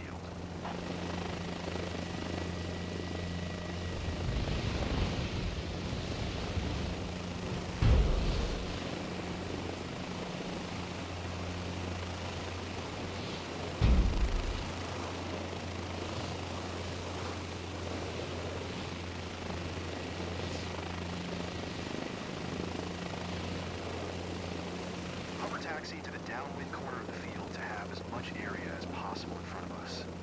Remember, the three most useless things during an emergency are the runway behind you, the altitude above you, and the fuel left in the fuel truck.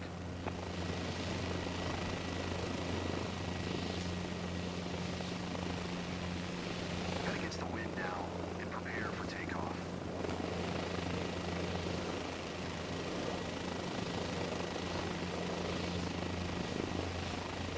Stabilize your hover over our takeoff spot.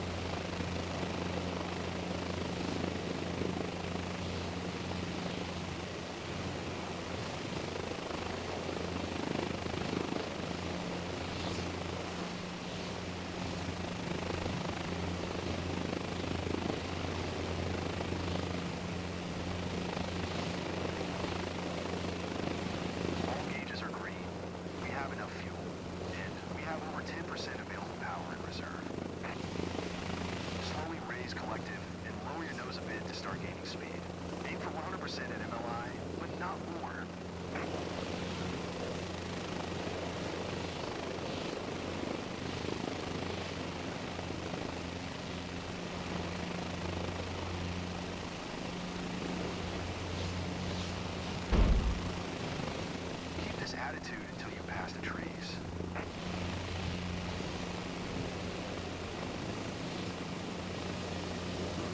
Crashing wasn't in our lesson plan. Let's start over again. Let's prepare for takeoff now. Make a pivoting turn back toward the downwind side of the field.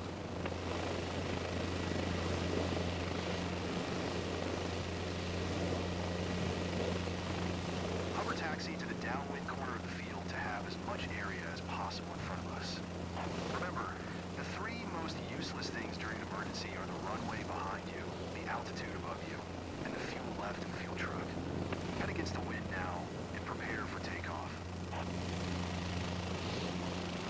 Stabilize your hover over our takeoff spot.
Settling into its own downwash.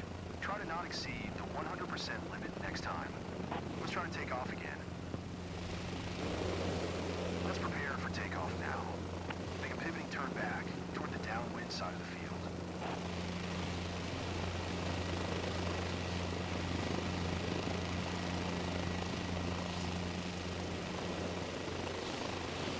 Hover taxi to the downwind corner of the field to have as much area as possible. possible in front of us. Remember, the three most useless things during an emergency are the runway behind you, the altitude above you, and the fuel left in the fuel truck.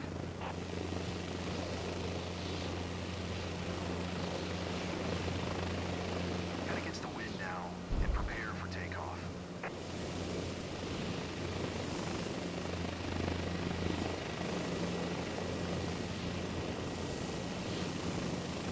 Stabilize your hover over our takeoff spot.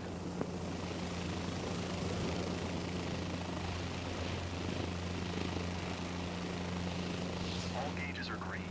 We have enough fuel, and we have over 10% available power in reserve. Slowly raise collective and lower your nose a bit to start gaining speed. Aim for 100% at MLI, but not more.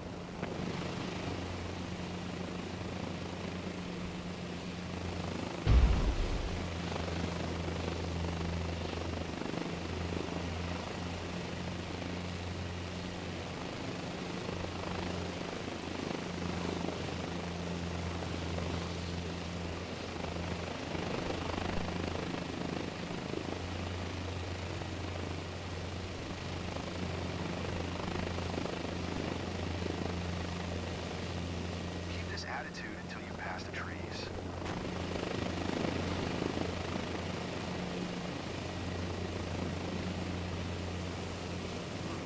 Crashing wasn't in our lesson plan.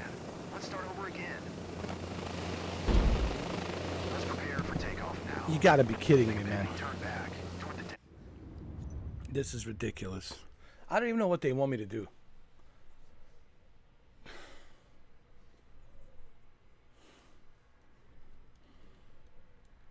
I gotta go to the bathroom. I'll be right back.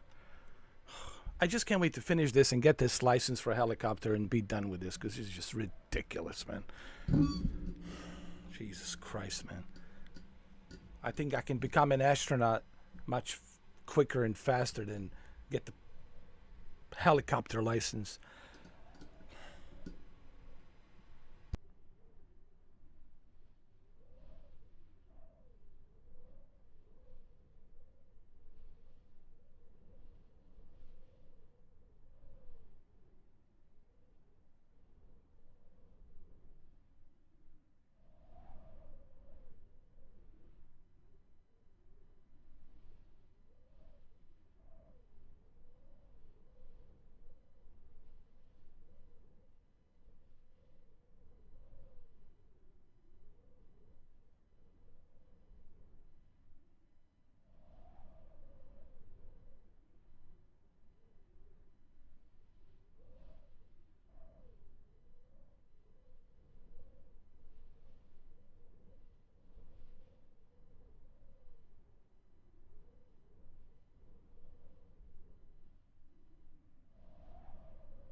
downwind side of the field.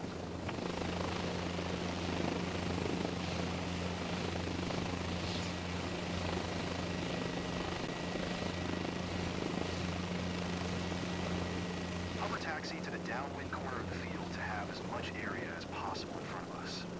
Remember, the three most useless things during an emergency are the runway behind you, the altitude above you, and the fuel left in the fuel truck.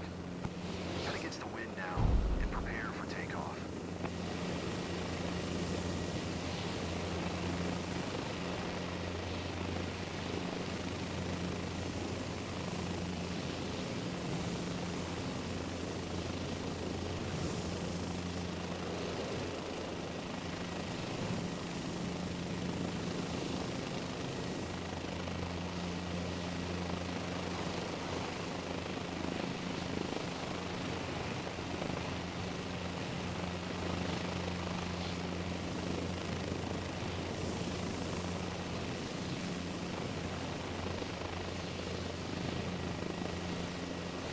Stabilize your hover over our takeoff spot.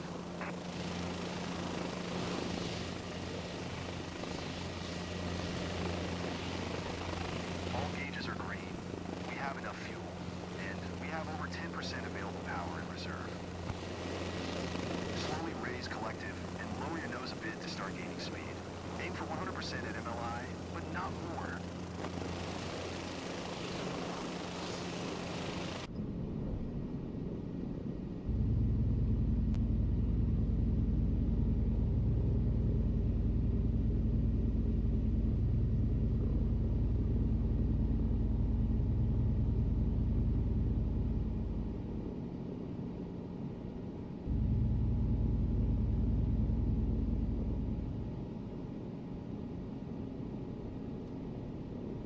Keep this attitude until you pass the trees.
Crashing wasn't in our lesson plan. Let's start over again. Let's prepare for takeoff now. Make a pivoting turn back toward the...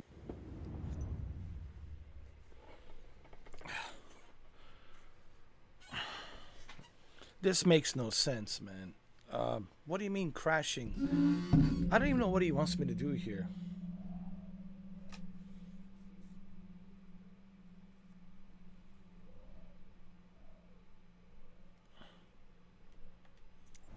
downwind side of the field.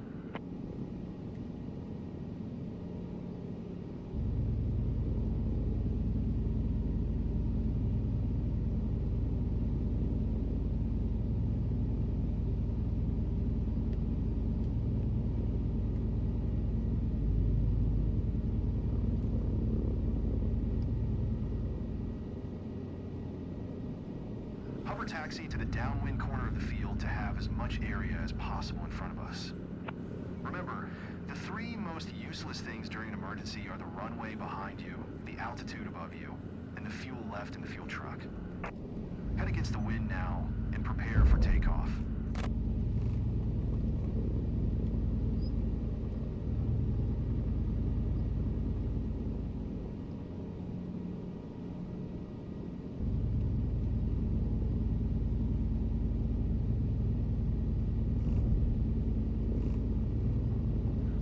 Stabilize your hover over our takeoff spot.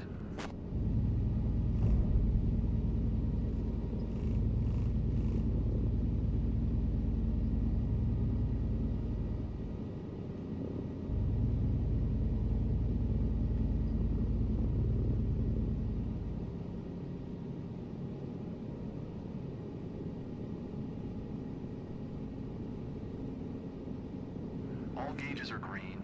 We have enough fuel, and we have over 10% available power in reserve.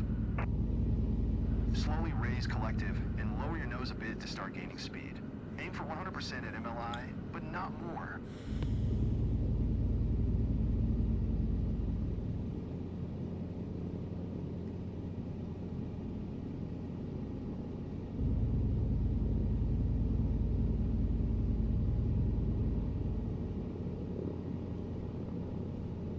Keep this attitude until you pass the trees.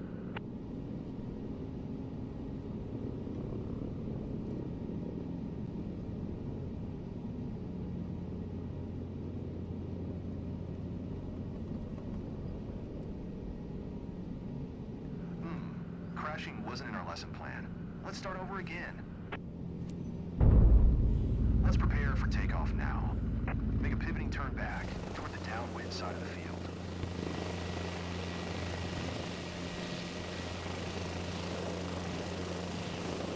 Hover taxi to the downwind corner of the field to have as much area as possible in front of us. Remember, the three most useless things during an emergency are the runway behind you, the altitude above you, and the fuel left in the fuel truck.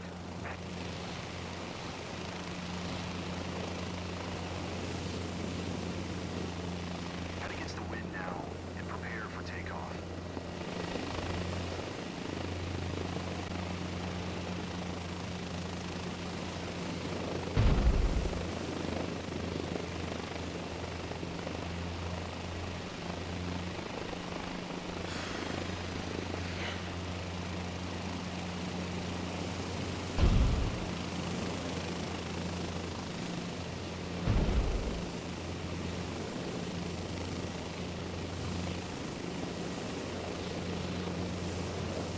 Stabilize your hover over our takeoff spot.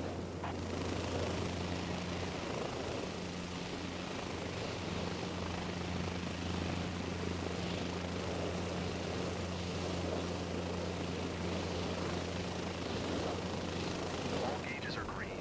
We have enough fuel, and we have over 10% available power in reserve. Slowly raise collective and lower your nose a bit to start gaining speed. Aim for 100% at MLI, but not more.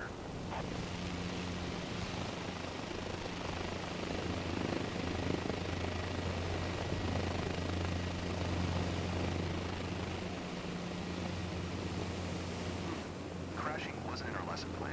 Let's start over again. Let's prepare for takeoff now. Make a pivoting turn back toward the downwind side of the field.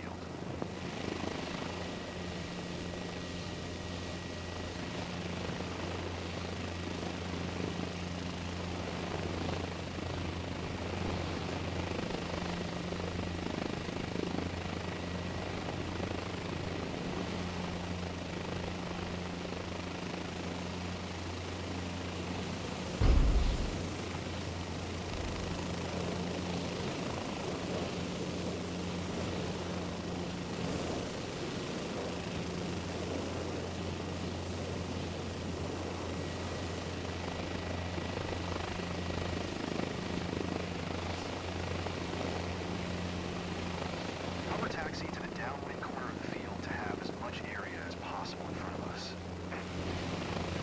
Remember, the three most useless things during an emergency are the runway behind you, the altitude above you, and the fuel left in the fuel truck. Head against the wind now and prepare for takeoff. Stabilize your hover over our takeoff spot.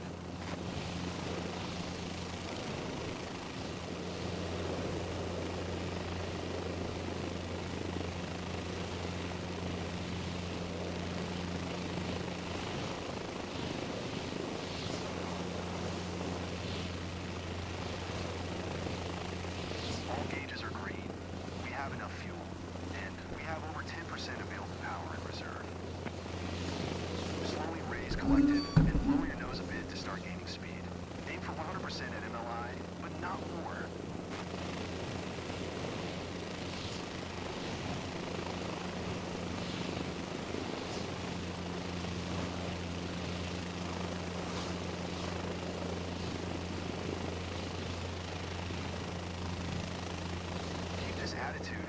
past the trees.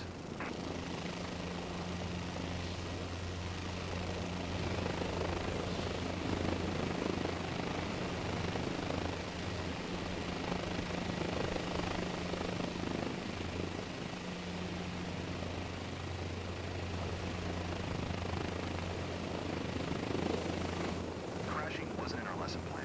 Let's start over again. Let's prepare for takeoff now. Make a pivoting turn back toward the downwind side of the field.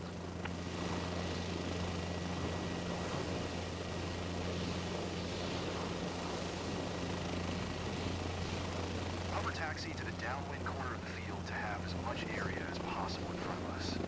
Remember, the three most useless things during an emergency are the runway behind you, the altitude above you, and the fuel left in the fuel truck.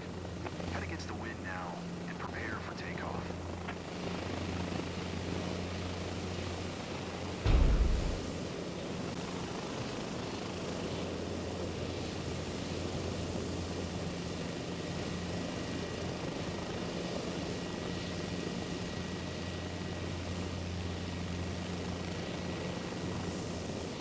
Stabilize your hover over our takeoff spot.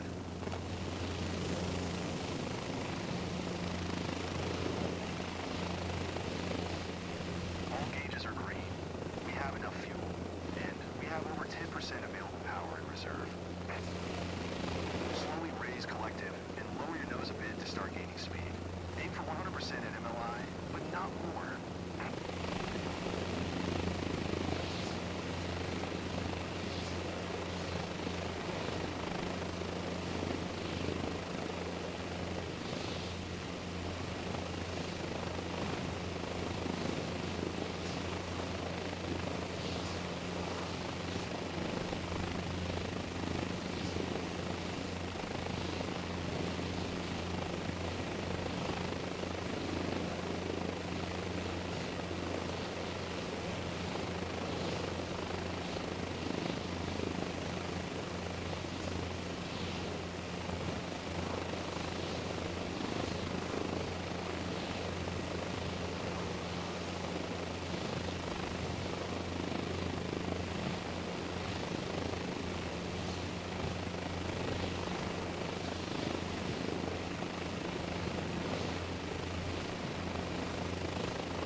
Crashing wasn't in our lesson plan. Let's start over again. Let's prepare for takeoff now. Make a pivoting turn back toward the downwind side of the field.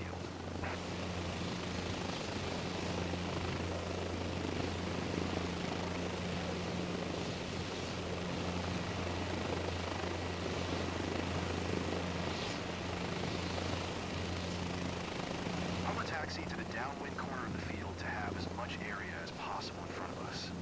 Remember, the three most useless things during an emergency are the runway behind you, the altitude above you, and the fuel left in the fuel truck. Head against the wind now and prepare for takeoff. Stabilize your hover over our takeoff spot.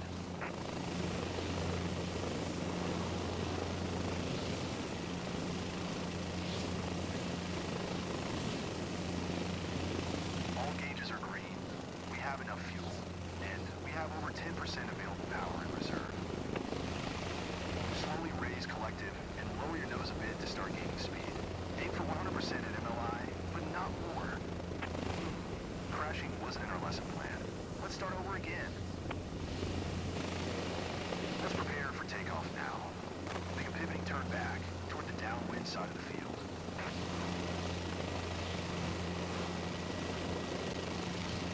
Hover taxi to the downwind corner of the field to have as much area as possible in front of us. Remember, the three most useless things during an emergency are the runway behind you, the altitude above you, and the fuel left in the fuel truck. Head against the wind now and prepare for takeoff.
side of the field. I don't understand what they want me to do. I mean, I kept it at the 100%. I kept it at the 100% MLI. I mean,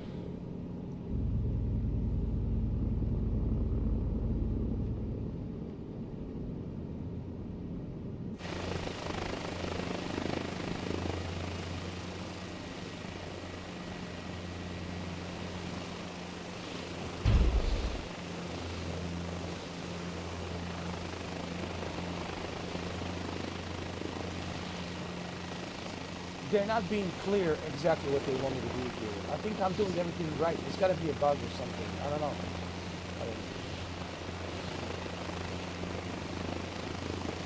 Remember, the three most useless things during an emergency are the runway behind you, the altitude above you, and the fuel left in the fuel truck.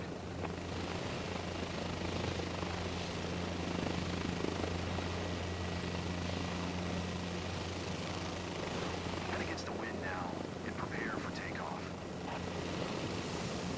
Stabilize your hover over our takeoff spot.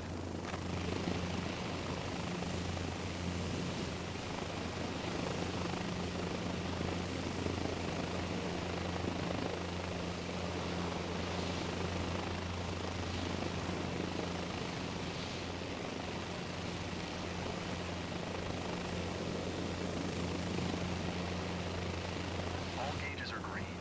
We have enough fuel, and we have over 10% available power in reserve. Slowly raise collective and lower your nose a bit to start gaining speed.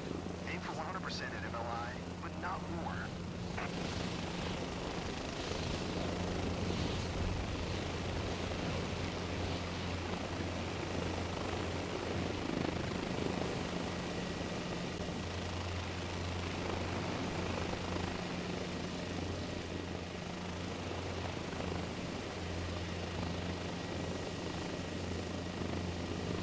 Keep this attitude until you pass the trees.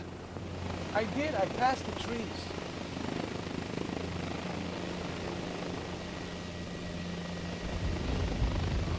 Crashing wasn't in our lesson plan. Let's start. Look at the power indications. You see how it's over 100%? Going over 100% leads to rotor stall and the helicopter settling into its own downwash. Try to not exceed the 100% limit next time. Let's try to take off again. Let's prepare for takeoff now. Make a pivoting turn back toward the downwind side of the field. Hover taxi to the downwind corner of the field to have as much area as possible in front of us. Remember, the three most useless things during an emergency are the runway behind you, the altitude above you, and the fuel left in the fuel truck. Head against the wind now and prepare for takeoff. Stabilize your hover over our takeoff spot.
All gauges are green.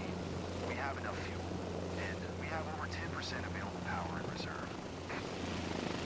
Slowly raise collective and lower your nose a bit to start gaining speed. Aim for 100% at MLI, but not more.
I don't know what they want me to do. I'm over the obstacle. I don't know what the hell they want me to do.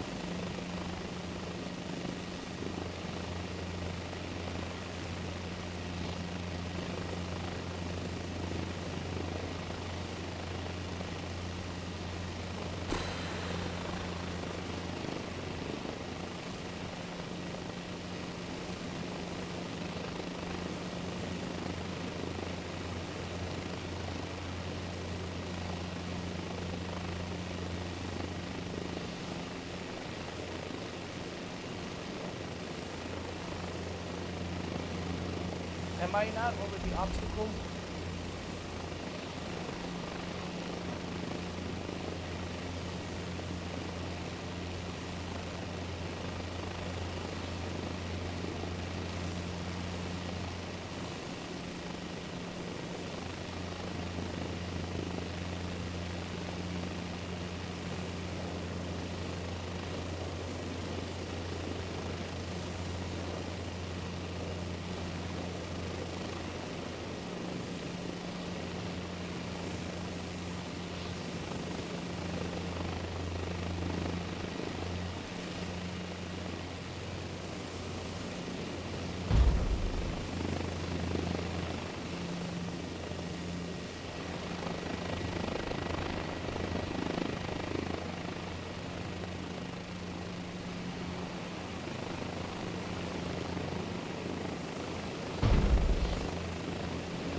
attitude until you pass the trees.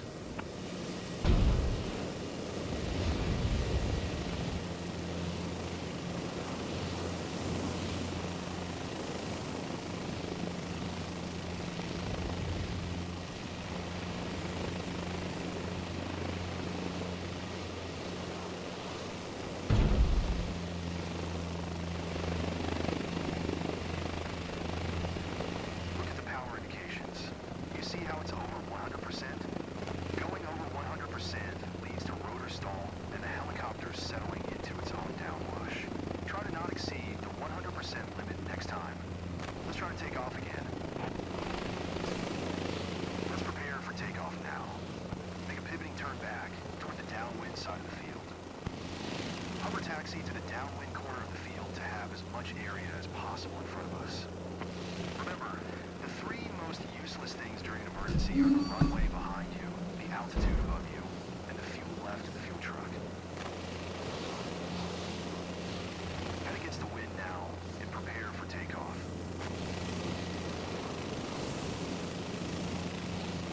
Stabilize your hover over our takeoff spot.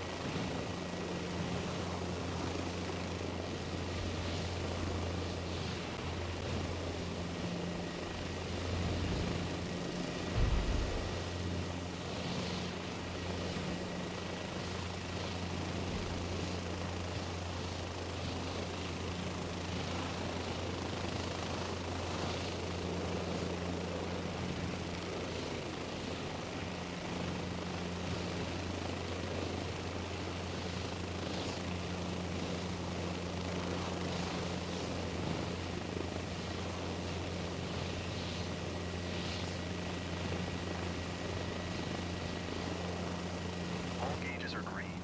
We have enough fuel, and we have over 10% available power in reserve. Slowly raise collective and lower your nose a bit to start gaining speed. Aim for 100% at MLI, but not more.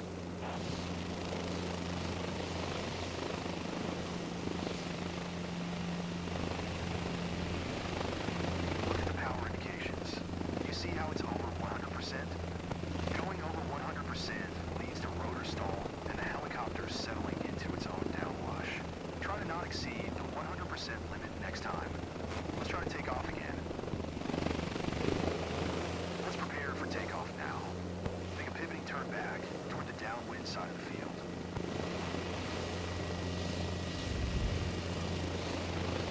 Hover taxi to the downwind corner of the field to have as much area as possible in front of us.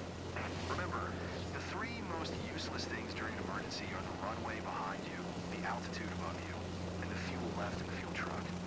Head against the wind now and prepare for takeoff. Stabilize your hover over our takeoff spot.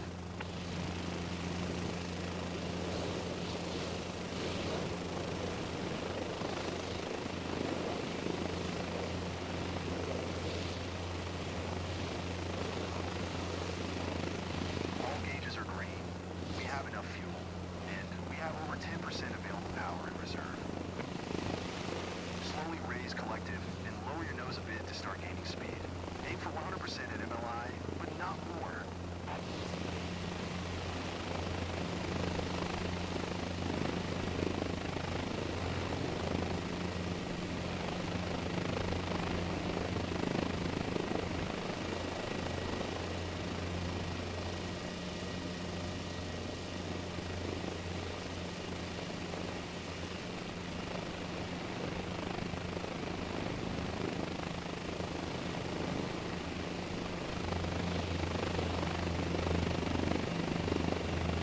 Keep this attitude and look at the power indications. You see how it's over 100%? Going over 100% leads to And I rotor didn't stall go over and the 100%. I helicopter went settling below into its own 100%. downwash. Try to On not my- exceed the 100% limit next time. On my Try power, to take off again. I didn't go over 100%. This game is broken, dude. Let's prepare for takeoff now. I passed the trees at 70. Downwind side of the field. at 70, I think 70 MLI. I didn't even go over 100. Oh my God, this game is so broken. Broken ass game.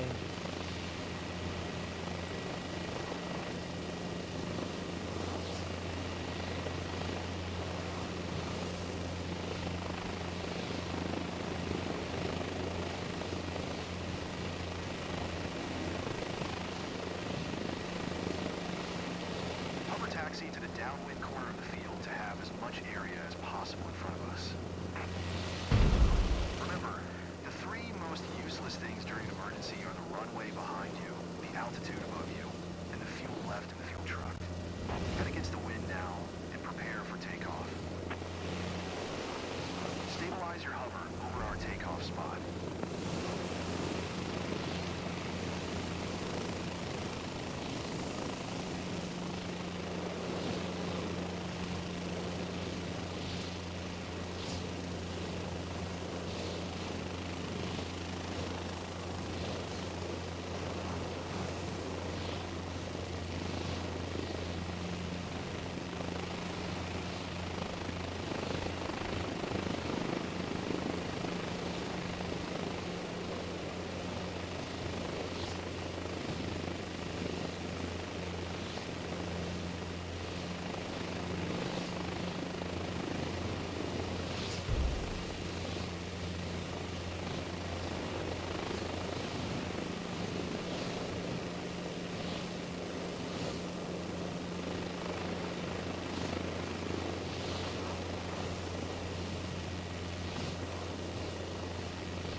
All gauges are green. We have enough fuel, and we have over 10% available power in reserve. Slowly raise collective and lower your nose a bit to start gaining speed. Aim for 100% at MLI, but not more.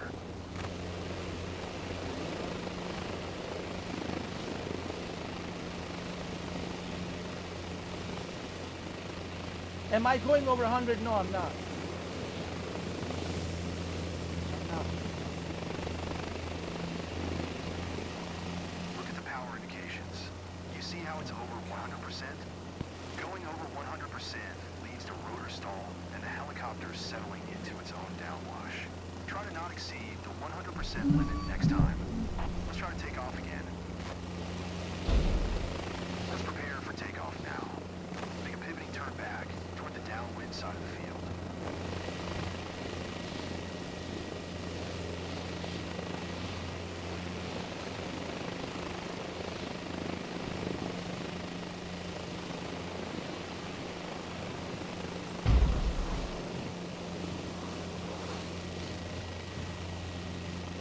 Hover taxi to the downwind corner of the field to have as much area as possible in front of us.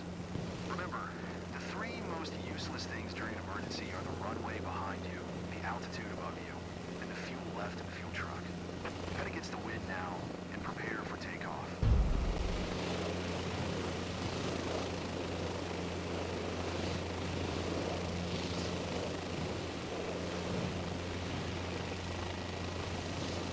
Stabilize your hover over our takeoff spot.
Okay, I didn't go through 100 MLI, did I? So what's the problem now?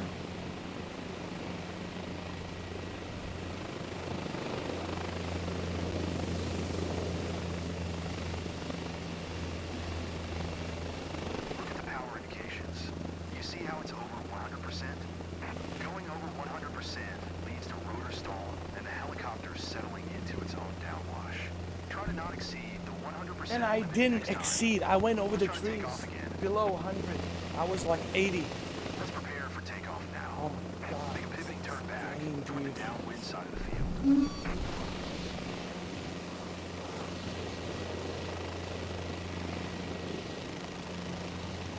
Hover taxi to the downwind corner of the field to have as much area as possible in front of us.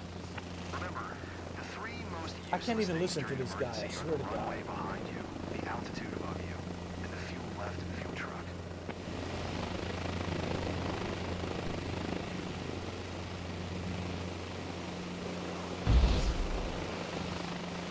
Head against the wind now and prepare for takeoff.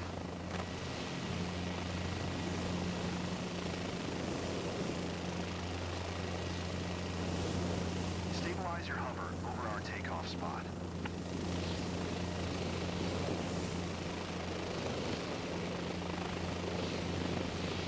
All gauges are green. We have enough fuel, and we have over 10% available power in reserve.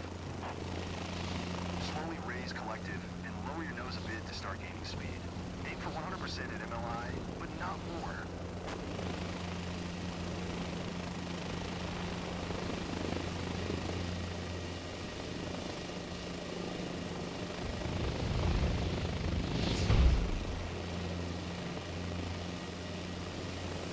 So what's the problem now? Didn't I do it perfectly? Didn't I go over the trees with a 80 MLI?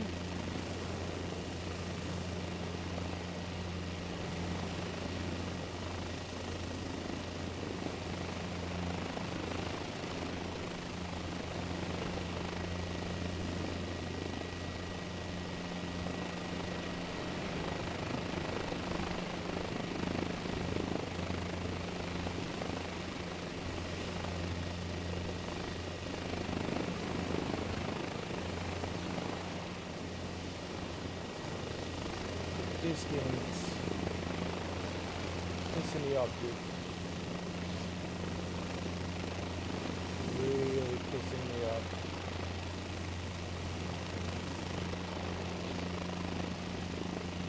Okay, fly over the obstacle, I did. So what now? I did.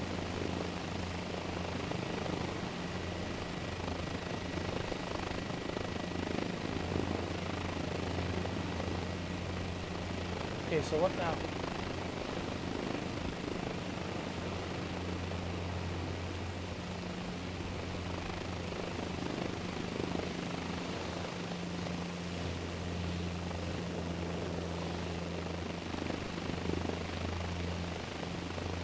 Look at the power indications. You see how it's over 100%? Going over 100% leads to rotor stall and the helicopter settling into its own downwash. Try to not exceed the 100% limit next time. Let's try to take off again. Let's prepare for takeoff now. Make a pivoting turn back toward the downwind side of the field. Nah, fuck. Kiss my fucking ass.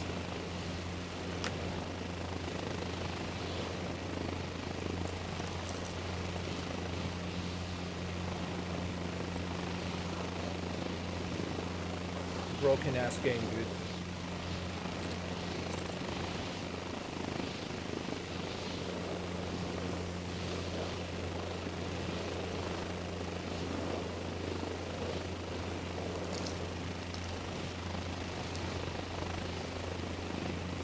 I went over the tree with an 80 MLI and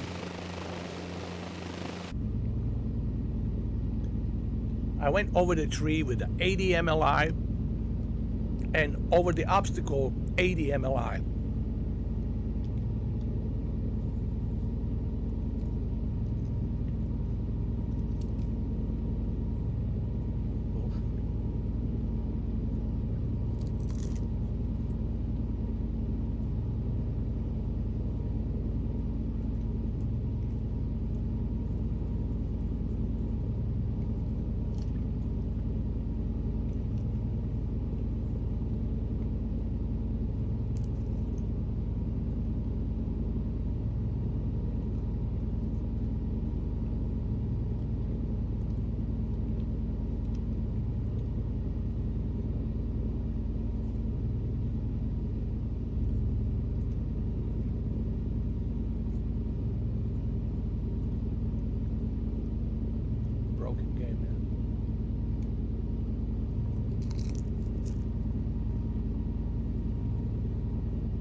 Asobo is acting as if I have full cockpit with a precision joystick, precision collective. They act like I got a full helicopter cockpit at home. Like, cut me some slack, man. We just want to have fun and get the license so we can fly. But no, it's this bullshit here they have to do, man. Fuck out of here, man. If I want to take a license for a helicopter, then I'll go and take a license for a helicopter in real life. Cut me some goddamn fucking slack, man.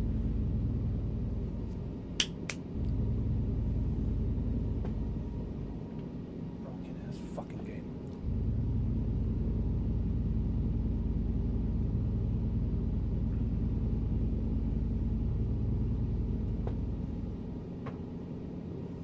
Get the fuck out of here, man.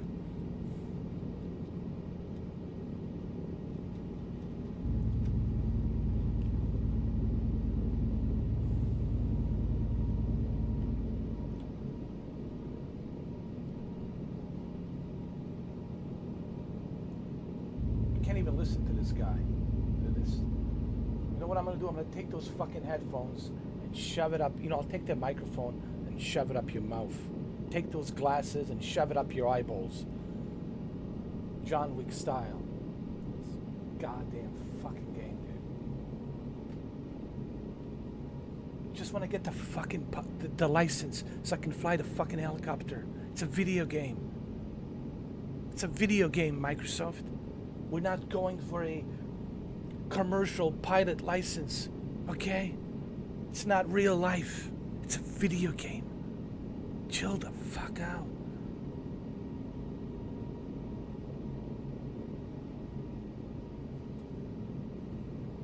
Just want to have fun, dude. And I did everything they told me to do. I didn't go over fucking 100 MLI. It's right fucking here. I didn't. I was at the fucking 80, close to 90. Go review it, rewind. Use a slow goddamn motion. And you can check it out yourself. If you want to analyze. Analyze. Fucking bullshit, man. Give me a fucking break, man.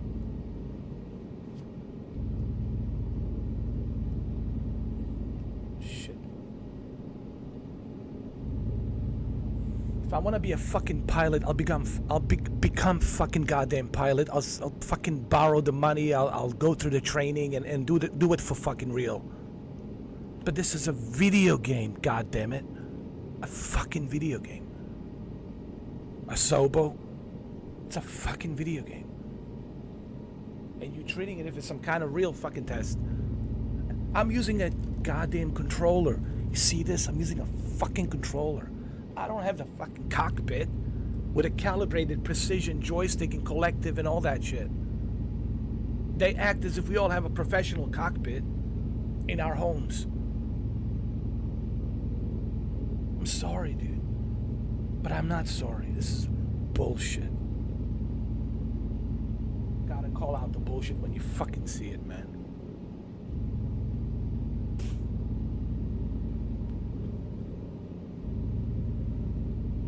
Fucking hell, man. I can't even listen to this guy. I swear to fucking God. I'm gonna choke him. I'm gonna choke you right fucking now, dude. I'm gonna choke you fucking right now. Don't you look at me, man. Don't you fucking look at me.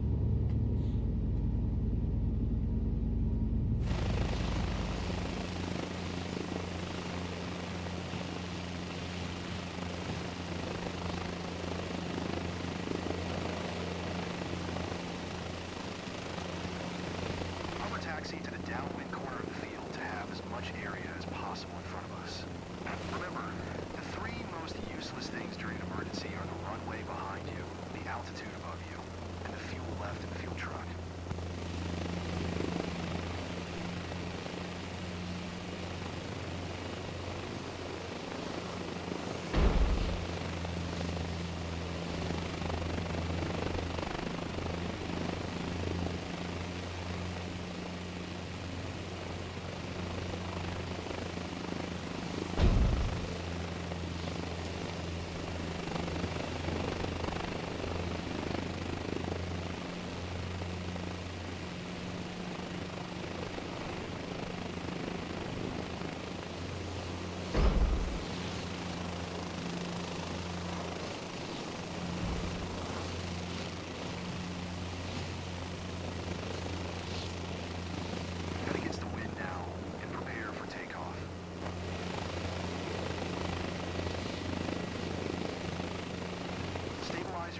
No, no, no.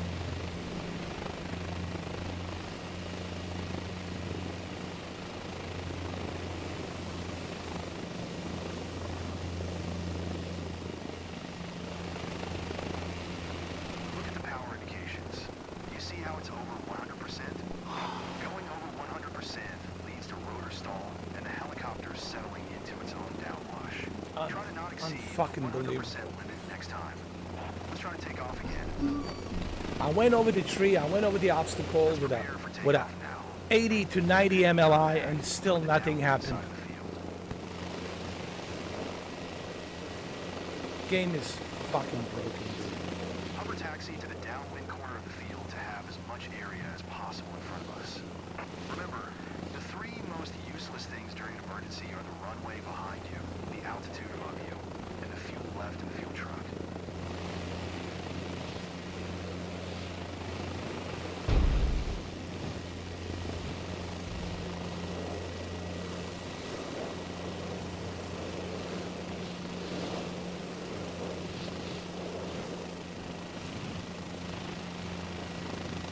Head against the wind now and prepare for takeoff. Stabilize your hover over our takeoff spot.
All gauges are green.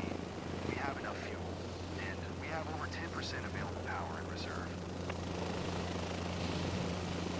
Slowly raise collective and lower your nose a bit to start gaining speed. Aim for 100% at MLI, but not more.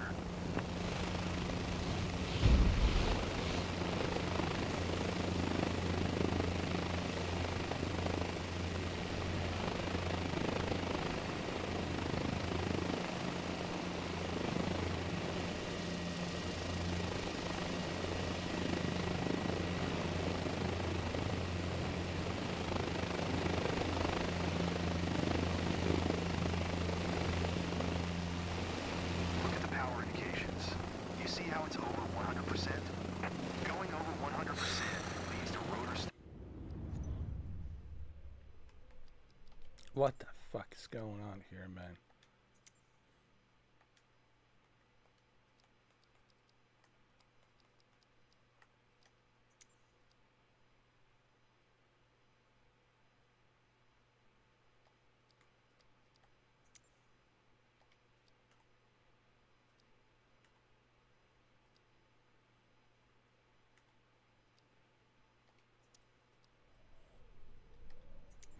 stall and the helicopter settling into its own downwash. Try to not exceed the 100% limit next time. Let's try to take off again. Let's prepare for takeoff now. Make a pivoting turn back toward the downwind side of the field.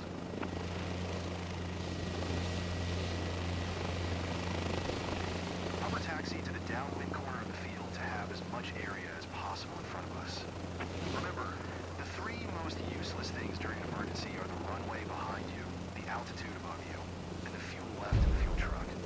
Head against the wind now and prepare for takeoff.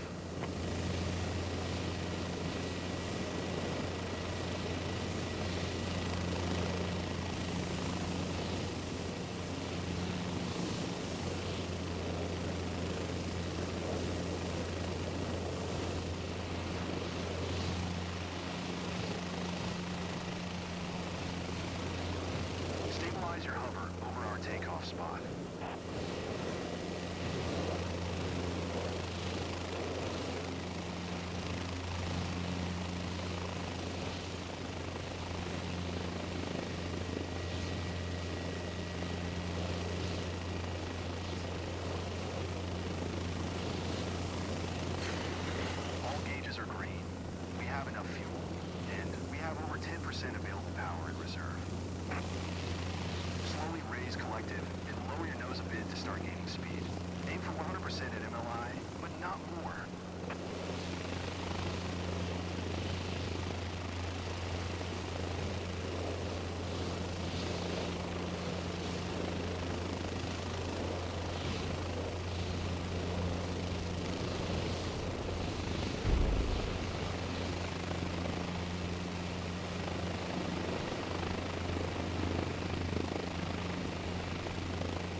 So what's the problem now? I have flown over the obstacle. So what now? What's the issue now?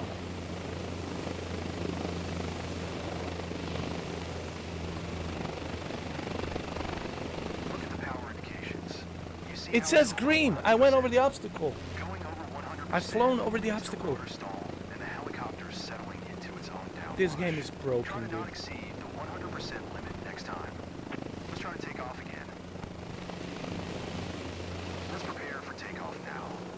Make a pivoting turn back toward the downwind side of the field. This game is broken, dude. It's fucking broken. Fuck this career mode. I ain't never fucking playing this career mode. It's fucking bullshit, man. Hover taxi to the downwind corner of the field to have as much area as Fucking possible bullshit. in front of us. Remember, the three most useless things during an emergency are the runway behind you, the altitude above you, and the fuel left in the fuel Broken truck. ass fucking Get game. against the wind now and prepare for takeoff. Stabilize your hover over our takeoff spot.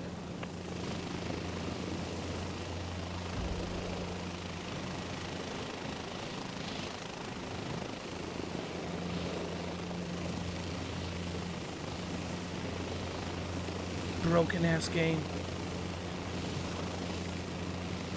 All gauges are green. Can we not have a broken ass game, We huh? have over 10% of 2024? power in reserve.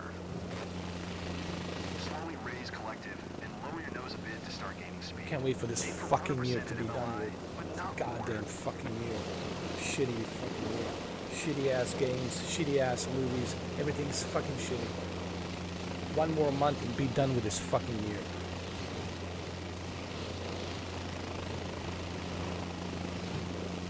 I'm doing everything that they're telling me to do. I fly over the obstacle. I don't go over the MLI over 100. I pass. I go over the trees. I pass. And still, the game won't let me pass this damn mission.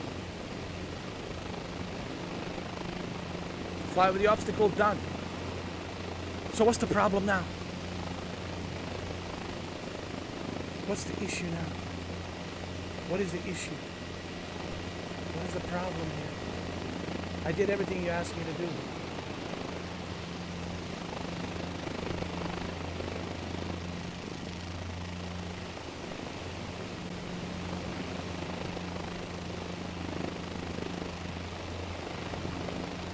I don't get it.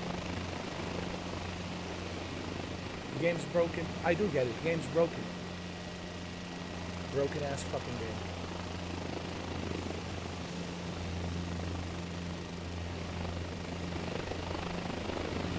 Look at the power indications. You see how it's over 100%? Going over 100% leads to rotor stall and the helicopter settling into it.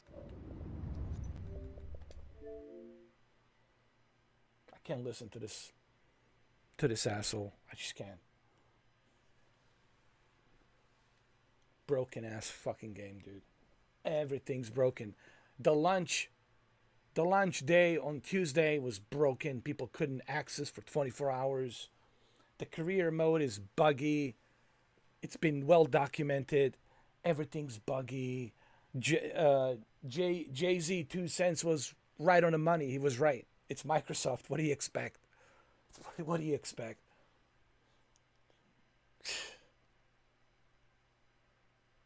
Give me a break, man. Stalker 2, buggy as hell. Yesterday we were singing that song.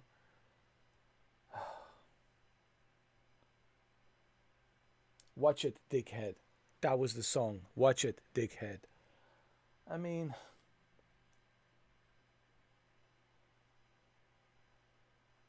can we have a game? Is it possible to have a video game that's not buggy?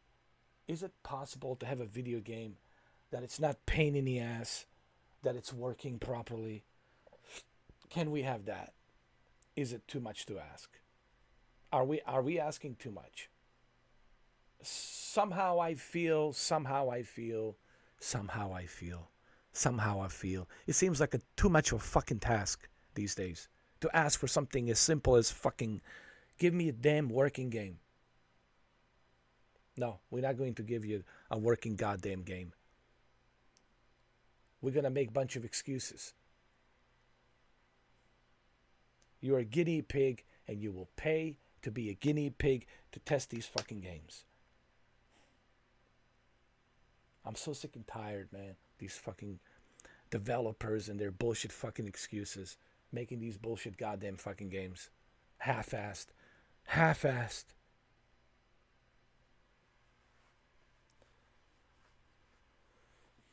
Everything's so goddamn half-assed. But they want money. They all want this. They want, yeah, you want your fucking money, then don't make it half-assed. And get your goddamn money. But no, let's make everything half-fucking-assed. Half-assed. It's like Matthew McConaughey says, don't do it half-assed. If you're going to do it right. But no, they want to do it half-assed. Everything has to be half-assed. Fuck's sake, man. Wasted 6 hours here with his damn license. If I did it in real life, I'll already be done. I'll already have my license. It's a fucking video game.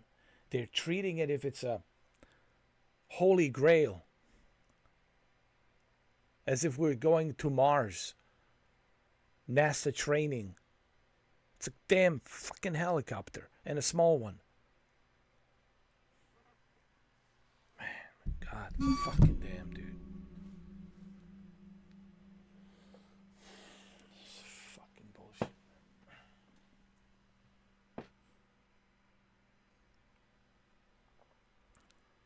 So fucking broken, dude.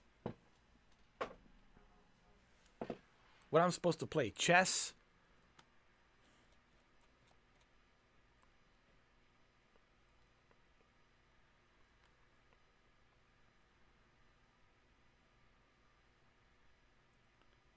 Part of this game is broken. You're doing what they ask.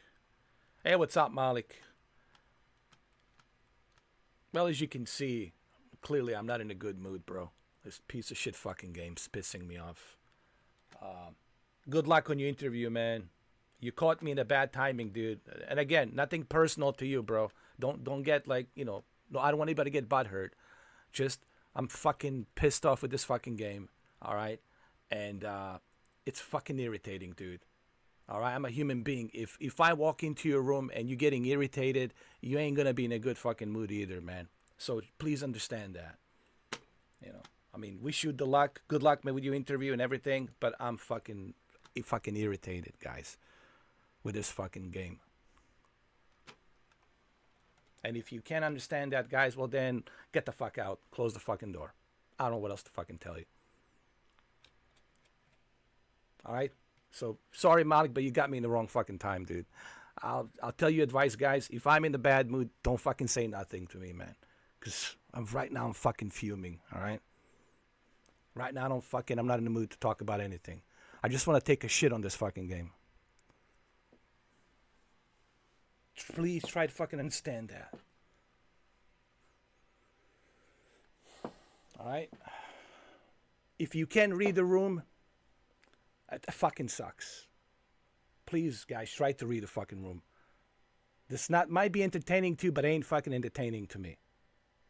It's getting my blood pressure up, and I'm fucking pissed, dude. I want to shit on this fucking game.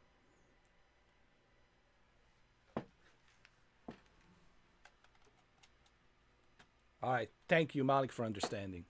Don't take it the wrong way, please. But try to understand that I am fucking pissed off right now. And if you want to know why I'm pissed off, you can watch past 6 hours or past 2 hours of this live stream, and you'll have better understanding why. I know you coming in the middle of the stream. I get it. But if you rewind the stream about half an hour to 40 minutes, you will understand why.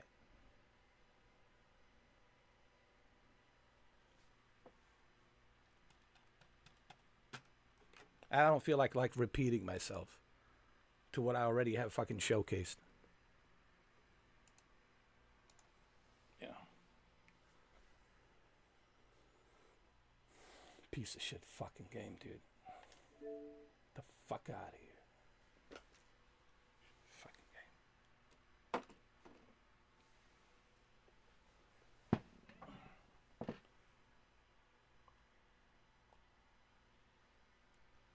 I'm so done with this shit, man. I'm done with these fucking bullshit games. I'm done with this garbage.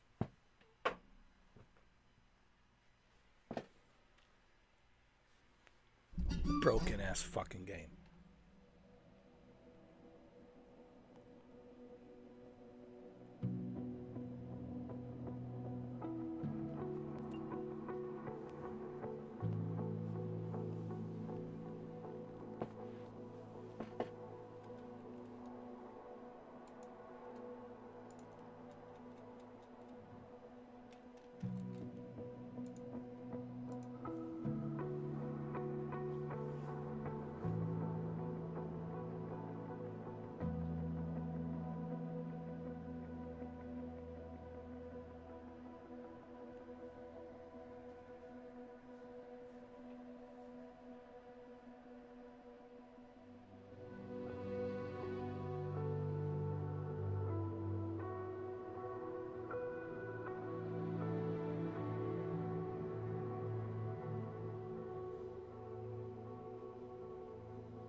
How do I pick a plane?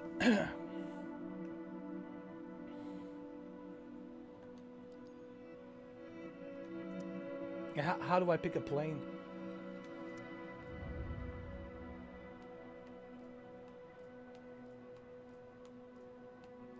Huh?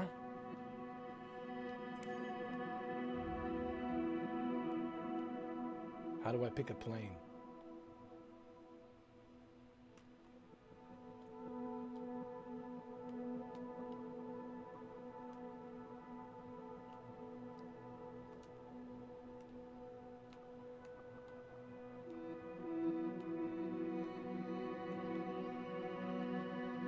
Can't even pick a plane. How? Can't even move this cursor to choose a plane.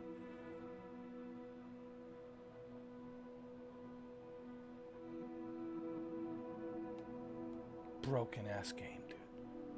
Oh my god.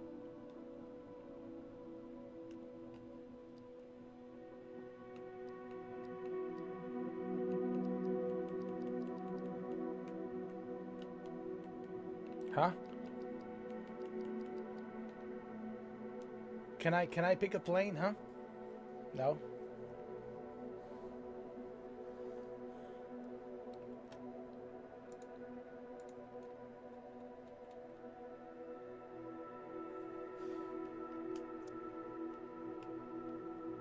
Press Y. Jesus Christ. Thank you, Jose.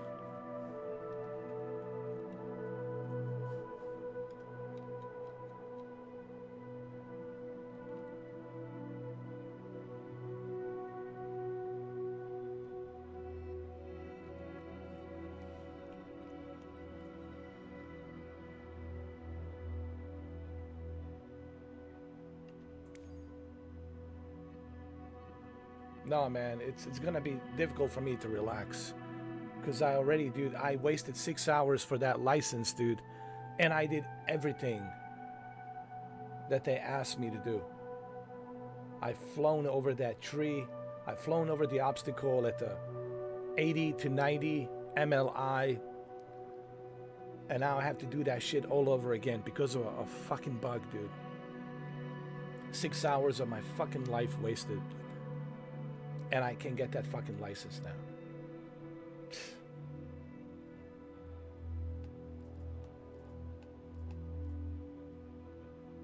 Fucking bullshit, man.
So pissed off, dude. Wasted 6 fucking hours, man. 6 fucking goddamn hours trying to get that fucking license, man.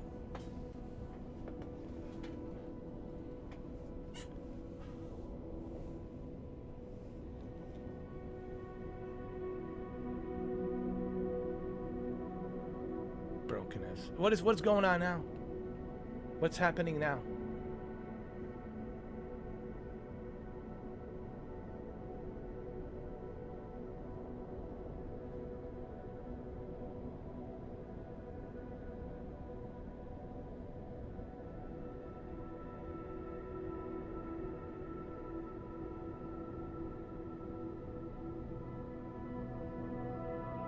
What's going on now?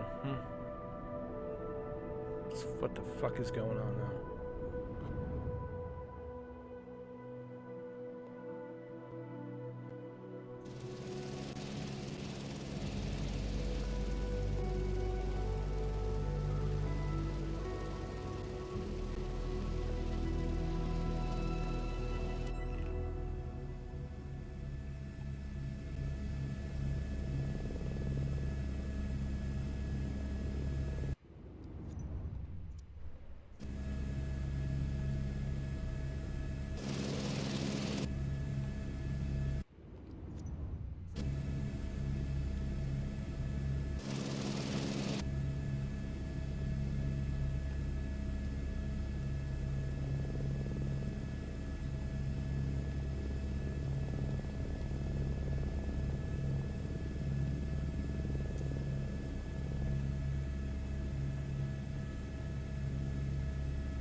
What is the FCR?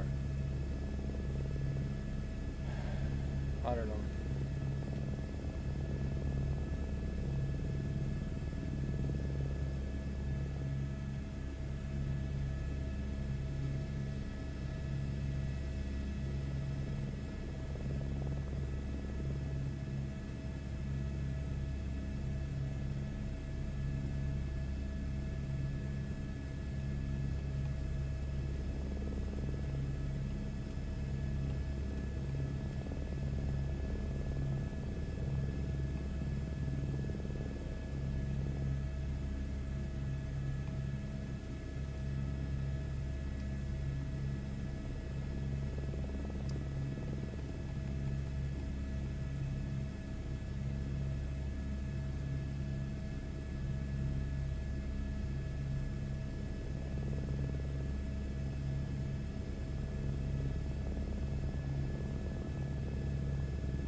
Yo, this looks worse. This looks worse.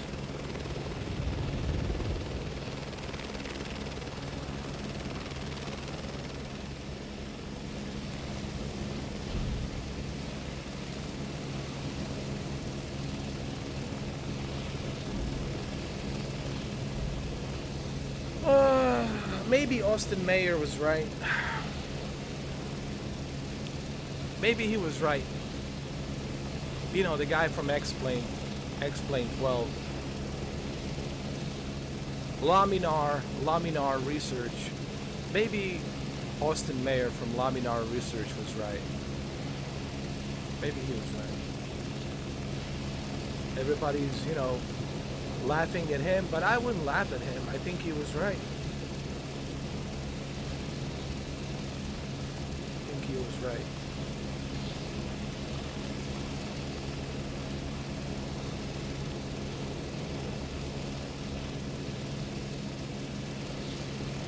Next generation. Downgrade. And then you have that Stalker 2 yesterday. It looked like a PlayStation 3 game. Xbox 360 game. What a shitty year. What a shit year. What a shit year for video games. Indiana Jones, I don't know. My hopes are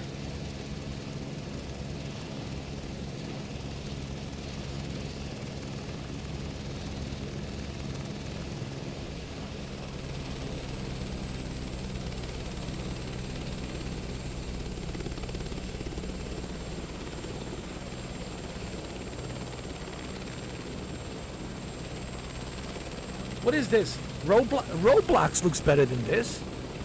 Yes, Roblox. Roblox looks better than this. I'm not kidding.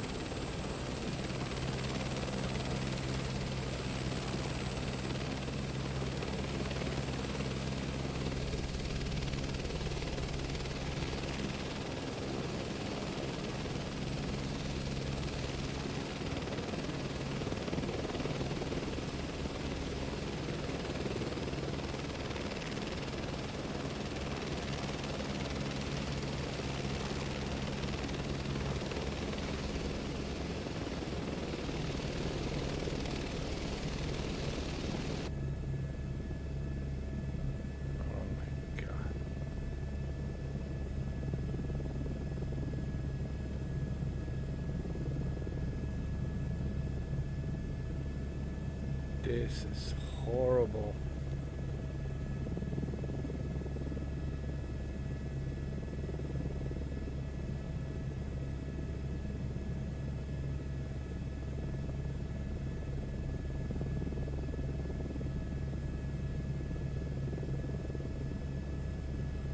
What the fuck?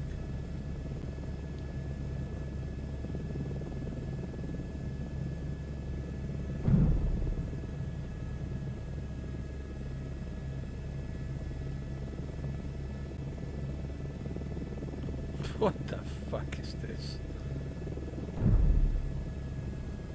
I don't even recognize what this is. Some strange planet.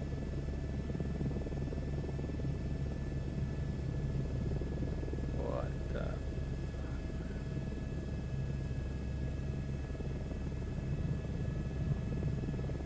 What in the hell?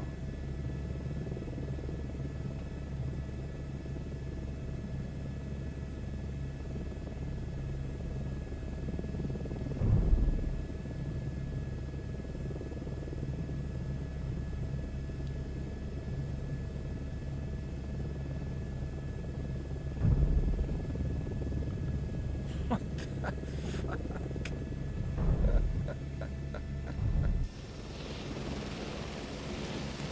What the fuck is this? Oh my god. Oh my god. Can we take a photo? Wow.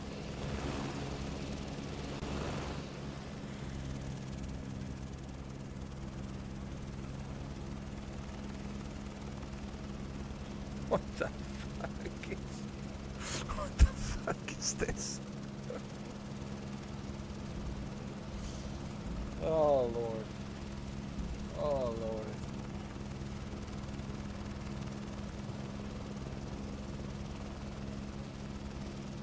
Wow.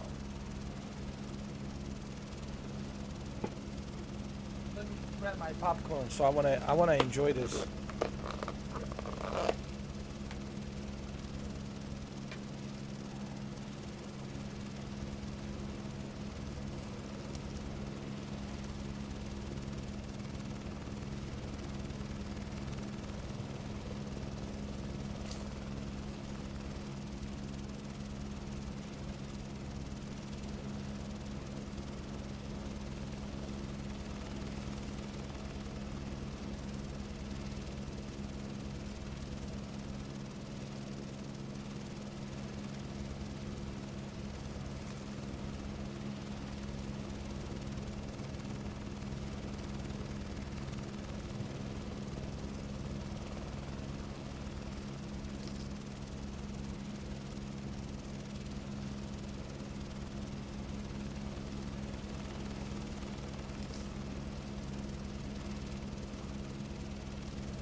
Well, there's your fucking game.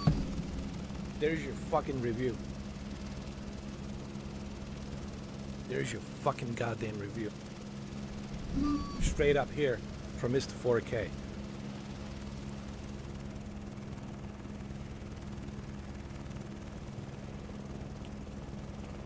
Yeah.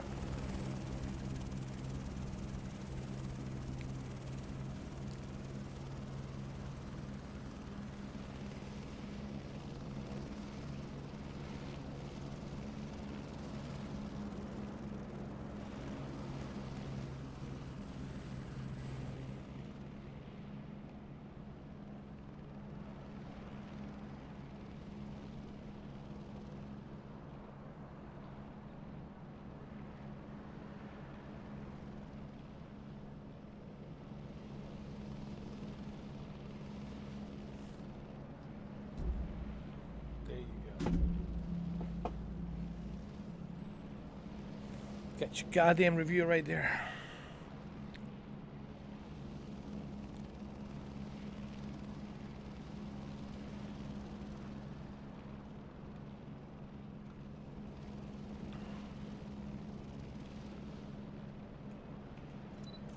Please take a photo. Take as many photos, please. Show this disgusting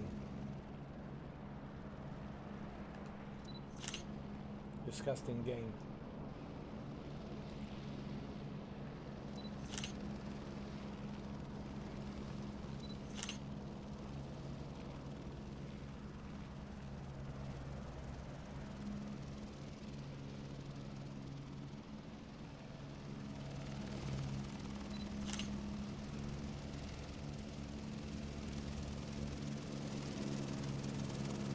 What the hell happened here?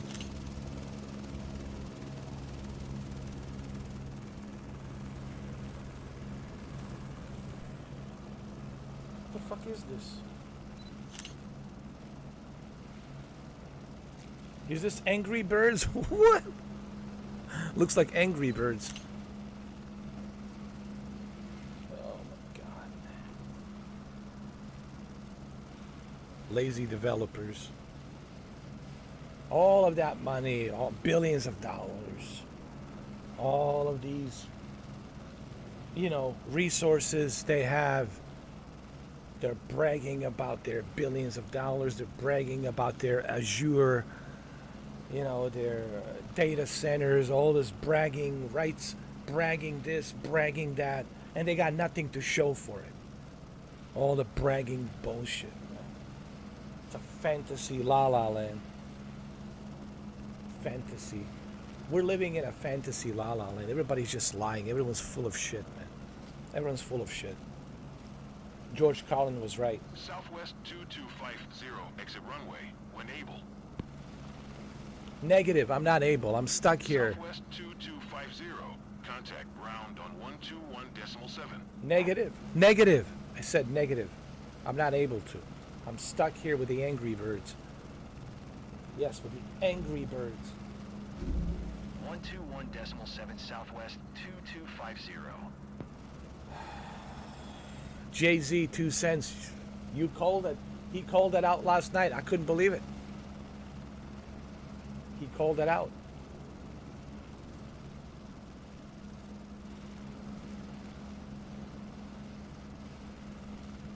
He called it out.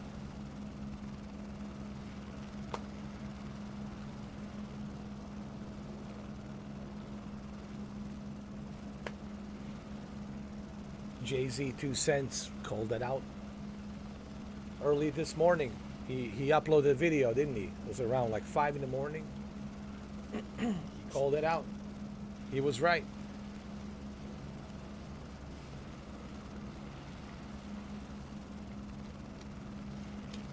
Jay-Z, 2 cents was right. I couldn't believe it. I said, I have to watch this video. I was like, oh, come on, Jose. It cannot be all that bad. Well, it is. It is.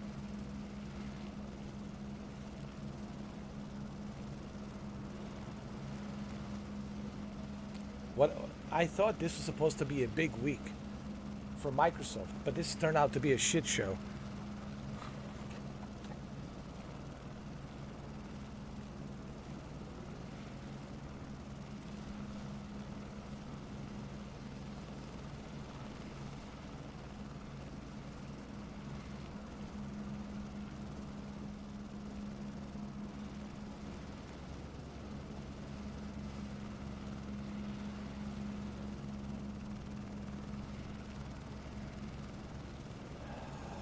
Goddamn shit show.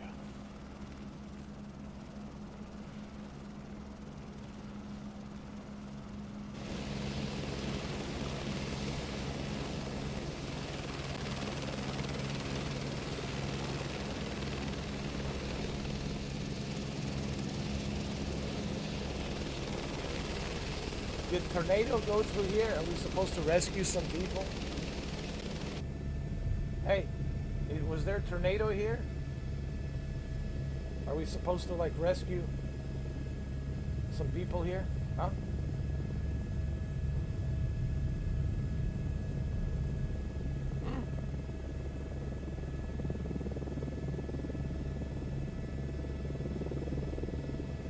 You look terrified. You got that GoPro, I see, but you look terrified. This guy looks like he doesn't want to be flying this chopper. God.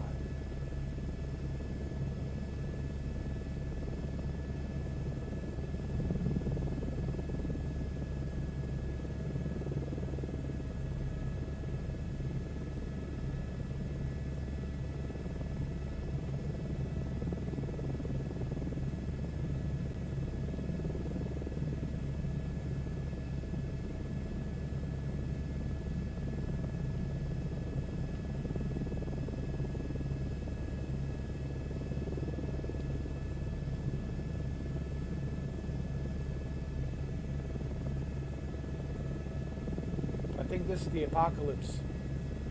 This is after the World War III.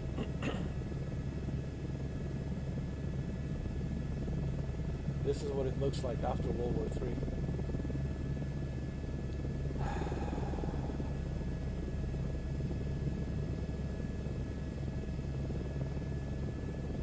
This is the aftermath of the World War III.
I can't get a pilot license for my helicopter, and look how good I am. Look how good I am. But no. No.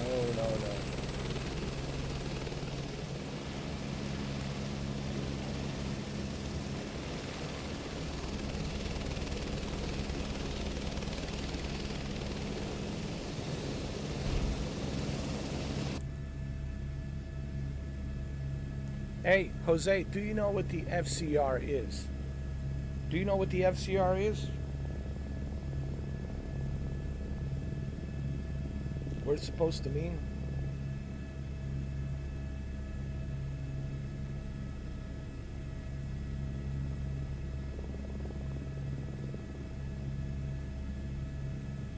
I don't know if you know or don't know.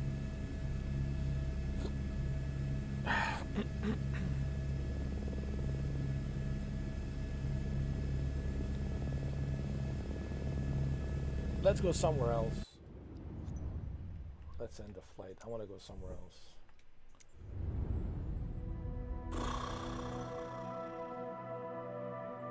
I want to go to Alaska. You know, I want to go middle of nowhere. You know, right here. Right here. To this village. This village. Then I want to fly all the way to this lake.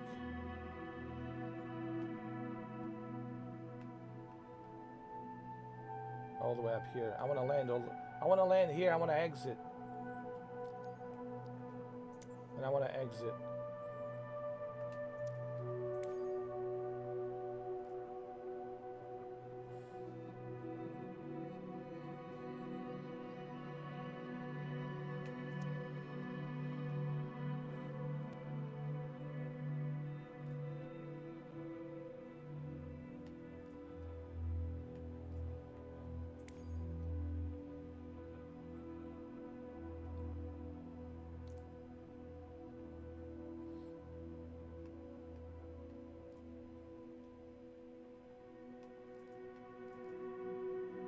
passengers, yes.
Ooh. What do we have over here?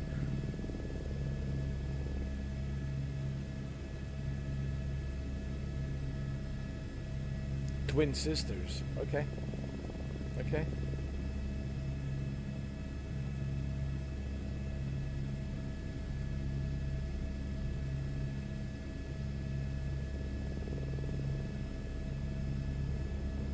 And this is my chick.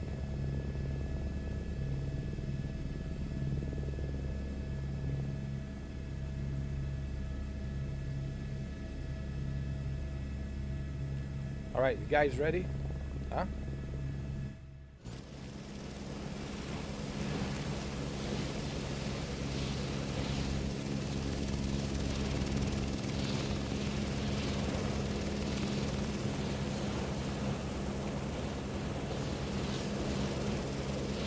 Come on, guys, it's nice and cold.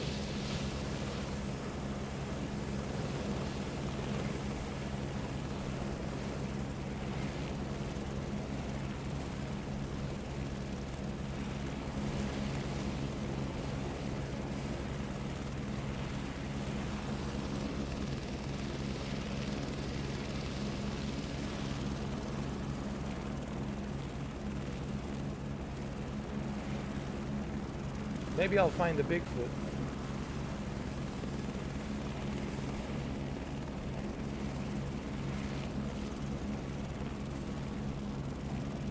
Listen to the sound. It's so creepy, dude. Listen, listen.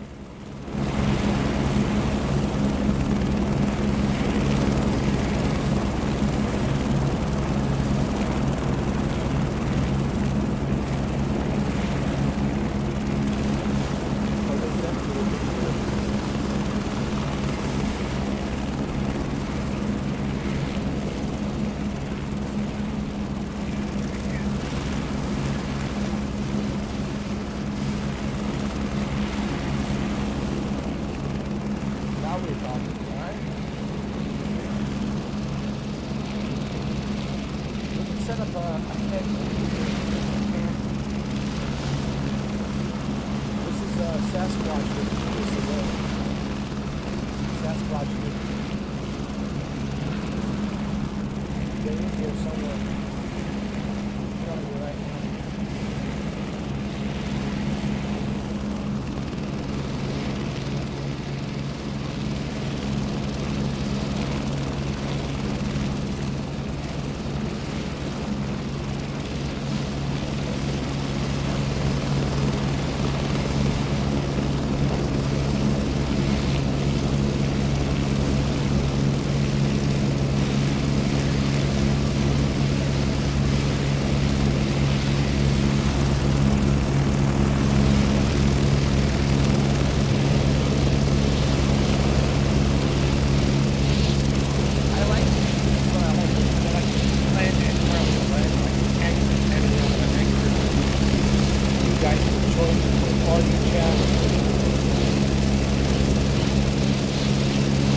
Set up a base camp.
We're all good here, all right? Everything is good. We're ready to take off. Turn on the light.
Hotel Alpha is type 2 miles southwest of Charlie Bravo Uniform 23,600 feet. Request flight following. Charlie, Foxtrot Bravo, Hotel Alpha Evidence Center. Squawk 0, 437. Squawk 0, 437 Bravo Hotel Alpha. Bravo Hotel Alpha radar contact 2 miles west of Charlie Bravo Uniform, 24,100 feet.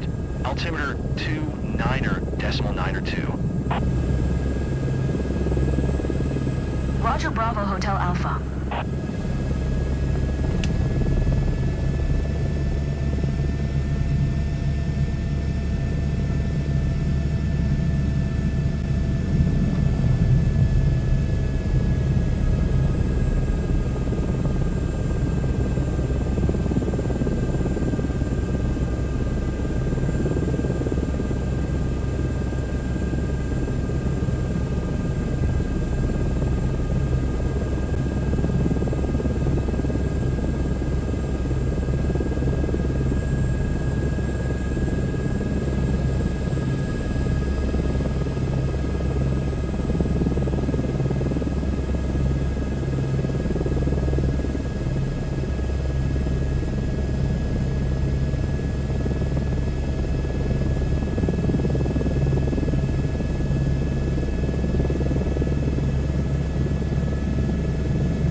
set up a camp over here.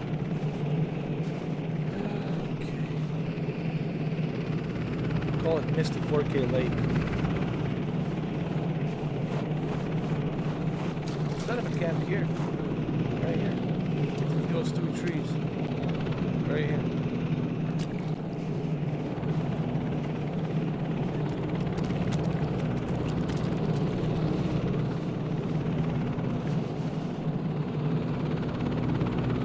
We could have a party chat over here. You know what I'm saying?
Best future in the game.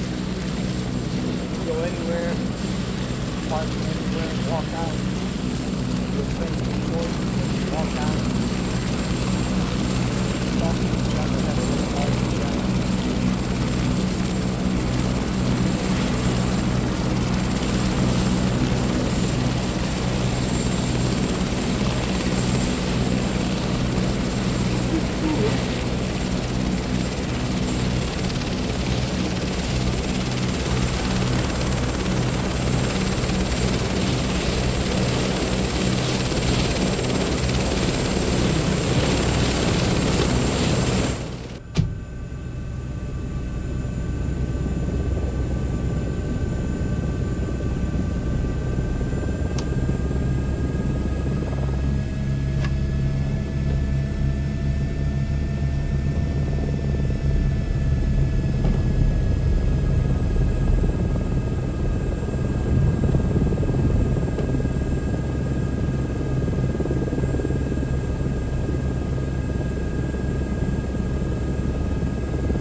Center Charlie, Foxtrot Bravo Hotel Alpha is type 3 miles north of Charlie Bravo Uniform 25,100 feet. Request flight following. Charlie, Fox... Squawk 6511 Bravo Hotel Alpha. Bravo Hotel, Alpha radar contact, 3 miles north of Charlie Bravo Uniform, 25,600 feet. Altimeter 29.902. Roger Bravo Hotel Alpha.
I think this is what makes this game so cool, is this aspect.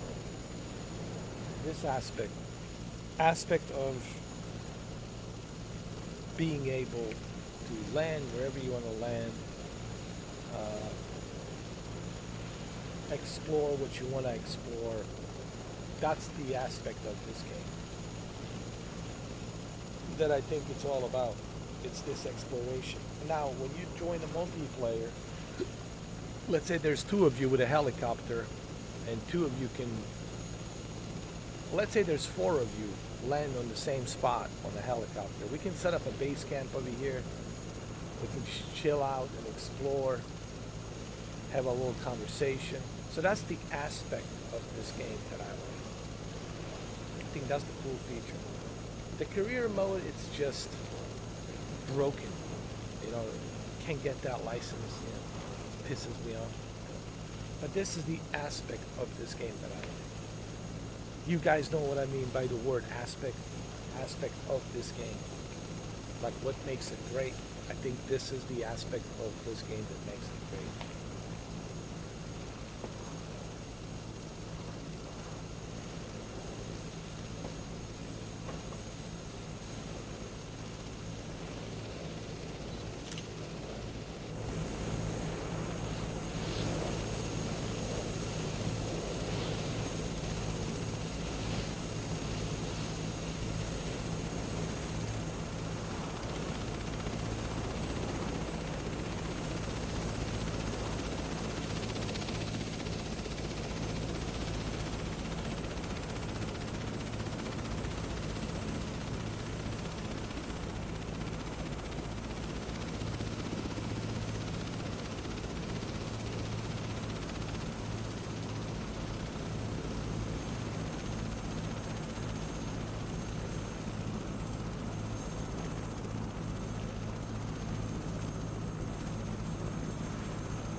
Set up a camp over here, spend the night here.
Imagine if you could go skiing, that'd be great.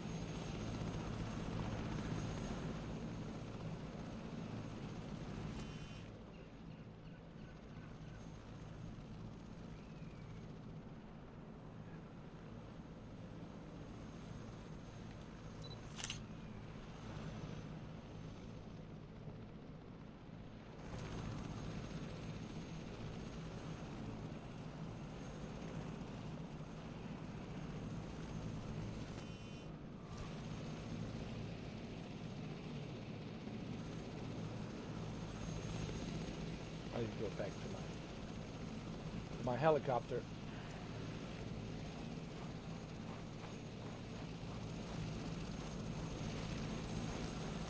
You know what's so interesting about this? This location really exists. This is in Canada, Edmonton, somewhere near Edmonton. So that would be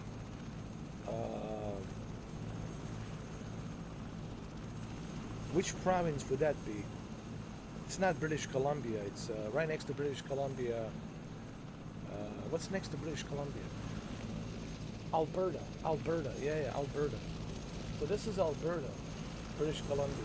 I mean, Alberta, Canada.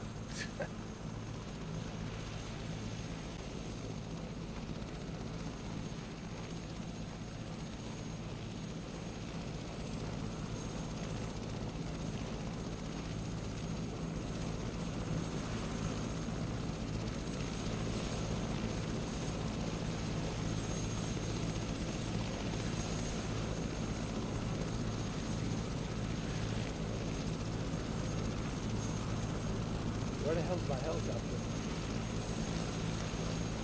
Oh, there it is.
Foxtrot Bravo Hotel Alpha is type 10 miles north of Charlie Bravo Uniform 25,300 feet. Request flight following. Charlie, Fox. Squawk 0505 Bravo Hotel Alpha. Bravo Hotel, Alpha Radar, contact 10 miles north of Charlie Bravo Uniform to 5,400 feet. Altimeter 29.92. Roger Bravo Hotel Alpha.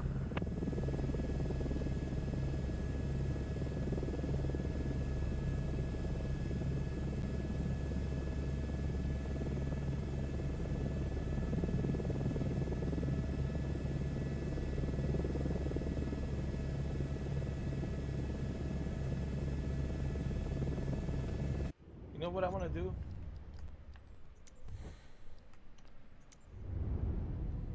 I want to go to Chicago, and I want to see if I can land on one of those, you know, tall buildings in Chicago.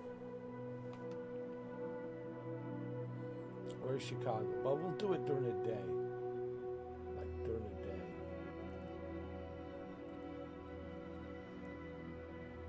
There's a helipad.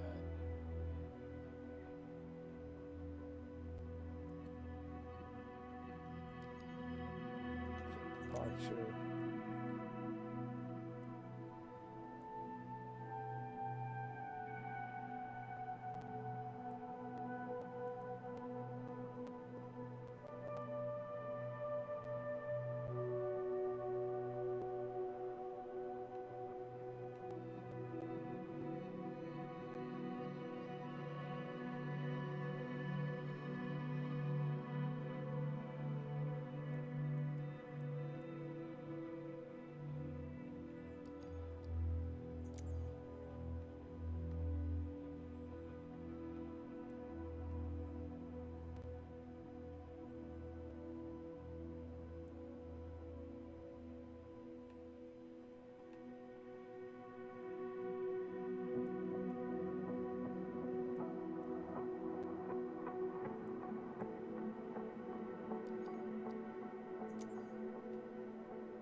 approach November 14120 is type 1 miles north of India Lima 75800 feet.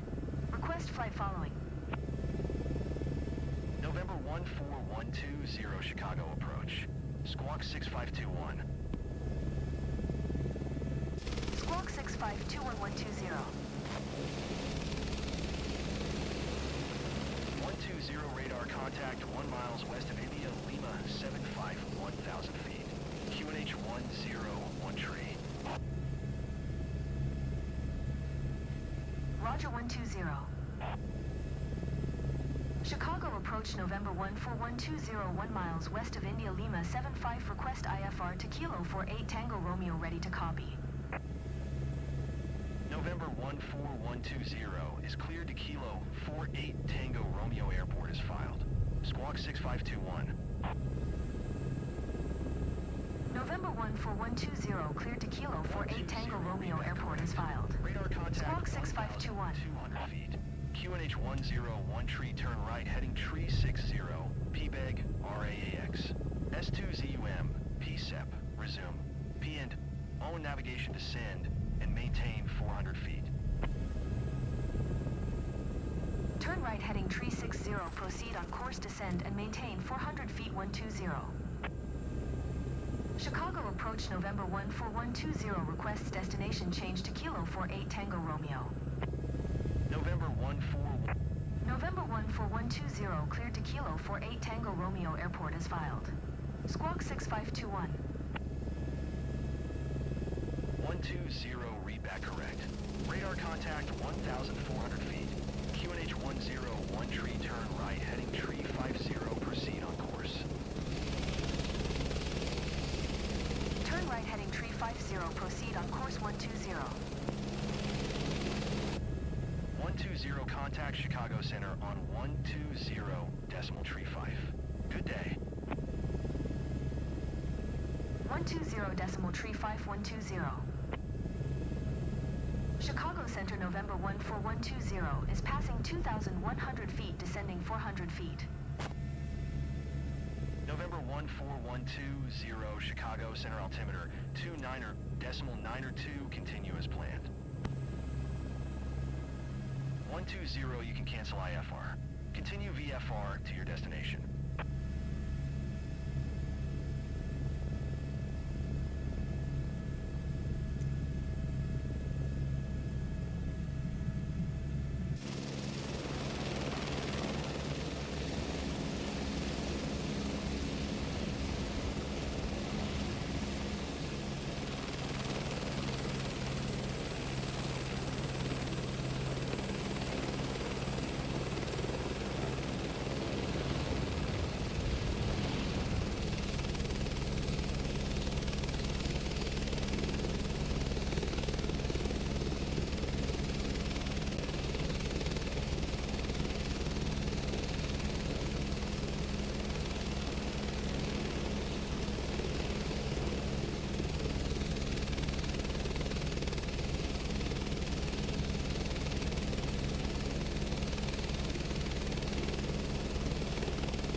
Chicago Center, Delta 1256 flight, level tree 10.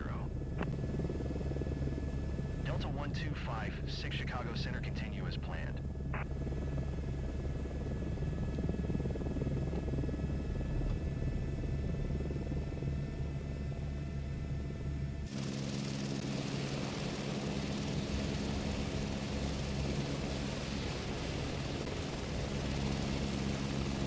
Delta 1256 climb and maintain flight level tree 10.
Chicago Center, United 2467 is passing 7,400 feet, climbing 9,000 feet.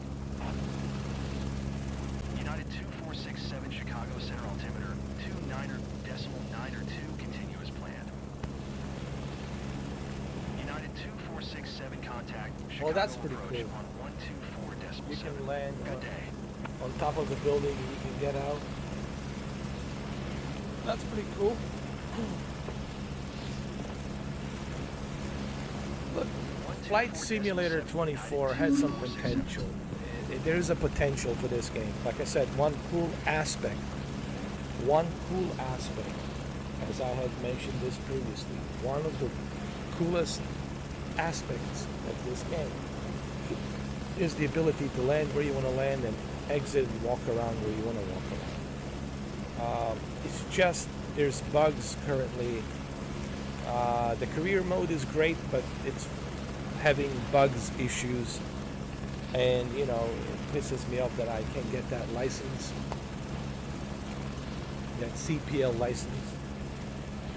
Spent 6 hours trying to get that CPL license, and you know, couldn't get it. But this is the cool aspect of this.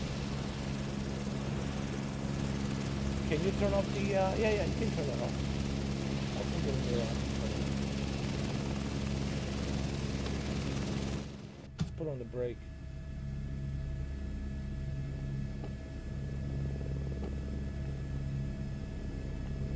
Chicago Center Lindbergh 4184 is at 7,200 feet, climbing 9,000 feet.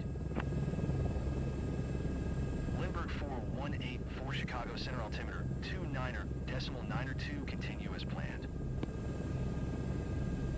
Lindbergh 4184 contact Chicago approach on 125.7.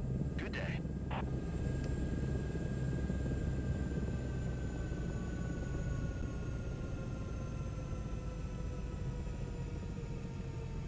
Come on. Going to 125.7. You guys want to exit? You want to exit? You want to go? Come on.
Southwest 2176 climb and maintain flight level 2 tree 0.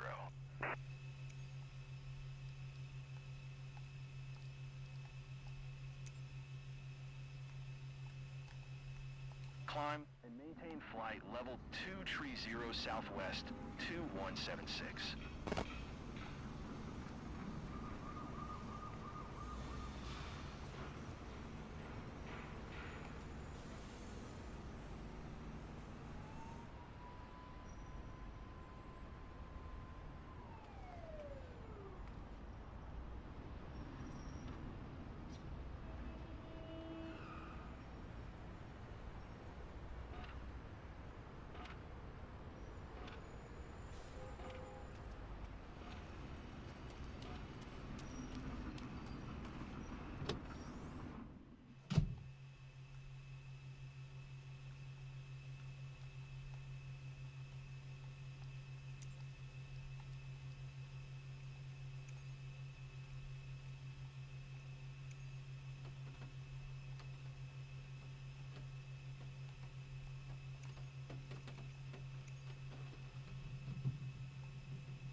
Chicago Center SkyWest 582 tree is at 5,800 feet, climbing 9,000 feet. SkyWest 582 tree Chicago Center altimeter 29.902 continue as planned. SkyWest 582 tree contact, Chicago approach on 1 tree decimal 625. Good day.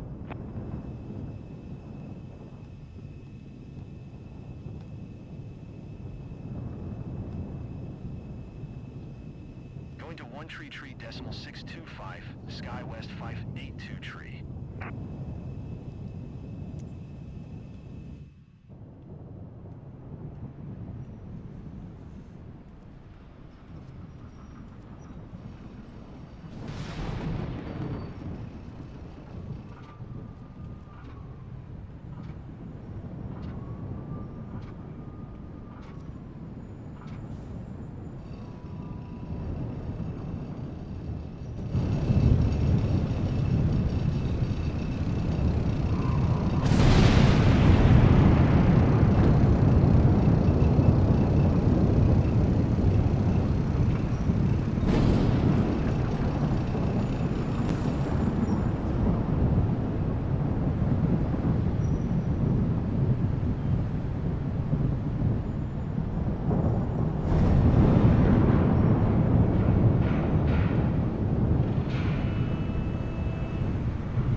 Chicago Center American Tree 8 tree is at 5,500 feet, climbing 9,000 feet. American Tree 8 tree Chicago Center altimeter 29.902 continue as planned. American Tree 8 tree contact Chicago approach on 124.7. Good day.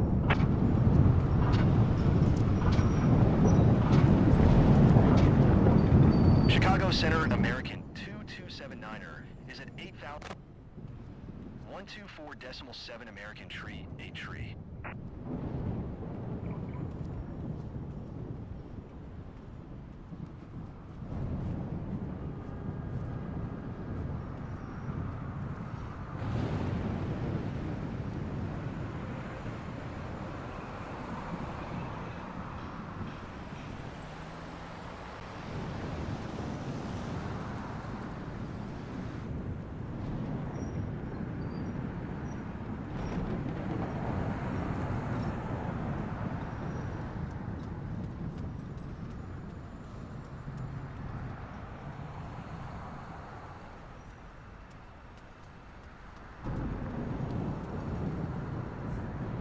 Oh my god. It's scary though. This is scary.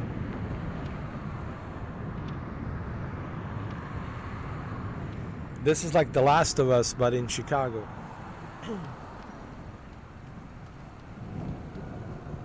Chicago Center Lindbergh 44901 is passing 5,700 feet, climbing 9,000 feet. Lindbergh 449er, 1 Chicago Center altimeter, 29.902 continue as planned. Lindbergh 449er, 1 contact Chicago approach. Wow.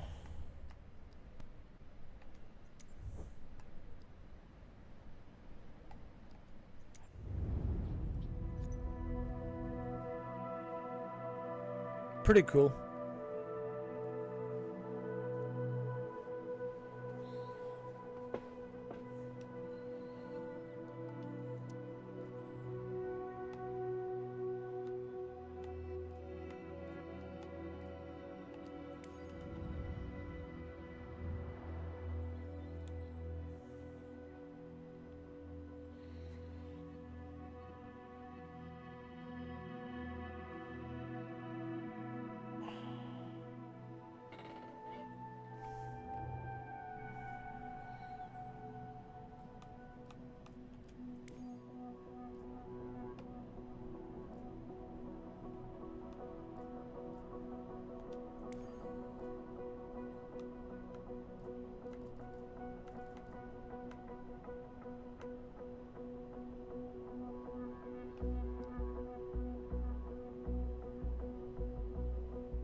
Hey, what's up, Savage? How you doing, man?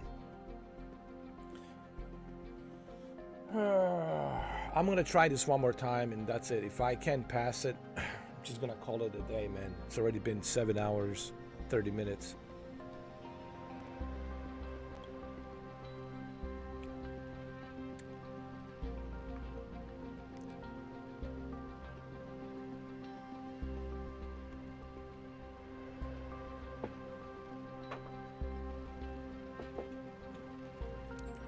Hi there. I am controlling the helicopter now, and we are entering the left downwind leg of our usual traffic pattern. Prepare to take control of the helicopter in 3, 2, 1, now. Good. Keep flying straight and level.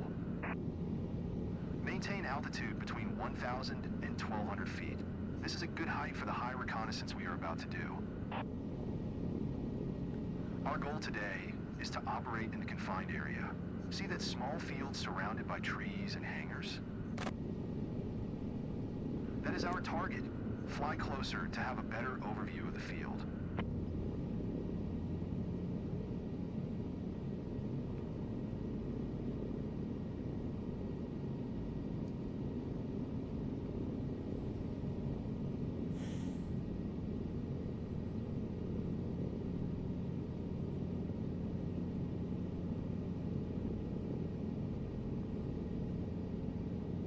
Gradually slow down to almost a hovering speed now. We need to fly alongside the field very slow and explore it carefully. Check if there are any unexpected obstacles present. Wires, for instance.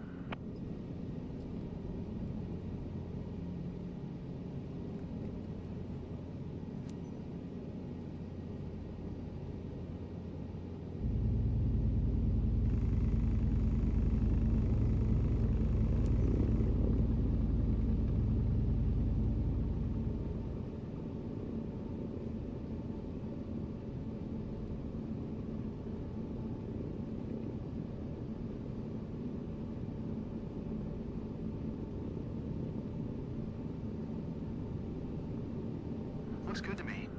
Judging by the windsock at the airport, we will be landing parallel to the 04 runway.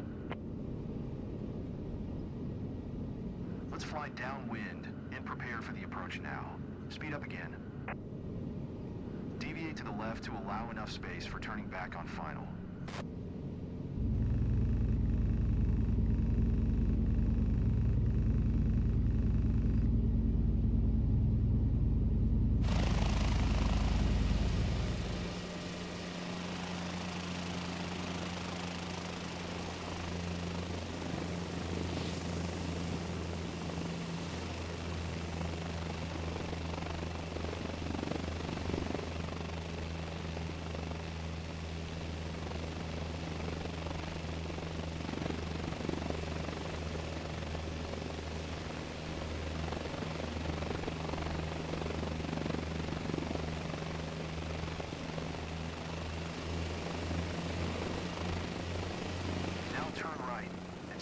slowing down and descending.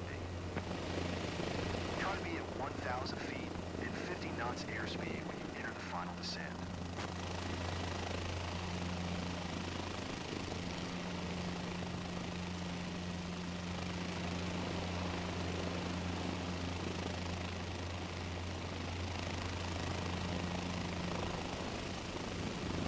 Now begin your descent to the landing field. Lower the collective more than you would normally, but avoid vortex ring state conditions. After a steep approach, you need to begin raising the collective higher and more forcefully to avoid settling and touching the ground. Stabilize your hover now.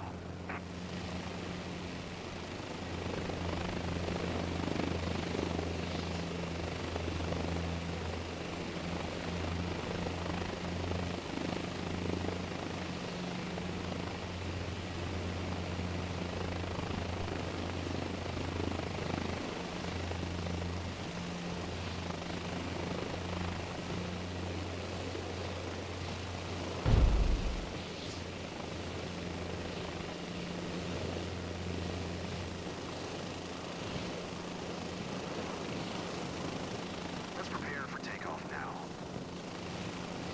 Make a pivoting turn back toward the downwind side of the field.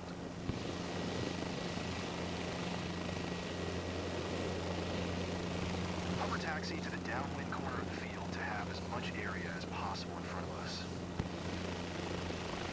Remember, the three most useless things during an emergency are the runway behind you, the altitude above you, and the fuel left in the fuel truck. Head against the wind now and prepare for takeoff. Stabilize your hover over our takeoff spot.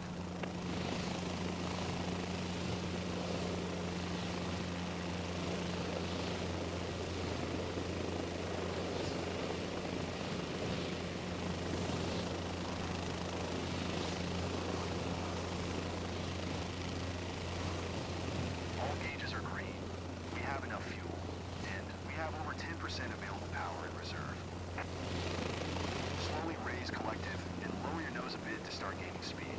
Aim for 100% at MLI, but not more.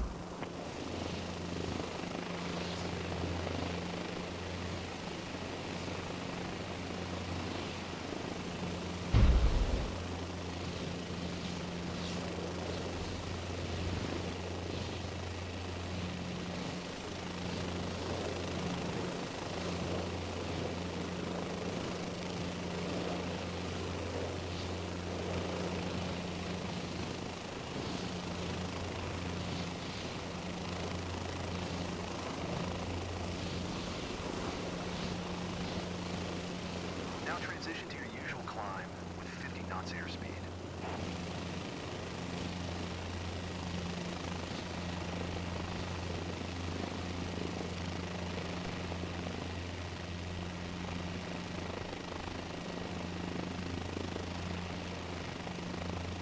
That was a good attempt, but you need a bit more practice to safely operate in confined areas. You see, it was a bug. You see, it was a bug. A bug.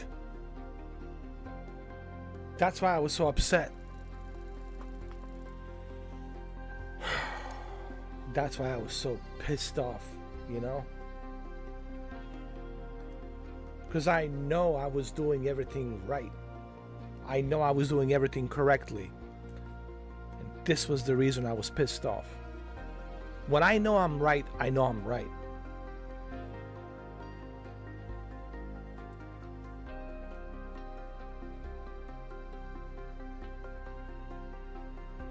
I wish that we could have a video game without any bugs. You know, why is this so difficult to do? Why it's difficult for developers to create a game that doesn't have any bugs? I mean, they have plenty of time to test everything, to check all the feedback and everything. Do you know how you know you can have a bug-free game? You spend 2 years open beta. 2 years open beta. And you let people tell you, give you the feedback. Here's the bugs, and you work on them for 2 years.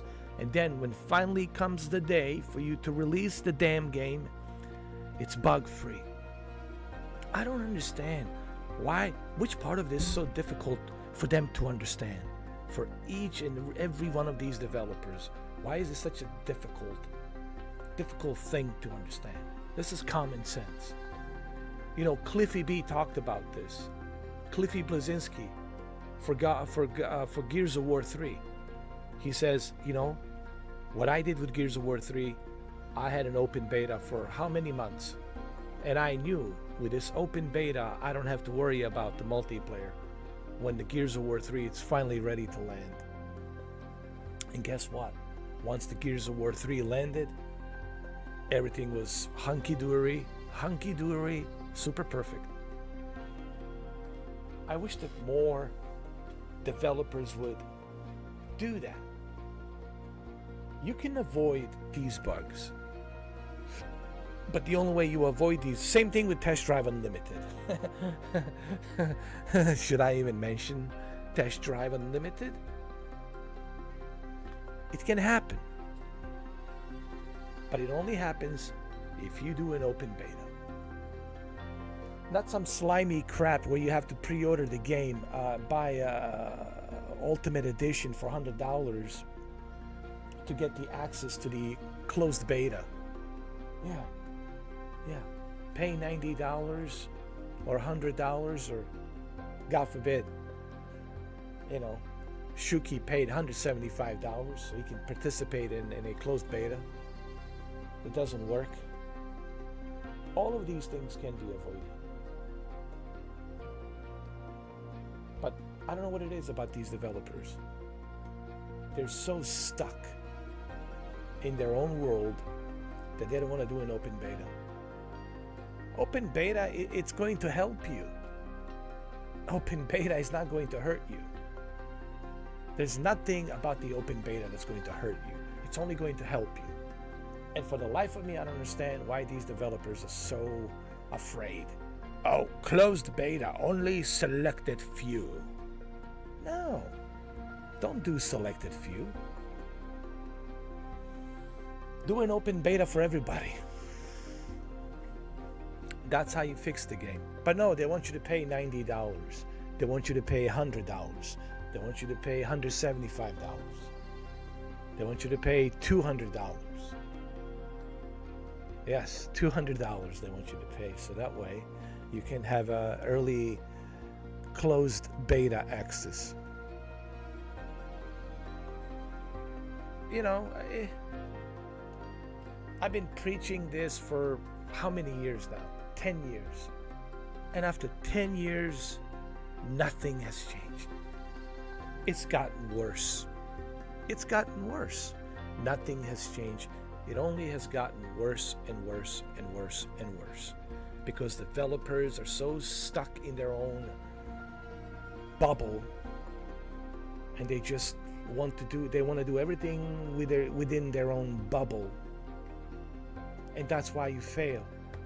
That's why Concord has failed. They didn't listen to our feedback. We told them when PlayStation State of Play was released earlier this year, I think it was June or July. I think it was June.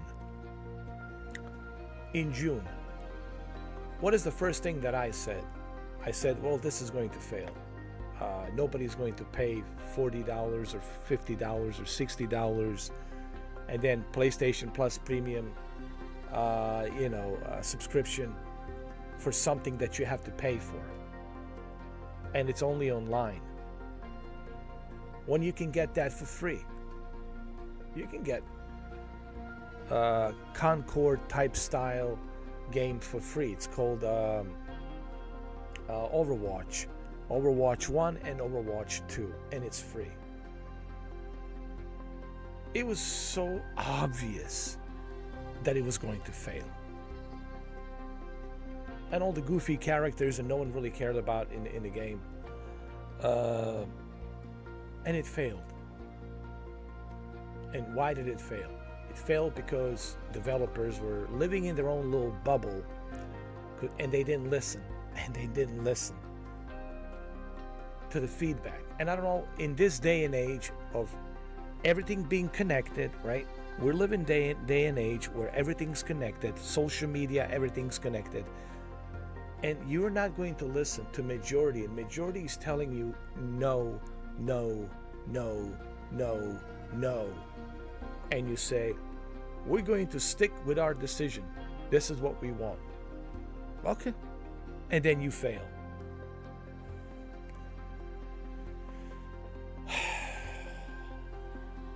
Let's hope 2025 starts a fresh new perspective where developers are finally starting to listen to us. You should always listen to us.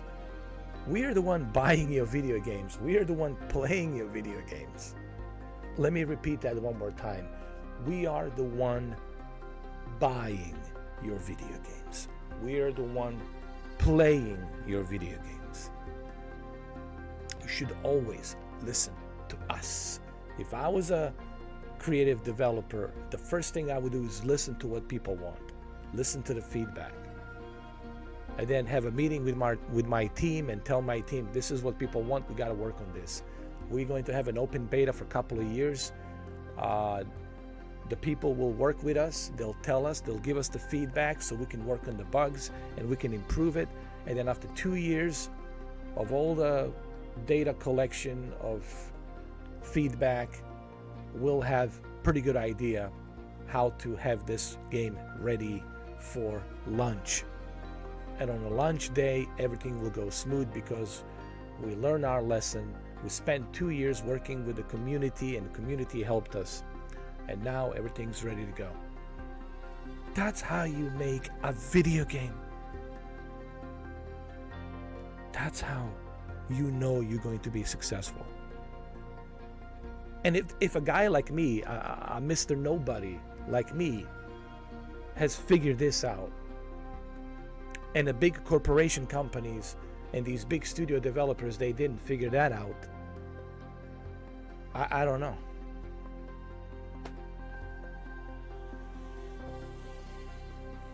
You guys tell me what's going on.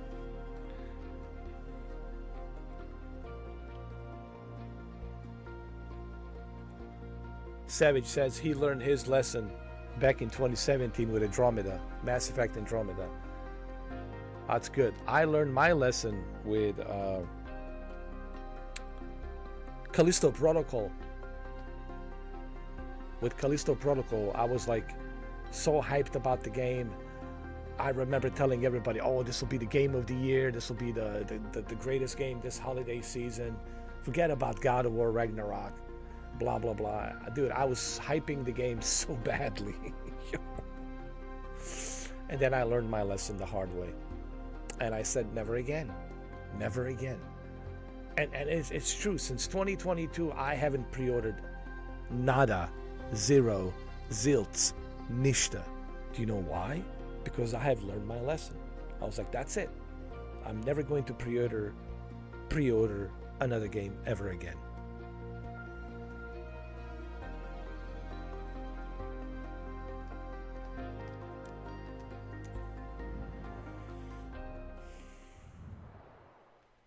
It's just been a year of failure with all these buggy games, man. And we just, listen, we all just want to have a good time, man. We don't mind, listen. We don't mind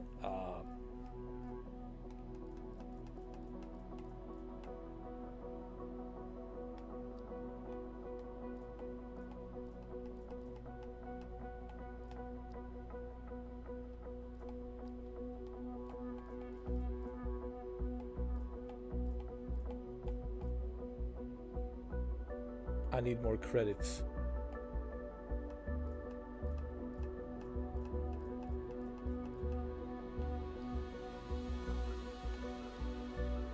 Okay.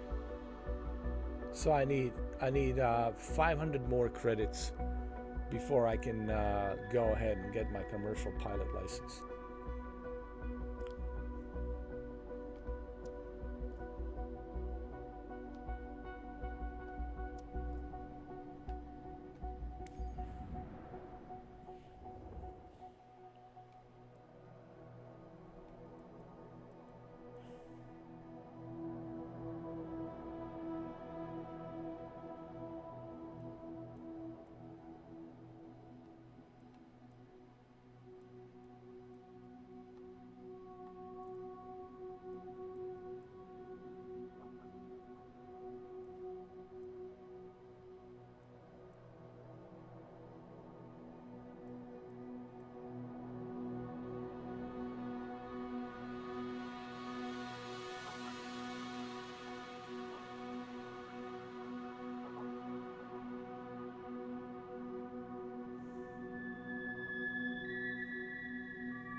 Hold on a second, guys.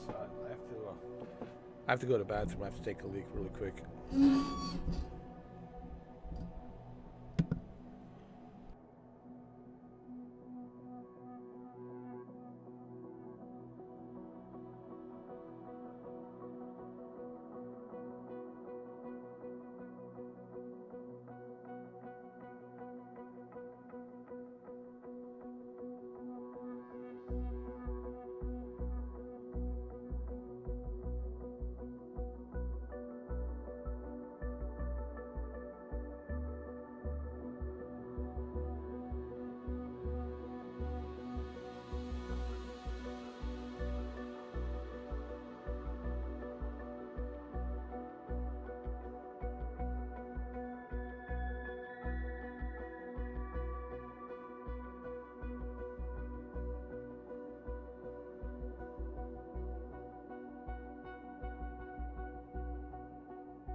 Sorry about that. I was muted. I just realized I was muted. Alex, stand up.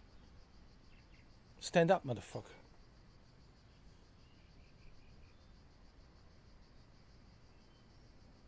Sit your ass down. No. Sit your ass down, Alex. Sit your ass down.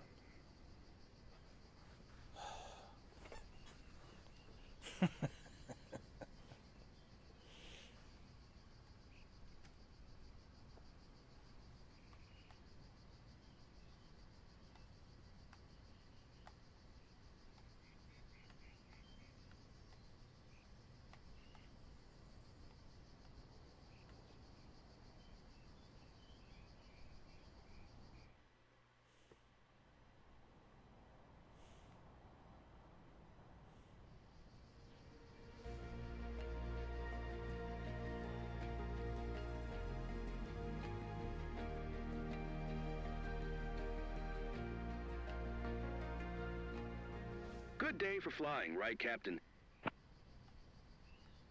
For today's flight, you're taking Emily, one of our friends and her grandfather, over Avalon. If the seatbelts are fastened, you're ready for takeoff. Engine started. Let's go.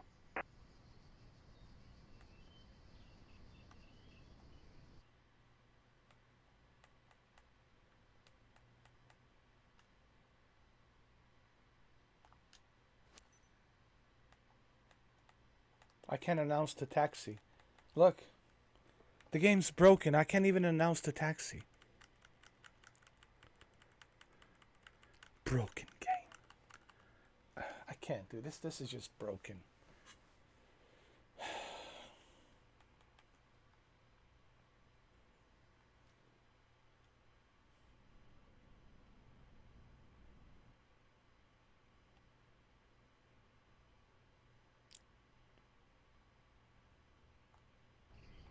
What the?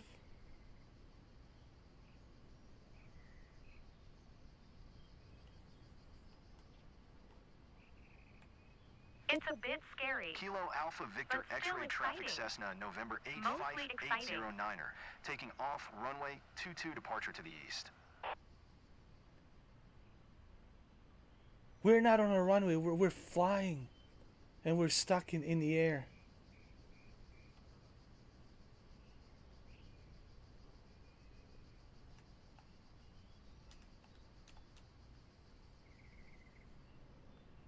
We're frozen in Matrix.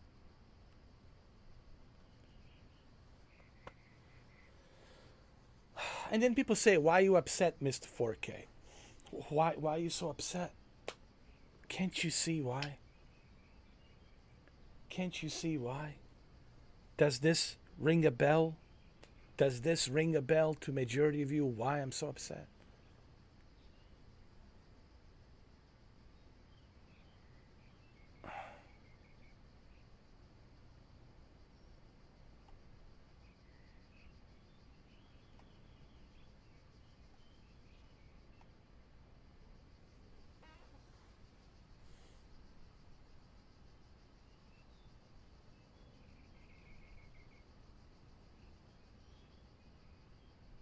Release the parking brake. Enter runway 22. Yeah, we're in the air and we're frozen. Sorry, guys. We're stuck in the Matrix. I think this guy, he knows what's up. He worked for the Asobo. And he quit. He quit Asobo. He says, I'm never working for Asobo ever again. I told him. They should have done open beta tests 2 years in advance. If they had done open beta tests 2 years in advance, this would have never happened. But they didn't listen. They didn't want to do 2 years in advance open beta tests. They wanted to do a closed beta, selected few. Yeah. We're not on a runway. We're in the air, frozen.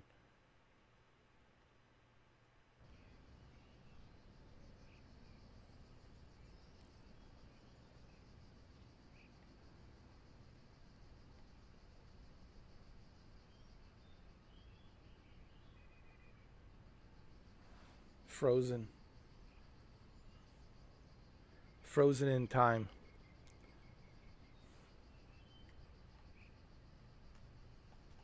Can do nothing. Press RBX. Enter runway. Nope.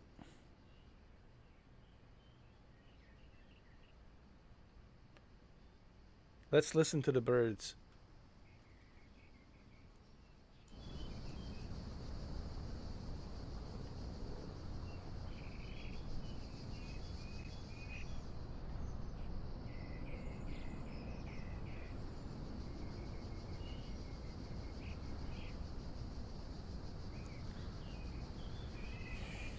So now you know why my blood pressure goes so high with this fucking game. Now you know why.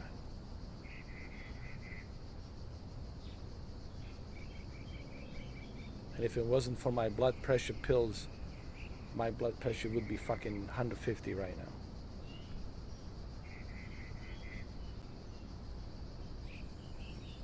Indiana Jones, please. Todd Howard, Bethesda, please. Don't make it suck come December 8th. Because this year, by the end of this year, you're like the only last hope that 2024 didn't suck for video games. But something tells me Indiana Jones and the Great Circle will suck somehow, some way. There's going to be bugs. People are going to get stuck in a first-person mode. They're going to be stuck. They won't be able to move the character. The character will be stuck in the first-person mode. Will be frozen like this. The frame rate will drop down. The textures will pop in and out. You'll see, you know, Harrison Ford have no hair, be bold, have hair, no hair, have no hat, have hat. You'll see all kinds of weird shit. Characters will appear, disappear, appear, disappear. It's gonna be a mess. I expect every game now to be broken. I hope I'm wrong about Indiana Jones. I would love to have Indiana Jones and the Great Circle to run smooth as a butter. I hope I'm wrong. I hope I'm wrong. But I have to keep my expectations very low. Because this year has been a total shit show regarding video games. A total shit show. I don't know what's going on, but this year it has been a total shit show. Shit show.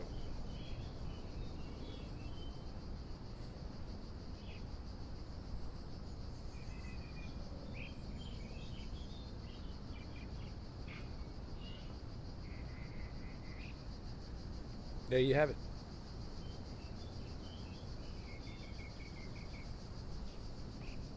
Hey guys, we're flying, huh? How do you guys like this flight so far, huh? You guys enjoying it, huh?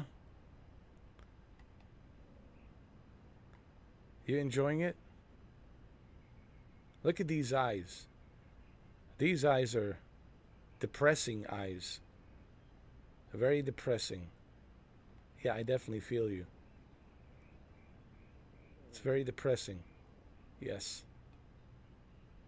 I know. This game is very depressing.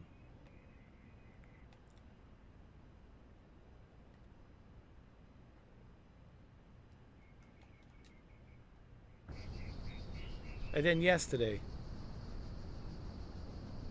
Stalker 2. Nothing but bugs. Nothing but bugs. We even made a song called Watch It, Dickhead. Watch It, Dickhead.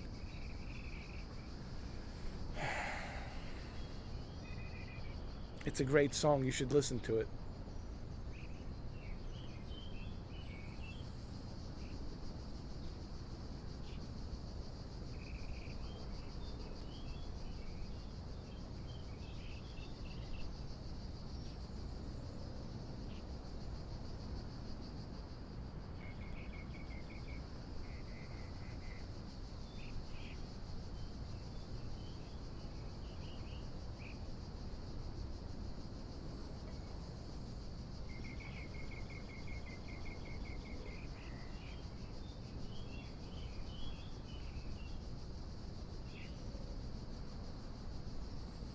And I can't do anything. Here, look. RBNX.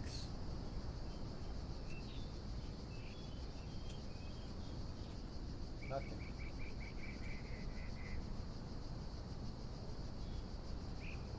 Nothing. Can do nothing.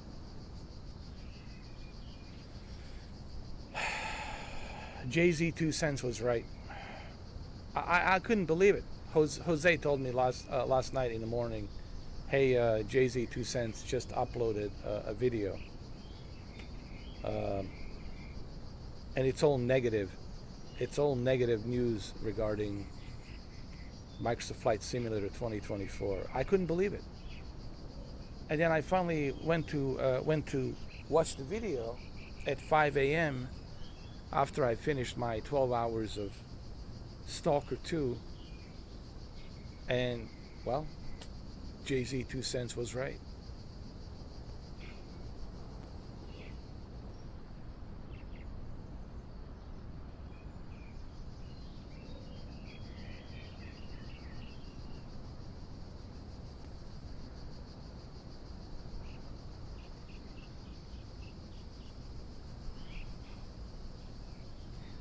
As if it's not bad enough that we had to wait 24 hours to log in to play this game. But now on top of waiting 24 hours to log in and to play this game, now we have to deal with these bugs.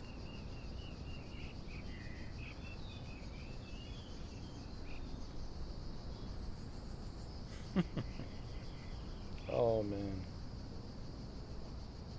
And then Stalker 2. Bugs. Filled with bugs. I will continue playing Stalker 2 Part 2. I already put 12 hours into a game. We'll continue Stalker 2 tomorrow, Friday. And expect more bugs to be there, of course.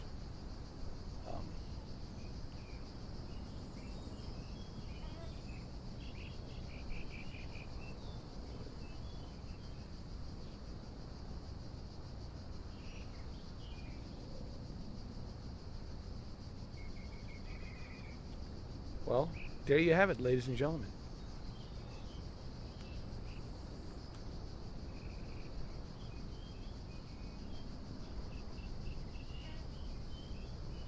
There you have it.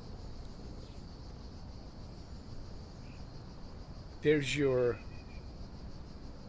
overhyped, super overhyped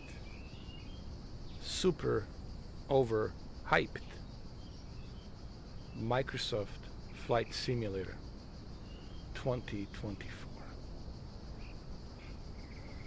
And I know people say, but they will fix this. Here we go again. Same old story. I know they will fix it. 6 months from now, a year from now, everything will run hunky-dory and smooth. But why do we have to wait 6 months to a year to have final version of the game that it's complete and working? What they were doing past 2 years? This is my question to every developer. Why is this becoming like a normal thing? Why has this become like a normal thing? No. Take your time, as much time as you need. Look at Rockstar. Rockstar and Grand Theft Auto 6, they're taking their time. They're not going to release a half-assed, broken Grand Theft Auto 6 because they know that will hurt their reputation. And that's the last thing they want to do, is to release a half-assed broken game that it's only going to hurt their reputation.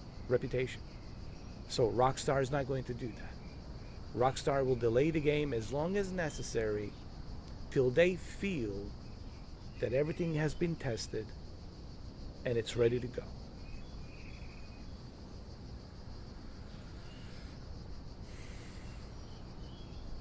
Just look at how many games this year have been broken and failed. And no one has learned nothing. No one has learned anything from Cyberpunk. You would think that other developers would learn something from CD Projekt Red. Oh God, let's not end up like CD Projekt Red. Let's avoid cyberpunk disaster. No one has learned anything from cyberpunk disaster. Nothing. Not a damn thing. As a matter of fact, it has gotten worse. I'm telling you. After cyberpunk disaster, it has gotten worse. We've gotten worse and worse games. Look at Redfall. I mean, Jesus Christ. God. Look at Redfall. Look at Concord. Look at Test Drive Unlimited. Hell, even Battlefield 2042 was a disaster. And it took how many years? 3 years. It took 3 years for Battlefield 2042 to recover from a disaster. So we can finally have a proper working Battlefield 2042. It took 3 years. 3 damn years for Battlefield 2042, DICE and EA. 3 years. Look at Dragon's Dogma 2. Look at Dragon's Dogma 2. I mean, we can go down the list. And of course, Test Drive Unlimited. Test Drive Unlimited, of course. Solar Crown. And here we are. Stalker 2. A buggy mess. And I will continue that buggy mess tomorrow. And here we are. Microsoft Flight Simulator 2024. Another buggy mess. Not to mention that people couldn't access a game on November 19th. And now that they can access the game, now they have another problem. Now they have bugs, filled with bugs. So that leaves only one more game. Indiana Jones and the Great Circle, December 8th.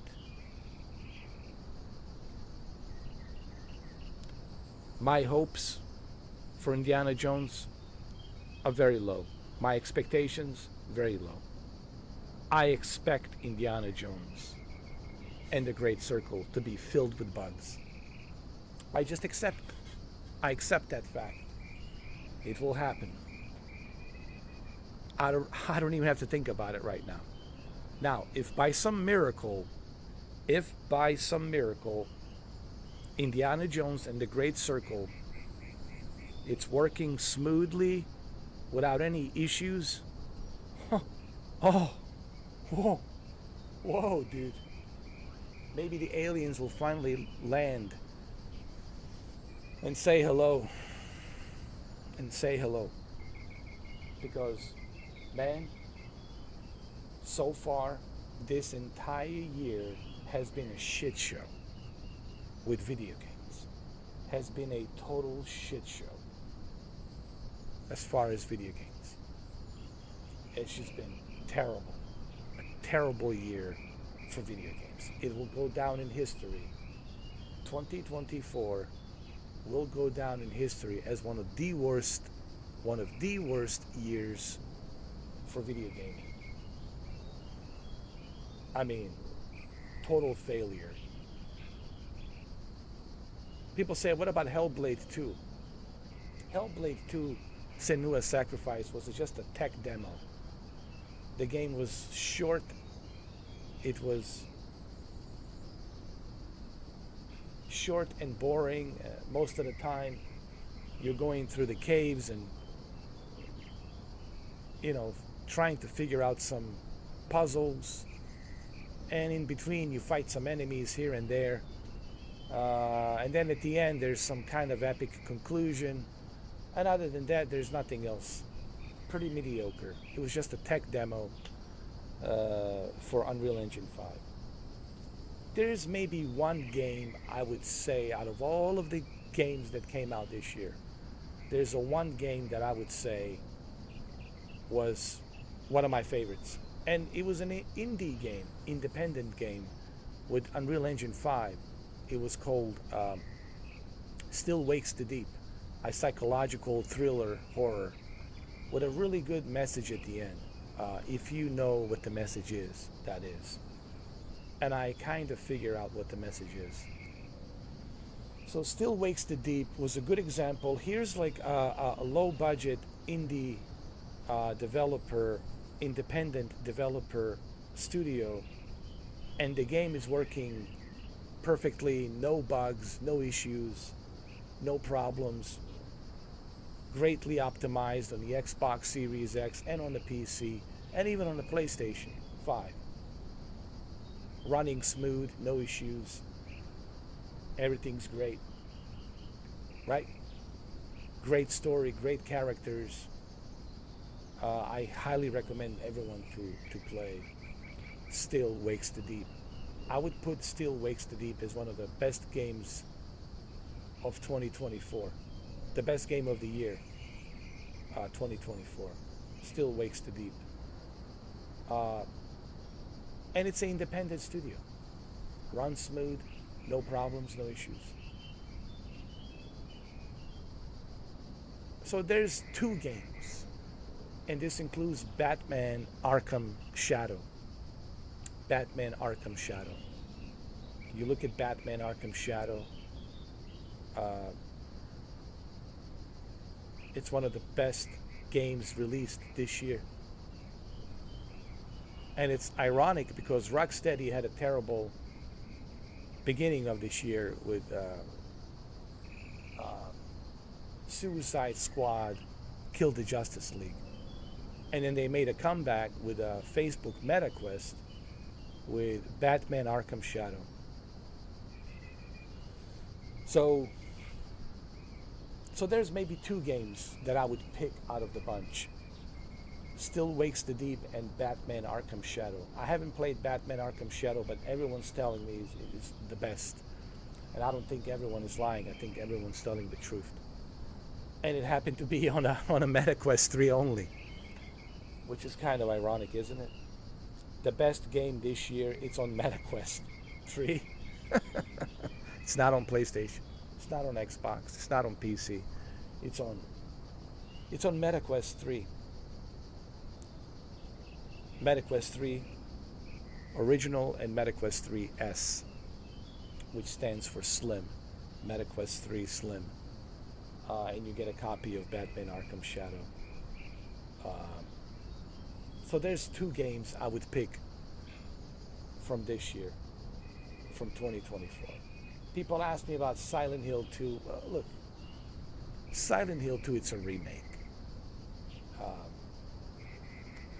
Metal Gear Solid 3, Delta, Snake Eater, it's a remake. They're remakes. I'm talking about like a new games. I'm not talking about the remakes. I don't put the remakes in that same category. I only look at what are the new games that came out this year that we could say, wow, that was great. And there's not that many. There's been a lot of failures this year. Like I said, you can pick maybe 2 games out of the bunch, and that's Batman Arkham Shadow, which is on MetaQuest 3, MetaQuest 3S, and Still Wakes the Deep. That's available on all platforms, including PC, of course. But other than that, it's been a shit show. It's been a just total shit show of video gaming. It's not a good year. Like I said, we still have one more game. We have Indiana Jones and the Great Circle. We'll see how that goes. My expectations are very low for Indiana Jones. I hope I'm wrong. I hope that Todd Howard and Bethesda can prove me wrong. I hope that Indiana Jones will look great, play great, without any bugs, without any issues. If that's the case, well, that's awesome. Then Indiana Jones is Game of the Year. And that's great. That's awesome. But, like I said, I learned my lesson from Callisto Protocol. So my expectations are very, very low. Very low. All right, guys. Well, that's it. There's nothing else to say. I already spent 8 hours and 22 minutes playing this Flight Simulator 2024. As you can see, in those 8 hours and 23 minutes, that it is what it is. Right now, if you want to play this game, here's what I would say. Right now, I would wait. I would wait for the bugs and everything else to be fixed. Right now is not the time to be playing Flight Simulator, man. Just stick with 2020, Microsoft Flight Simulator 2020 for now. Keep playing that. But this, it's just it's a nightmare, dude. Unless you want to get your high blood pressure to go to from 128 to 150, be my guest, because it ain't fun, man, when your blood pressure goes high. It ain't fun when you're angry. It ain't fun when the game pisses you off this badly. You're not going to have a good time. So what I'm going to do is I'm going to take a break from Flight Simulator 2024. I'm going to take a break. I'm going to wait a while, like a few days, see if they fix the bugs, wait for the updates and the bugs to be fixed. And I will continue to play Stalker 2. Continue on with the Stalker 2. See if I can finish Stalker 2. And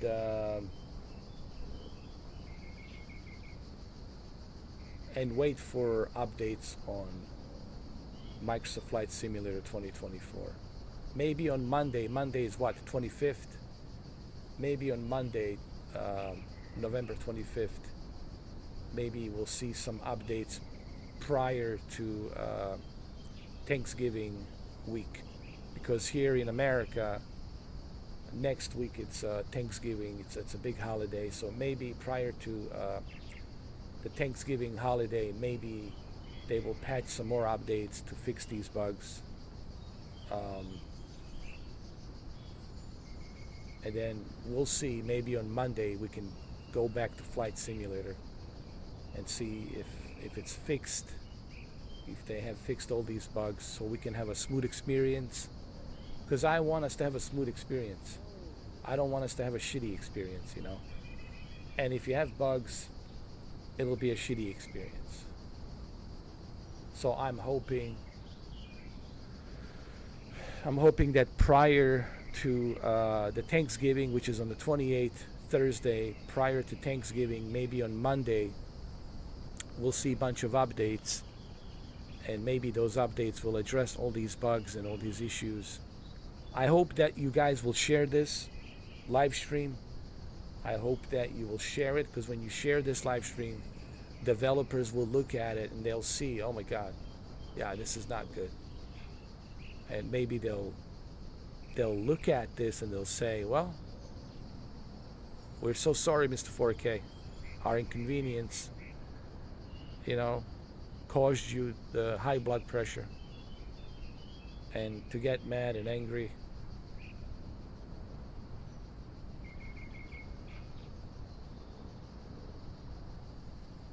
I don't know, maybe developers can learn something from this.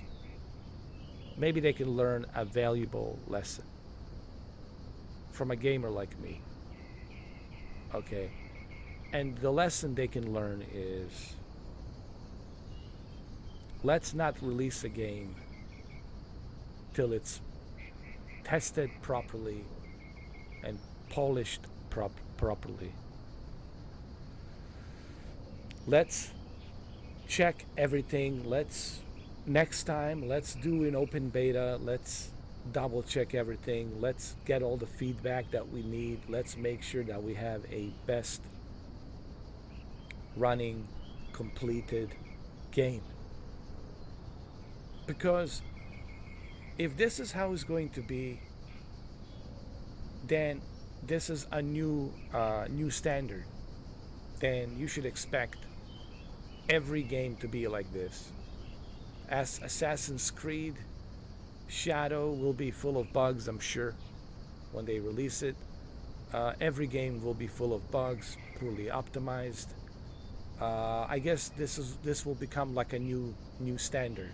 And if this is the new standard for video games, then that really sucks. It really sucks. You know. And it seems to me like this is the new trend now. That developers have become comfortable with this idea. Hey, if there are bugs and if the game is not working properly, hey, guess what? We can always update the game. So they're using that as an excuse. Hey, don't worry. We can always update the game. We can always fix it. But I don't want that to be the new standard, where developers are getting comfortable with this idea. Hey, listen, we can always update the game. We can always fix it for you. You have to be patient. You have to wait. You know, I don't want this to become a new standard where this is okay. Yeah. Welcome to the new world of gaming. We can't guarantee you that our product will be running properly on the release date, even though you have pre-ordered it. So then what's the point of pre-order? So I don't know. Like I said, I can only hope developers can learn something from this. Publishers can learn something from this. Like,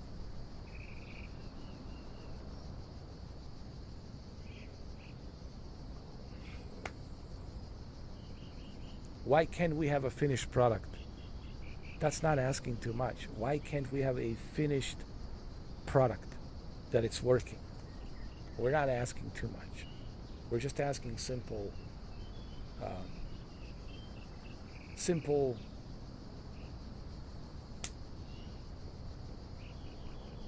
question.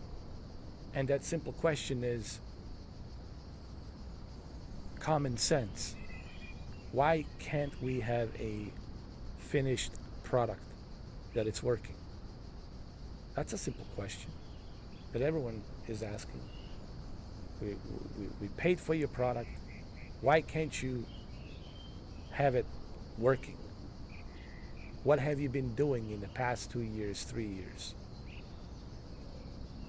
And why are you releasing the game if you are not sure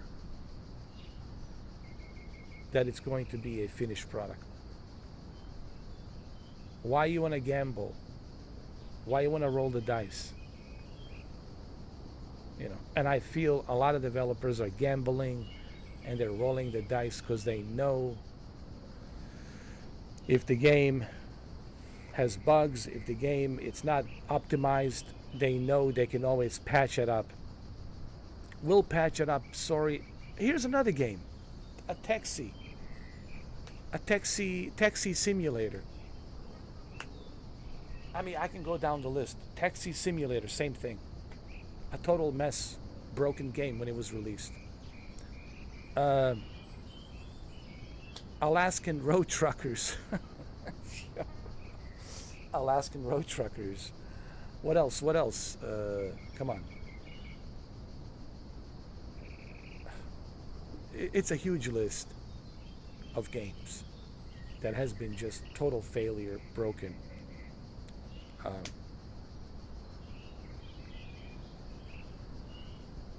Anyway, that's all I have to say. I don't know what else to say. I think I said enough.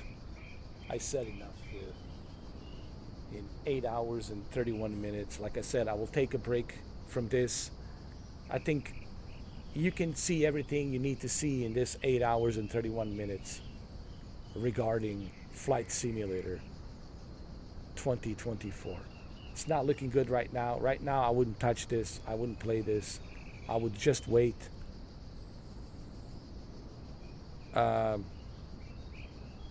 I will continue to play Stalker 2 tomorrow, and on Saturday, and on Sunday, to see how far can I go.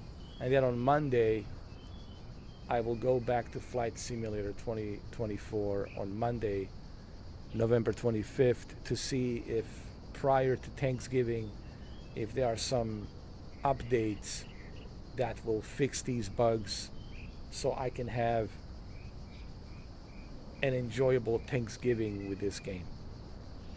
Hopefully they can fix those bugs before the holiday. We'll see. I can only hope. So thank you, everybody. Thank you, Jose. Thank you, Shuki. Thank you, Malik. I hope that interview tomorrow, everything goes well. I wish you best of luck, dude. I hope you get the job.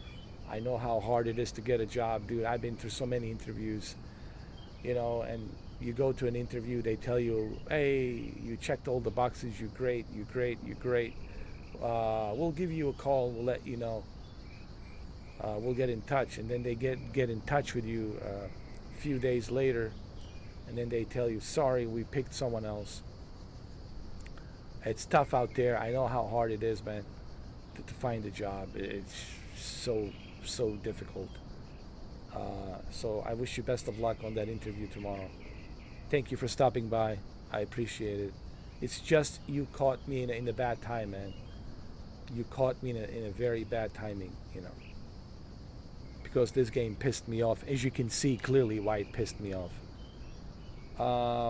And when something pisses me off, man, that's it. I have to say something. And and I'm in a very shitty mood, because when something pisses me off, I'm not in a good mood, man. It changes my mood immediately, and I'm no fun to be around when something pisses me off, But anyway, thank you for being here. I appreciate you, Malik. Thank you. Shinobi, thank you for being here, Shinobi.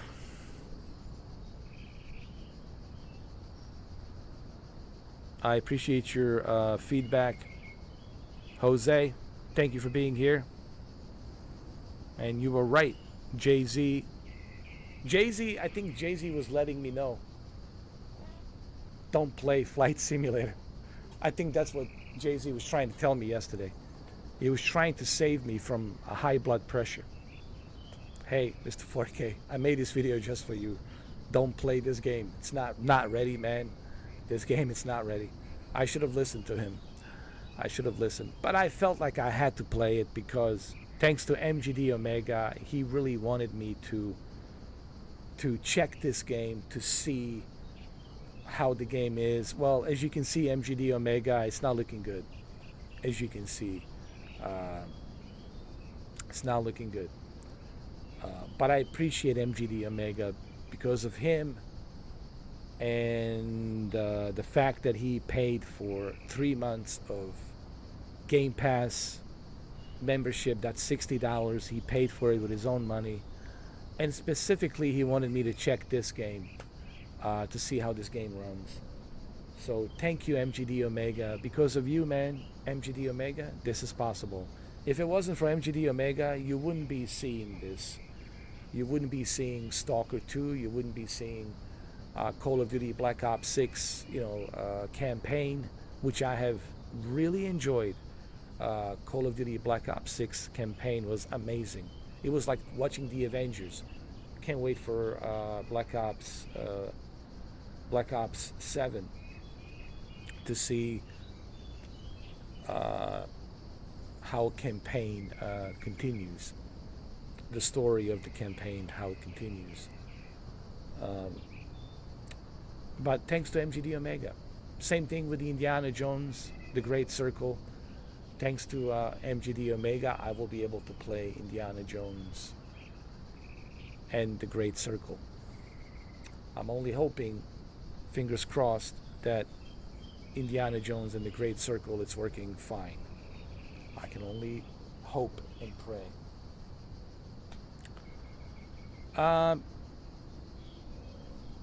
And thank you, Savage. Thank you, Savage, for stopping by. I appreciate it.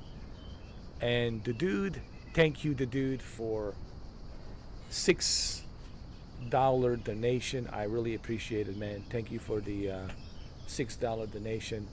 If you want to join the membership, just remember, you can't do it on your phone, on your YouTube application. You have to do it from a computer. Has to be either a laptop or a desktop. You cannot use the application.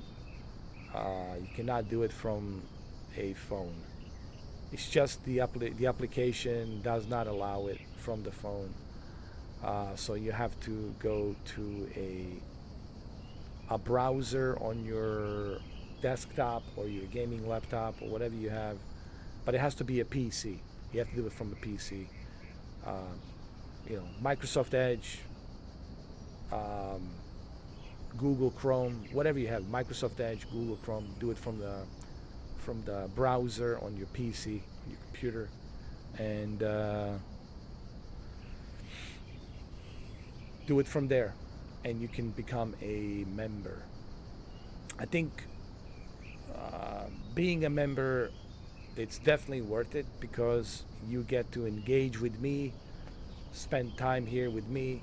I'll be able to answer your questions much quicker and faster versus me being on public chat where you have so many people and so many clowns and circus, and it would just be a sucky experience. I mean, when you got too many people spamming and typing a bunch of nonsense. This way it's better. All right, well, there you have it, guys. 8 hours and 39 minutes. I'll see you tomorrow with the Stalker 2, Part 2. Can't believe it's been 8 hours and 39 minutes. 8 hours and 39 minutes. Yet another long live stream. Yet another long live stream. Those are like 3 live streams back to back we did as long live streams. Back to back. 3 of them back to back.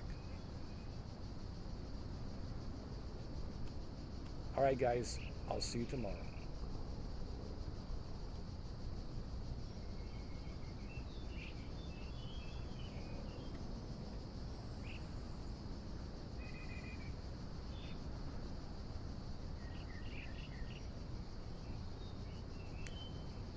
Tomorrow, Stalker 2. And I know people are saying, but it's a buggy game too. Yes, but at least I can make fun of it. I can have a goofy time, So. And another thing before I go, I find it very strange and odd that Stalker 2 and the world of Stalker 2 has no females. It's just a bunch of dudes swinging dicks. I mean, what's up with that? There's no females. It's just a bunch of dudes running around. I mean,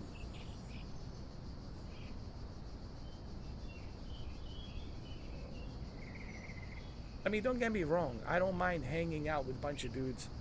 But when you have the entire region filled with a bunch of dudes swinging dicks, I don't know about that, bro. I don't know about that. I'm not comfortable with that. All right?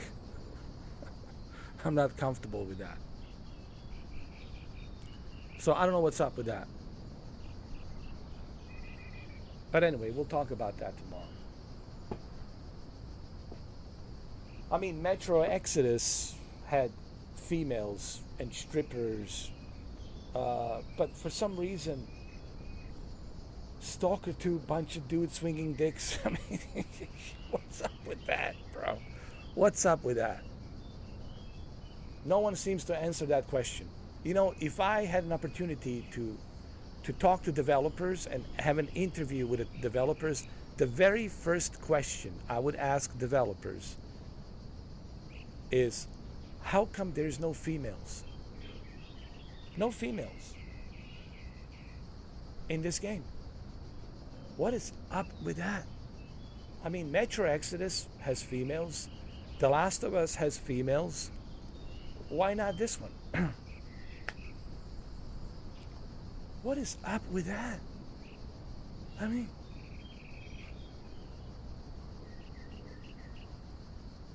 anyway, it's a mystery We'll talk about this tomorrow. I can't be the only guy. I can't be the only dude that has asked this question. Like, what's up with that? What's up with that? Bunch of swinging dicks running around, and they all look alike. And they all have British accent, Australian accent. Where the Ukrainian speaking accents? Where's the Russian speaking accents? The game, it's so weird, dude. It's such... But we'll play it. We'll play it anyway. We don't care. Bunch of dudes swinging dicks.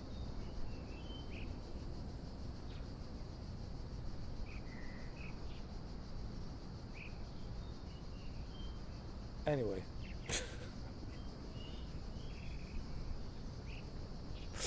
Anyway. We'll have some fun with Stalker 2 tomorrow. Remember the song. Watch it, dickhead. And they're talking about dicks all the time. Watch it, dickhead.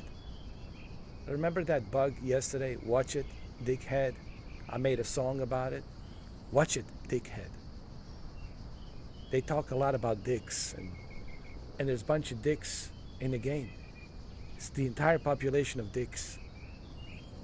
And I even made a song called Watch It, Dickhead. Anyway, we'll have fun with Stalker 2. Listen, it'll be funny. At least we'll have fun with Stalker 2, Part 2. So, it'll be great for Friday, Saturday, and Sunday. I see that Dr. Disrespect is playing it. And he's having a difficult time with that one guy.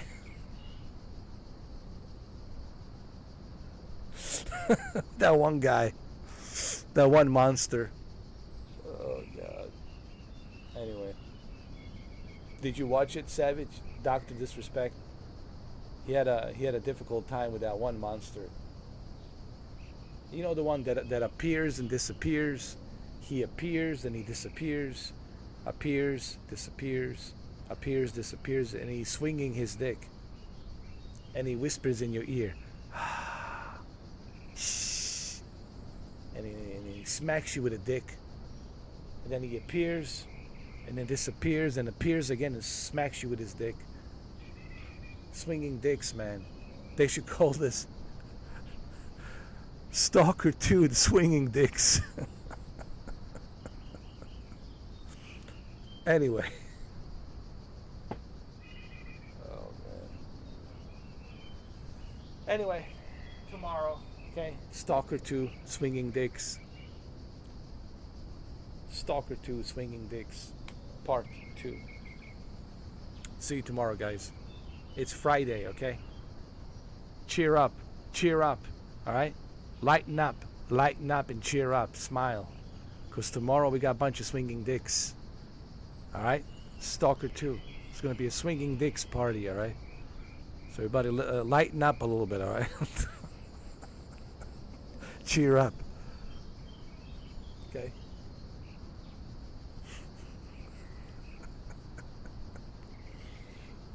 See you guys tomorrow.